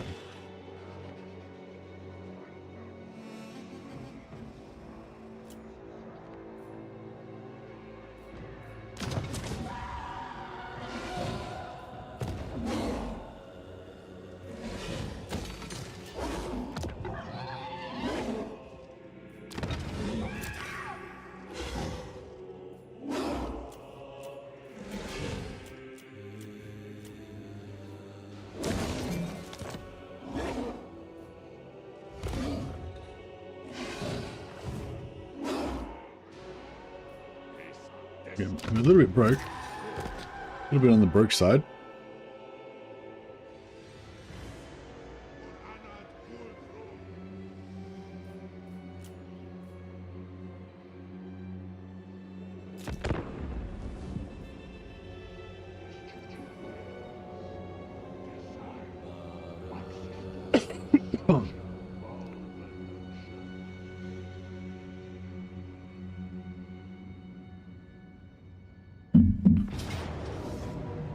That's cool, we just siege lock in here, so we just retreat. Next turn we siege again.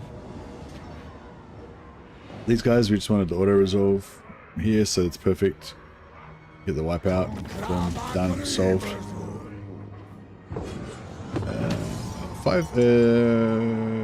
200 slaves basically is 1500 gold. So 500 is about 66 slaves. Okay, so that's a bit more. Tried to escape, failed. Boom.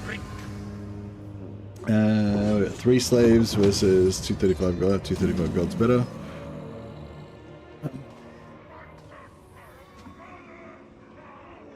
Alright, I think Grimgor has just given up. I think he's pretty much got no forces left now.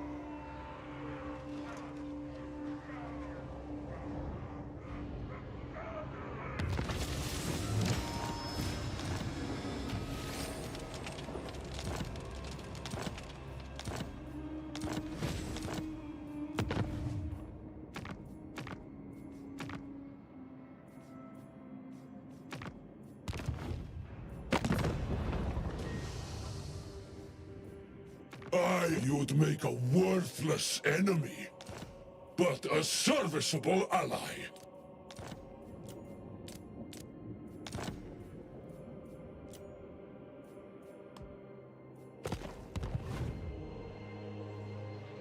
Groot!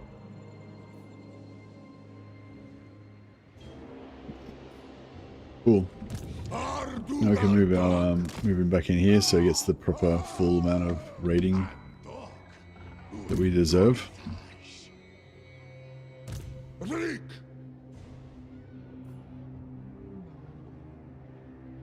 Eri! Takumkar!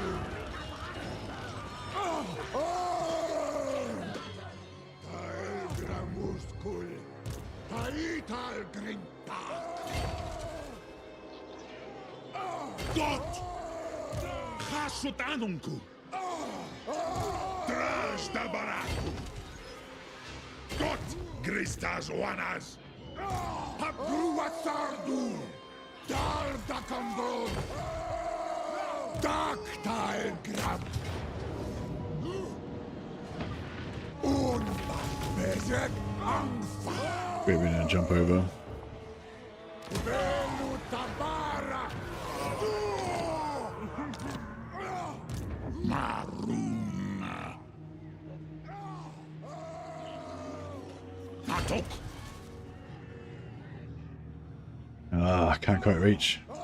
Karas da dragjar! Dumle! Od!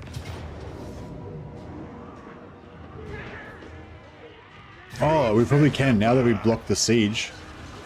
Now we probably can. Oh yeah, glory. So these guys are siege attackers, so we can pop over here and then transfer the siege attackers into this army.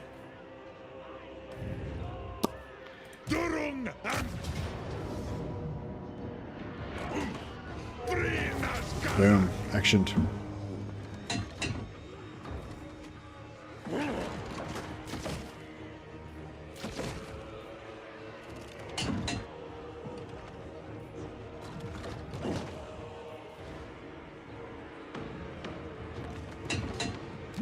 Barakas ida gomthau! Dum thaumancy! Okay, Grimgor ceases to exist. Put all of those units into the settlement to get a bit of replenishment. Glorious. Now we're going to skip back north, smash Tamarkan. Greases could... Oh, strengthening 2. Sweet. Alright, if Greases can not suck and be a good ally for us, I'm happy to let him have the entire mountain ranges, pretty much.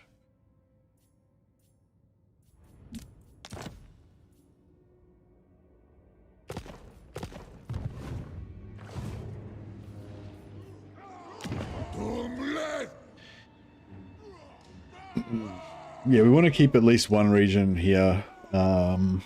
We want to keep at least one region so we can use it for slave sacrificing. Actually, even if we could trade one for one of his, that'd be even better.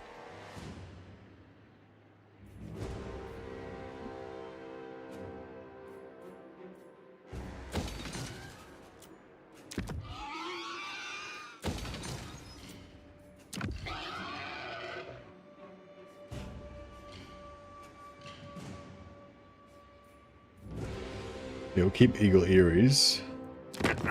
He's only little. This'll be the quickest of meals. So we can't sell him Carrick Flag. The Black Fang he can have. It's 40. Either of these worth anything? No. No. Alright. There's a peak. Maybe. Let's just double check, make sure I didn't actually sell the wrong thing. I've done that before. Yeah, we can region trade a little bit and get Greasus as an ally, that'd be sweet. So we're going to sell Carrick Vlag, Gorger Rock, and Black Fang. Yeah, Carrick Vlag, Gorger Rock, and Black Fang. We're about to find out how I became tyrant of tyrants. Alright, so we just straight up sell Black Fang first. Done deal.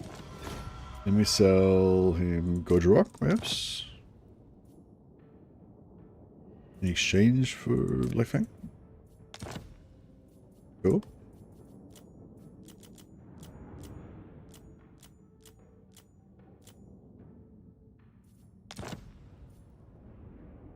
We're on the gravy train.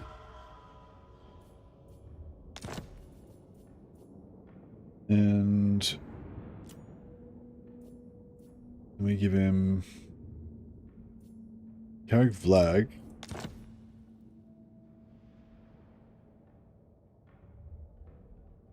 Yeah, Carrick Vlag gets us this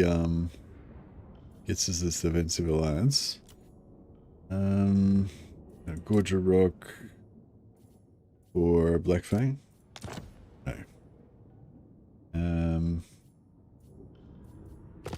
Oh wait, because the barracks are getting blown up, are they? Ah yeah, the barracks are getting blown up, so we just put more barracks in. How much more? Yeah, so we need... we don't really need money this turn, so we can go all the way down. So we've got 200, 300, 700, probably maybe 800. So we've got about 8. We can do 8 more rushes.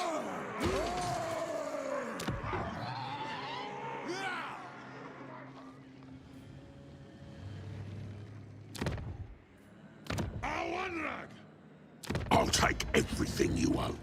So now we sell yeah, Black Fang, get Gorgeous Rock back again.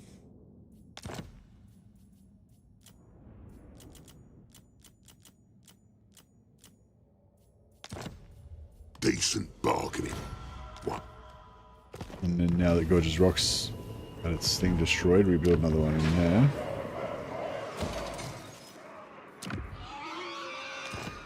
And then sell him Gorgeous Rock for Black Fang again.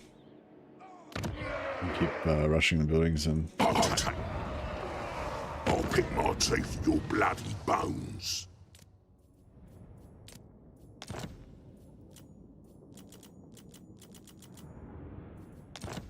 Done deal.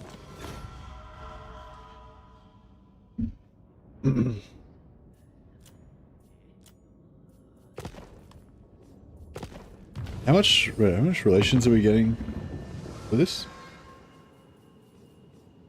Hold, master. Gifts 120.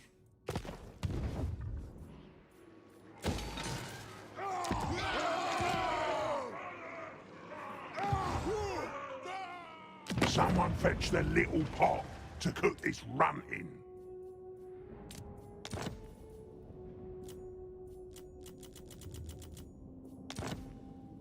So 120. We're on the gravy train. 150. So you get 30 points per instead of 40.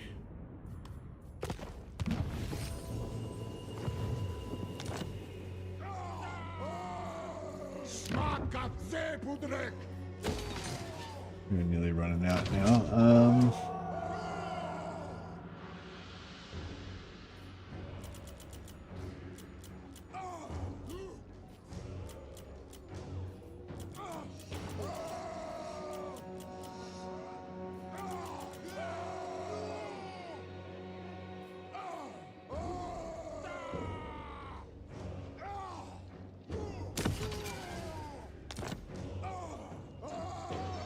Alright, so we can do 5 more. So 4 more now. I'm the over-tyrant. That means I'm in charge here. Got it?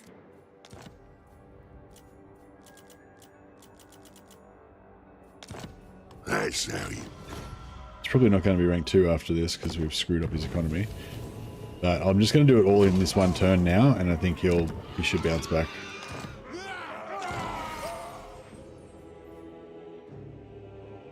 Don't you be enslaving any of our noblars now.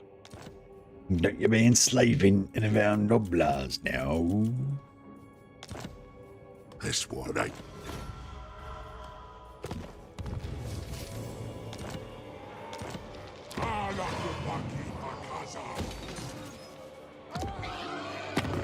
Yeah, every time I swap it, I just build another barracks.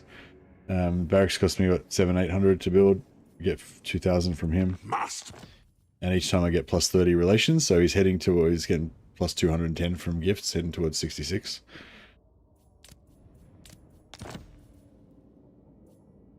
Now should be heading towards 96. You're not as piggy.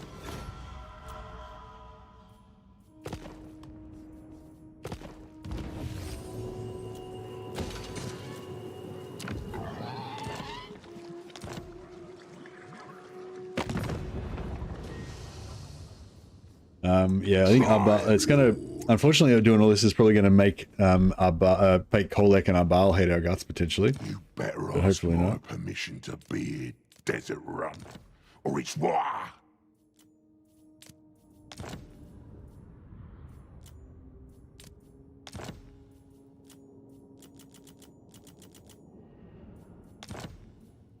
You're coming. Alright, how's that looking? We could do one more. And we'll save one for after. So... What do you want, me? Alright, so let's say we sell Blizzard Peak. Yeah, Blizzard Peak gives us the defensive alliance. Plus it should give us another plus 30, so put us up to 150. And it'll move us 1 tick positive as well.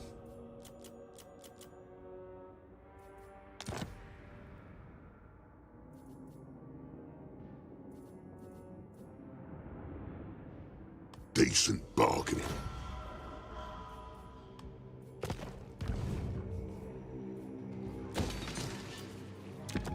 Right, so we're still 100%, but we can't do any more.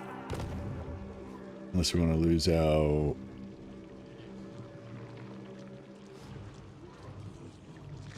Oh, I thought we were getting 500 raw materials.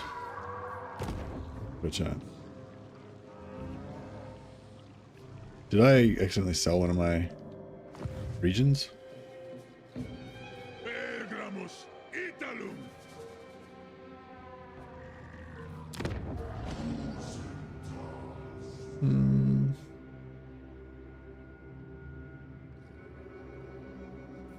Gromadrasul.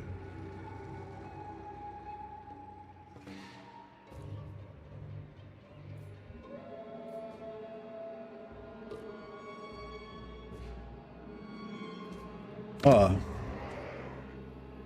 Yes, I sold Blizzard Peak. I fucking sold the wrong one. Fuck it.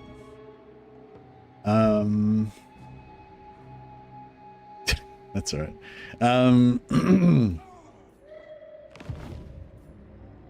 Yeah, Carrick Vlag was what I was supposed to sell. Angva Grimazul.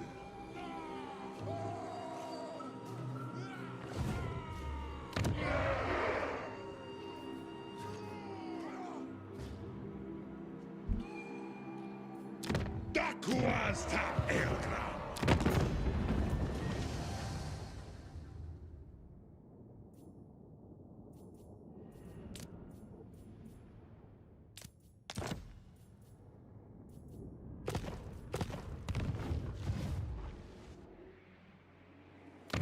Moore's decree.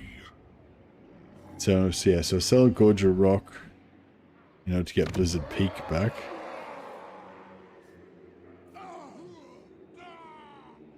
Smart plan, this.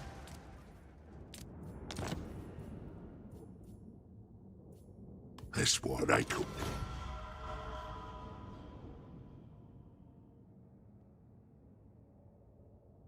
Oh, still at minus 110. How come we didn't get the...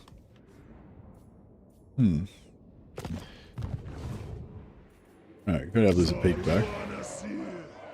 Although now we gotta change this to an outpost again.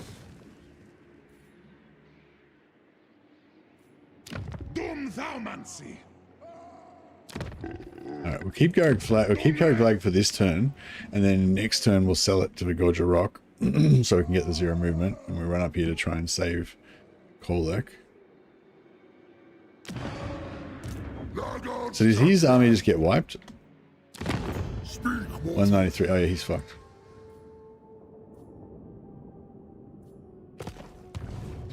Alright, shit. Alright, we'll recruit a lord at Saber Mountain, just so we've got somebody who can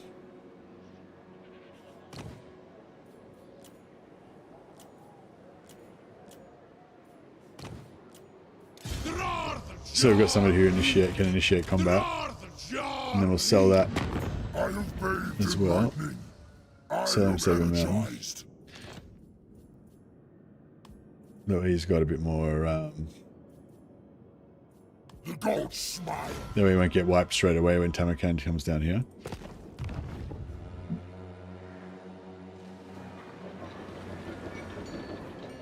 Tabaratu. Asum Khasut. Rav Dumlit. Is Udiol Feyus. Des Drungi. Materialistic, yeah, that's a nice one.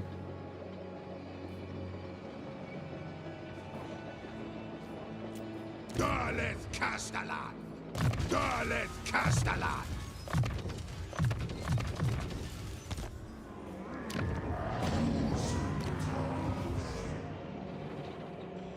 Mutoria. I don't know if that's quicker that way, or we get some there in blue. Some there in blue. Yeah, probably this way is quicker, I guess.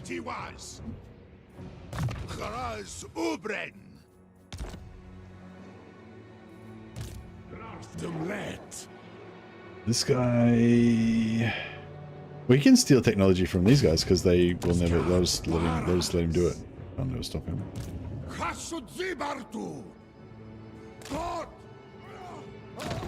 Convoy dispatch. Alright, we'll send it to...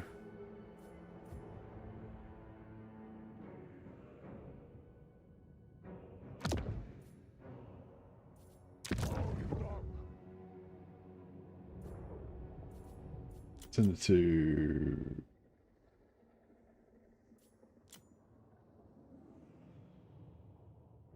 Black Crag.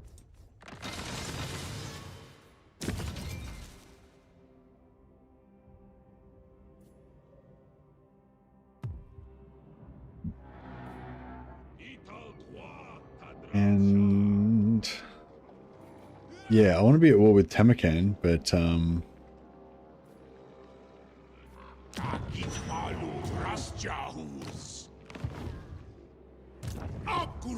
Yeah, actually, I fucked up. I should have.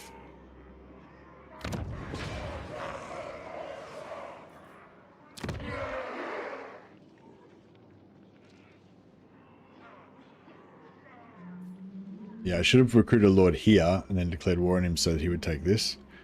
But I sort of thought I don't know, I just sort of thought I'll put this guy here and I'll somehow be able to stop him or whatever. But yeah.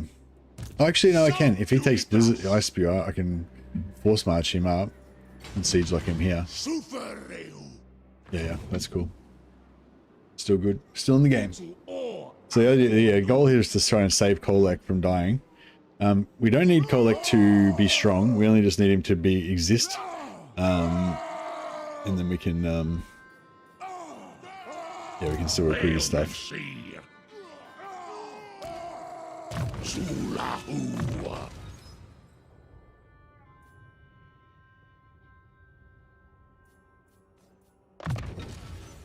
Anoth Oki.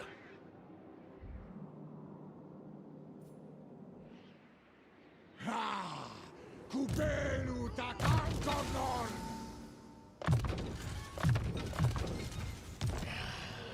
Tagorn Bezeki.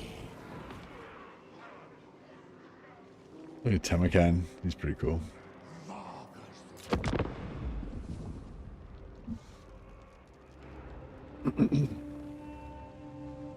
Takonkavudi Matalokus. Dispetazula Bagasan Fataria. No. I think not.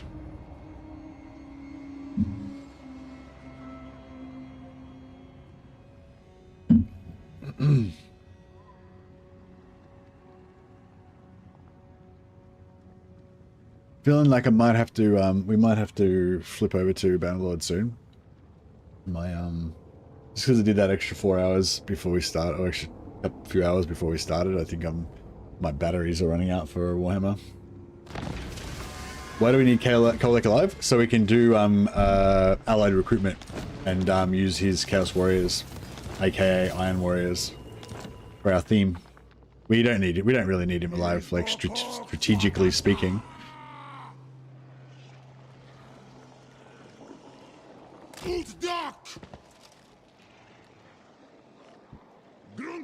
Zagas. Por las udiol tiwas.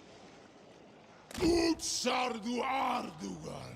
He won't give Chaos Warriors. He will give Chaos Warriors if he's alive, but if he gets wiped out by Tamakan, then he won't give Chaos Warriors. Yeah, so because of the warband mechanic, I guess, Chaos Warriors don't give, like normal factions, if you build an outpost, then you can recruit whatever they can recruit in that province where your outpost is. Whereas with Chaos Warriors, they don't have any recruitment. So what happens with them is if you build an outpost, there's just a selection of units that you can recruit. At level 1, you can recruit Chaos Warriors. At level 2, you can recruit Chosen. And at level 3, you can recruit Chosen Great Weapons and Chaos Knights, I believe. Been running around trying to find a priestess of Shalia for 2 hours, supplying the Empire with an abundance of rakes.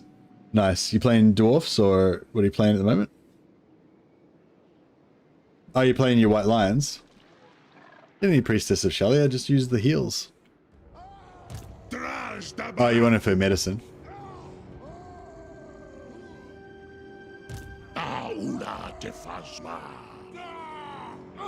Yeah, I kind of want to do this. Started a new runesmith run. What's the difference between your old runesmith run? Are you just trying to do the exact same thing but just do it faster or something, or are you trying to do something different that you couldn't do in your other runesmith run? Are you trying to get that elusive 12 endurance so that you can get higher level smithing? Too many companions for me on the White Lions, just got me playing the menus instead of the battles. Yeah. I'm trying to get around the knight career that they added. Any advice? The ability doesn't seem to do much yet. Yeah, I think we figured out that the ability scales off the base damage of the ability, not off the base damage of the weapon. So it says that the ability gives you 20% extra damage on the weapon, and then like other stuff gives you like another 20%, another 50%, another 100% or whatever. So you think that it's like, oh, 20 plus 20 plus 100 plus 100 plus 100, so that's 480% damage I'm doing with my weapon. But it's not like that. It's like, I think it's like, if you get up to like plus 400%, it's not plus 400% of your weapon damage, it's plus 400% of the 20%. So basically you'll do plus 80% damage. You know what I mean? So yeah, so when you get it fully maxed out, you'll be doing about double damage, I think, with your attacks sort of thing. I think that's roughly where I got up to. It's pretty good though. Like you can go around just with a one-handed sword and a shield, and the one-handed sword's really super fast, but you just like still like smashing things as if you're hitting them with a two-handed Warhammer or something.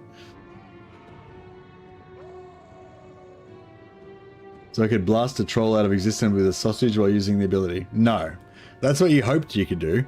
But no, instead it just does like about double damage. But bear in mind you can put enchants on your weapon as well, and which work, and the flat damage enchants work better when you've got a small weapon, a small fast weapon. So if you can get a like plus 20% plus 20 flat damage on a like 75 damage sword, then you know that's like that's 25%. You know that's a lot of extra damage, and then that multiplies by 200%. So it's like, yeah.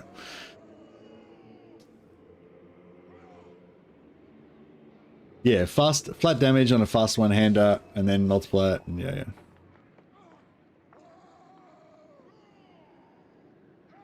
Yeah. Also with the blessings that you get on your knights, the seals that you get on your knights, I think the Sigmar is the best one. So yeah, so whatever knight you started off as, basically abandon your religion and start worshipping Sigmar and become a Knight Griffin instead. Is my advice. I don't think the game actually records what type of knight you are anywhere. Like at the start you get to choose whether you want to be a Knight of the White Wolf or whatever, but it doesn't actually do anything. It doesn't make your class Knight of the White Wolf or anything. Your class still remains just Knight of the Old World. The only difference it makes is like whatever religion you follow, you buff that type of knights that also follows that religion. I think that's pretty much the only hard and fast rule. But also it determines what seals you can get access to, which further buff your knights. Plus it determines what enchantments you can get with your own, if you're a priest. Start with prestige for trying to get Knights of the White Wolf. Yeah, nice. The Knights of the White Wolf do have some pretty good. The Knights of the White Wolf are like a DPS kind of knights, I guess. I'm not sure what seals they get, but yeah. Anyway, maybe we'll switch over to Bannerlord and then we can talk in more depth about all this Bannerlord related stuff. I'll just create a new stream.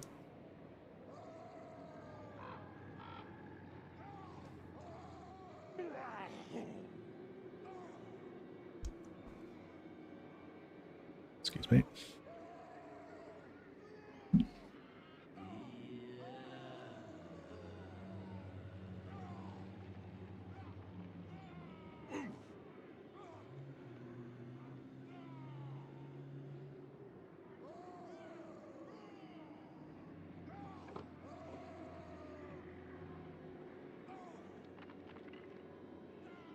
I'll find this stream.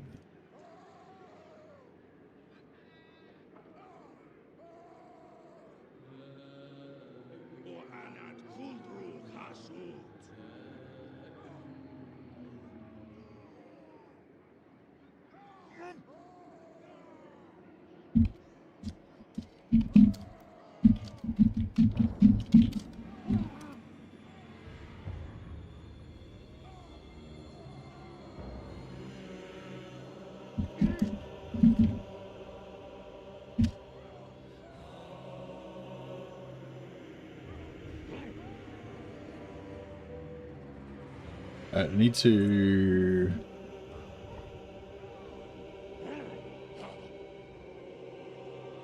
make a new thumbnail, so it won't be a second.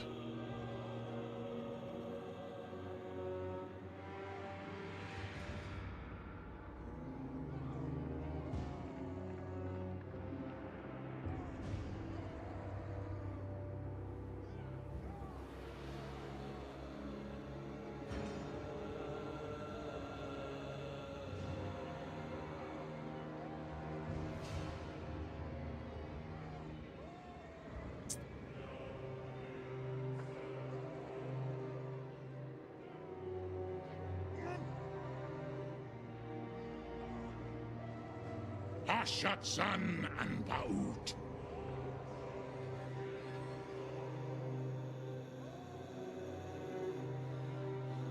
You need a question mark.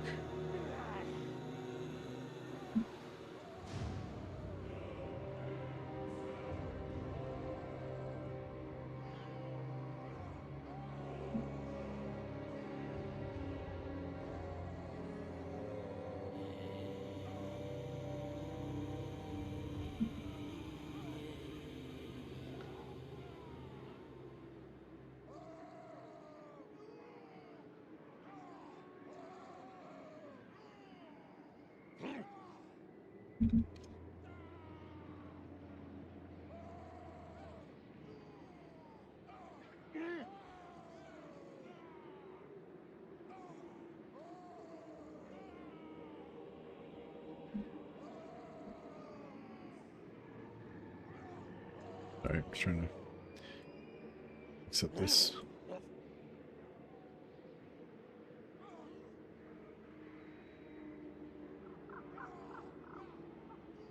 Drashkath, Drash fails.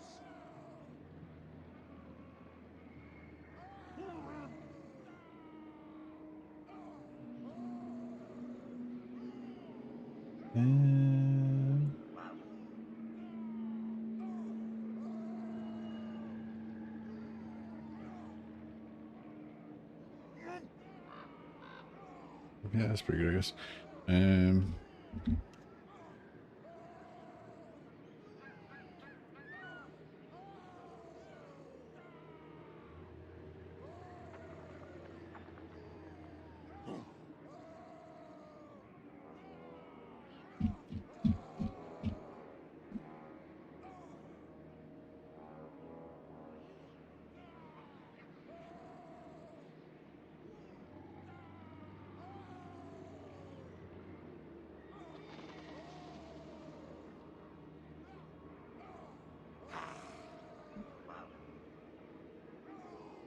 Izdok Urk Fatadak.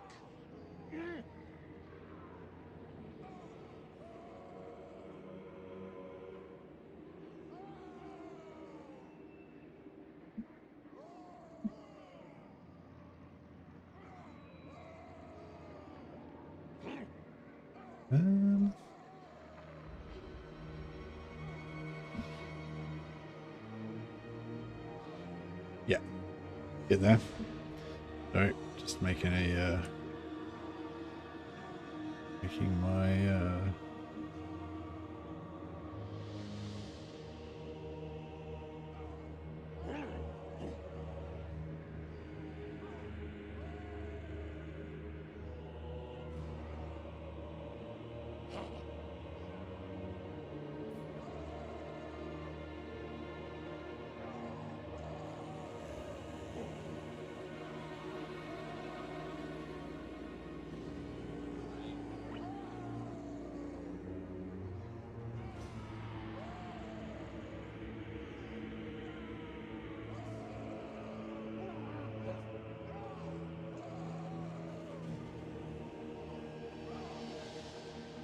yeah.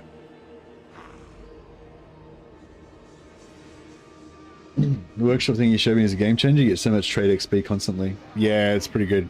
Although I have there's weird thing where some of them seem to stop working, but they seem to stop making you money, but they seem to still keep giving you heaps of XP anyway, so it's fine.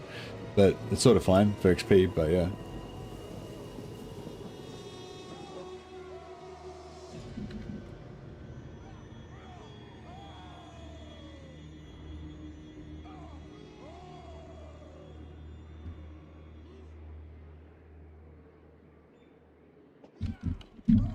All right.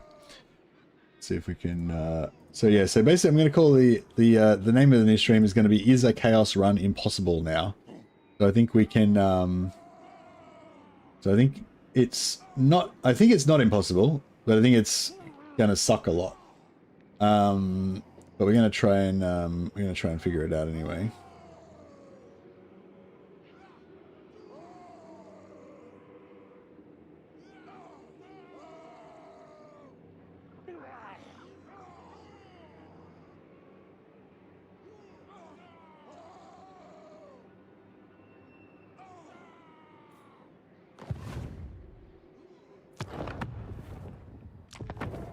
I'm just going to start this war. Ungi Takara.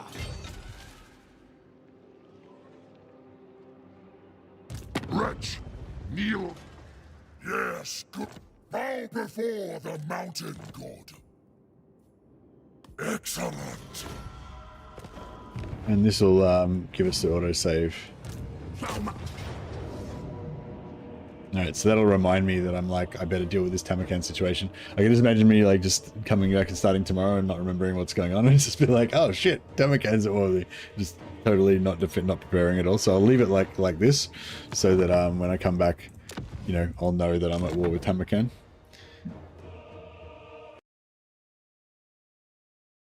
Alright, let's get the Bannerlord loaded up.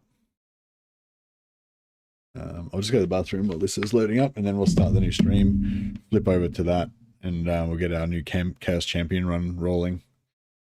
Try and like go for, you know, ultimate power. That's it.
All right, we'll switch it over now.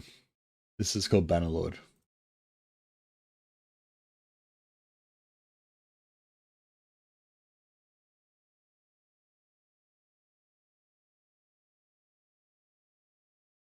All right. Get the get down in the other position. All right, so we're starting up a campaign of Bannerlord in the Old Realms, which is a Warhammer mod for Bannerlord. And we're gonna in the previous version of Old Realms, one of my favorite things to do is start a campaign as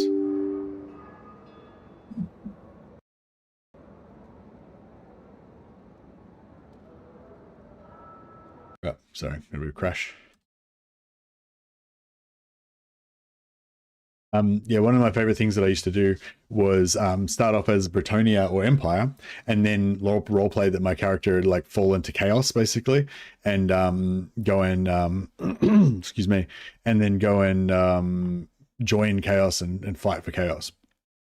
But yeah, being the War in the Mountains, the new mod that came out, there's they've made it so that basically it's really hard to have any meaningful chaos playthrough. You can't really recruit chaos troops even through captives, and yeah, basically it's, you know, it's just way more painful now. So but we found some workarounds. So there's a couple of things you can do. So you can still join the chaos faction as long as you're not part of another faction.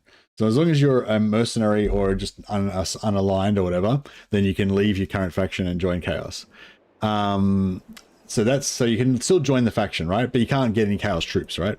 However, when the first faction that you join as a vassal, then you get given a free army usually, right? So that free army that you still get that apparently when you join chaos.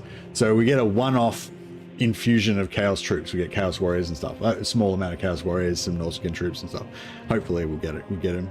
I have had it happen where it just sort of bugged out and I just didn't get the army at all. So yeah, but anyway, we do get a one-off group where we do get the army. The other thing is if chaos takes over a settlement, so if I'm part of the chaos faction, previously, if Chaos owned a faction, you could go there and recruit Chaos troops from the villages like you can with any other faction. But now the troops are faction locked, right? So you can't do that. However, if the Chaos faction takes over a settlement, and then your native faction, like the Empire, takes the settlement back from Chaos, then it becomes an Empire settlement, which means you can recruit from it. However, it'll take a little bit of time for the population to change from Chaos back to Empire. So in that initial time period, you'll still be able to recruit Chaos troops, even though it's, you know, even though it's no longer Chaos and it now belongs to Empire. So basically, there's like we'll get a one-shot infusion of Chaos troops, and we'll be able to very occasionally recruit some more Chaos troops. So basically, my plan is that we're going to try and do a Chaos run. But we're going to start off as like a cultist working within the Empire. We're trying to like destroy the Empire from the inside or whatever.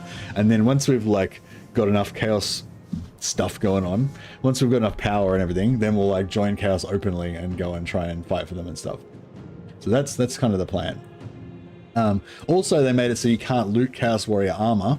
So just to add insult to injury. So you can't loot Chaos Warrior armor.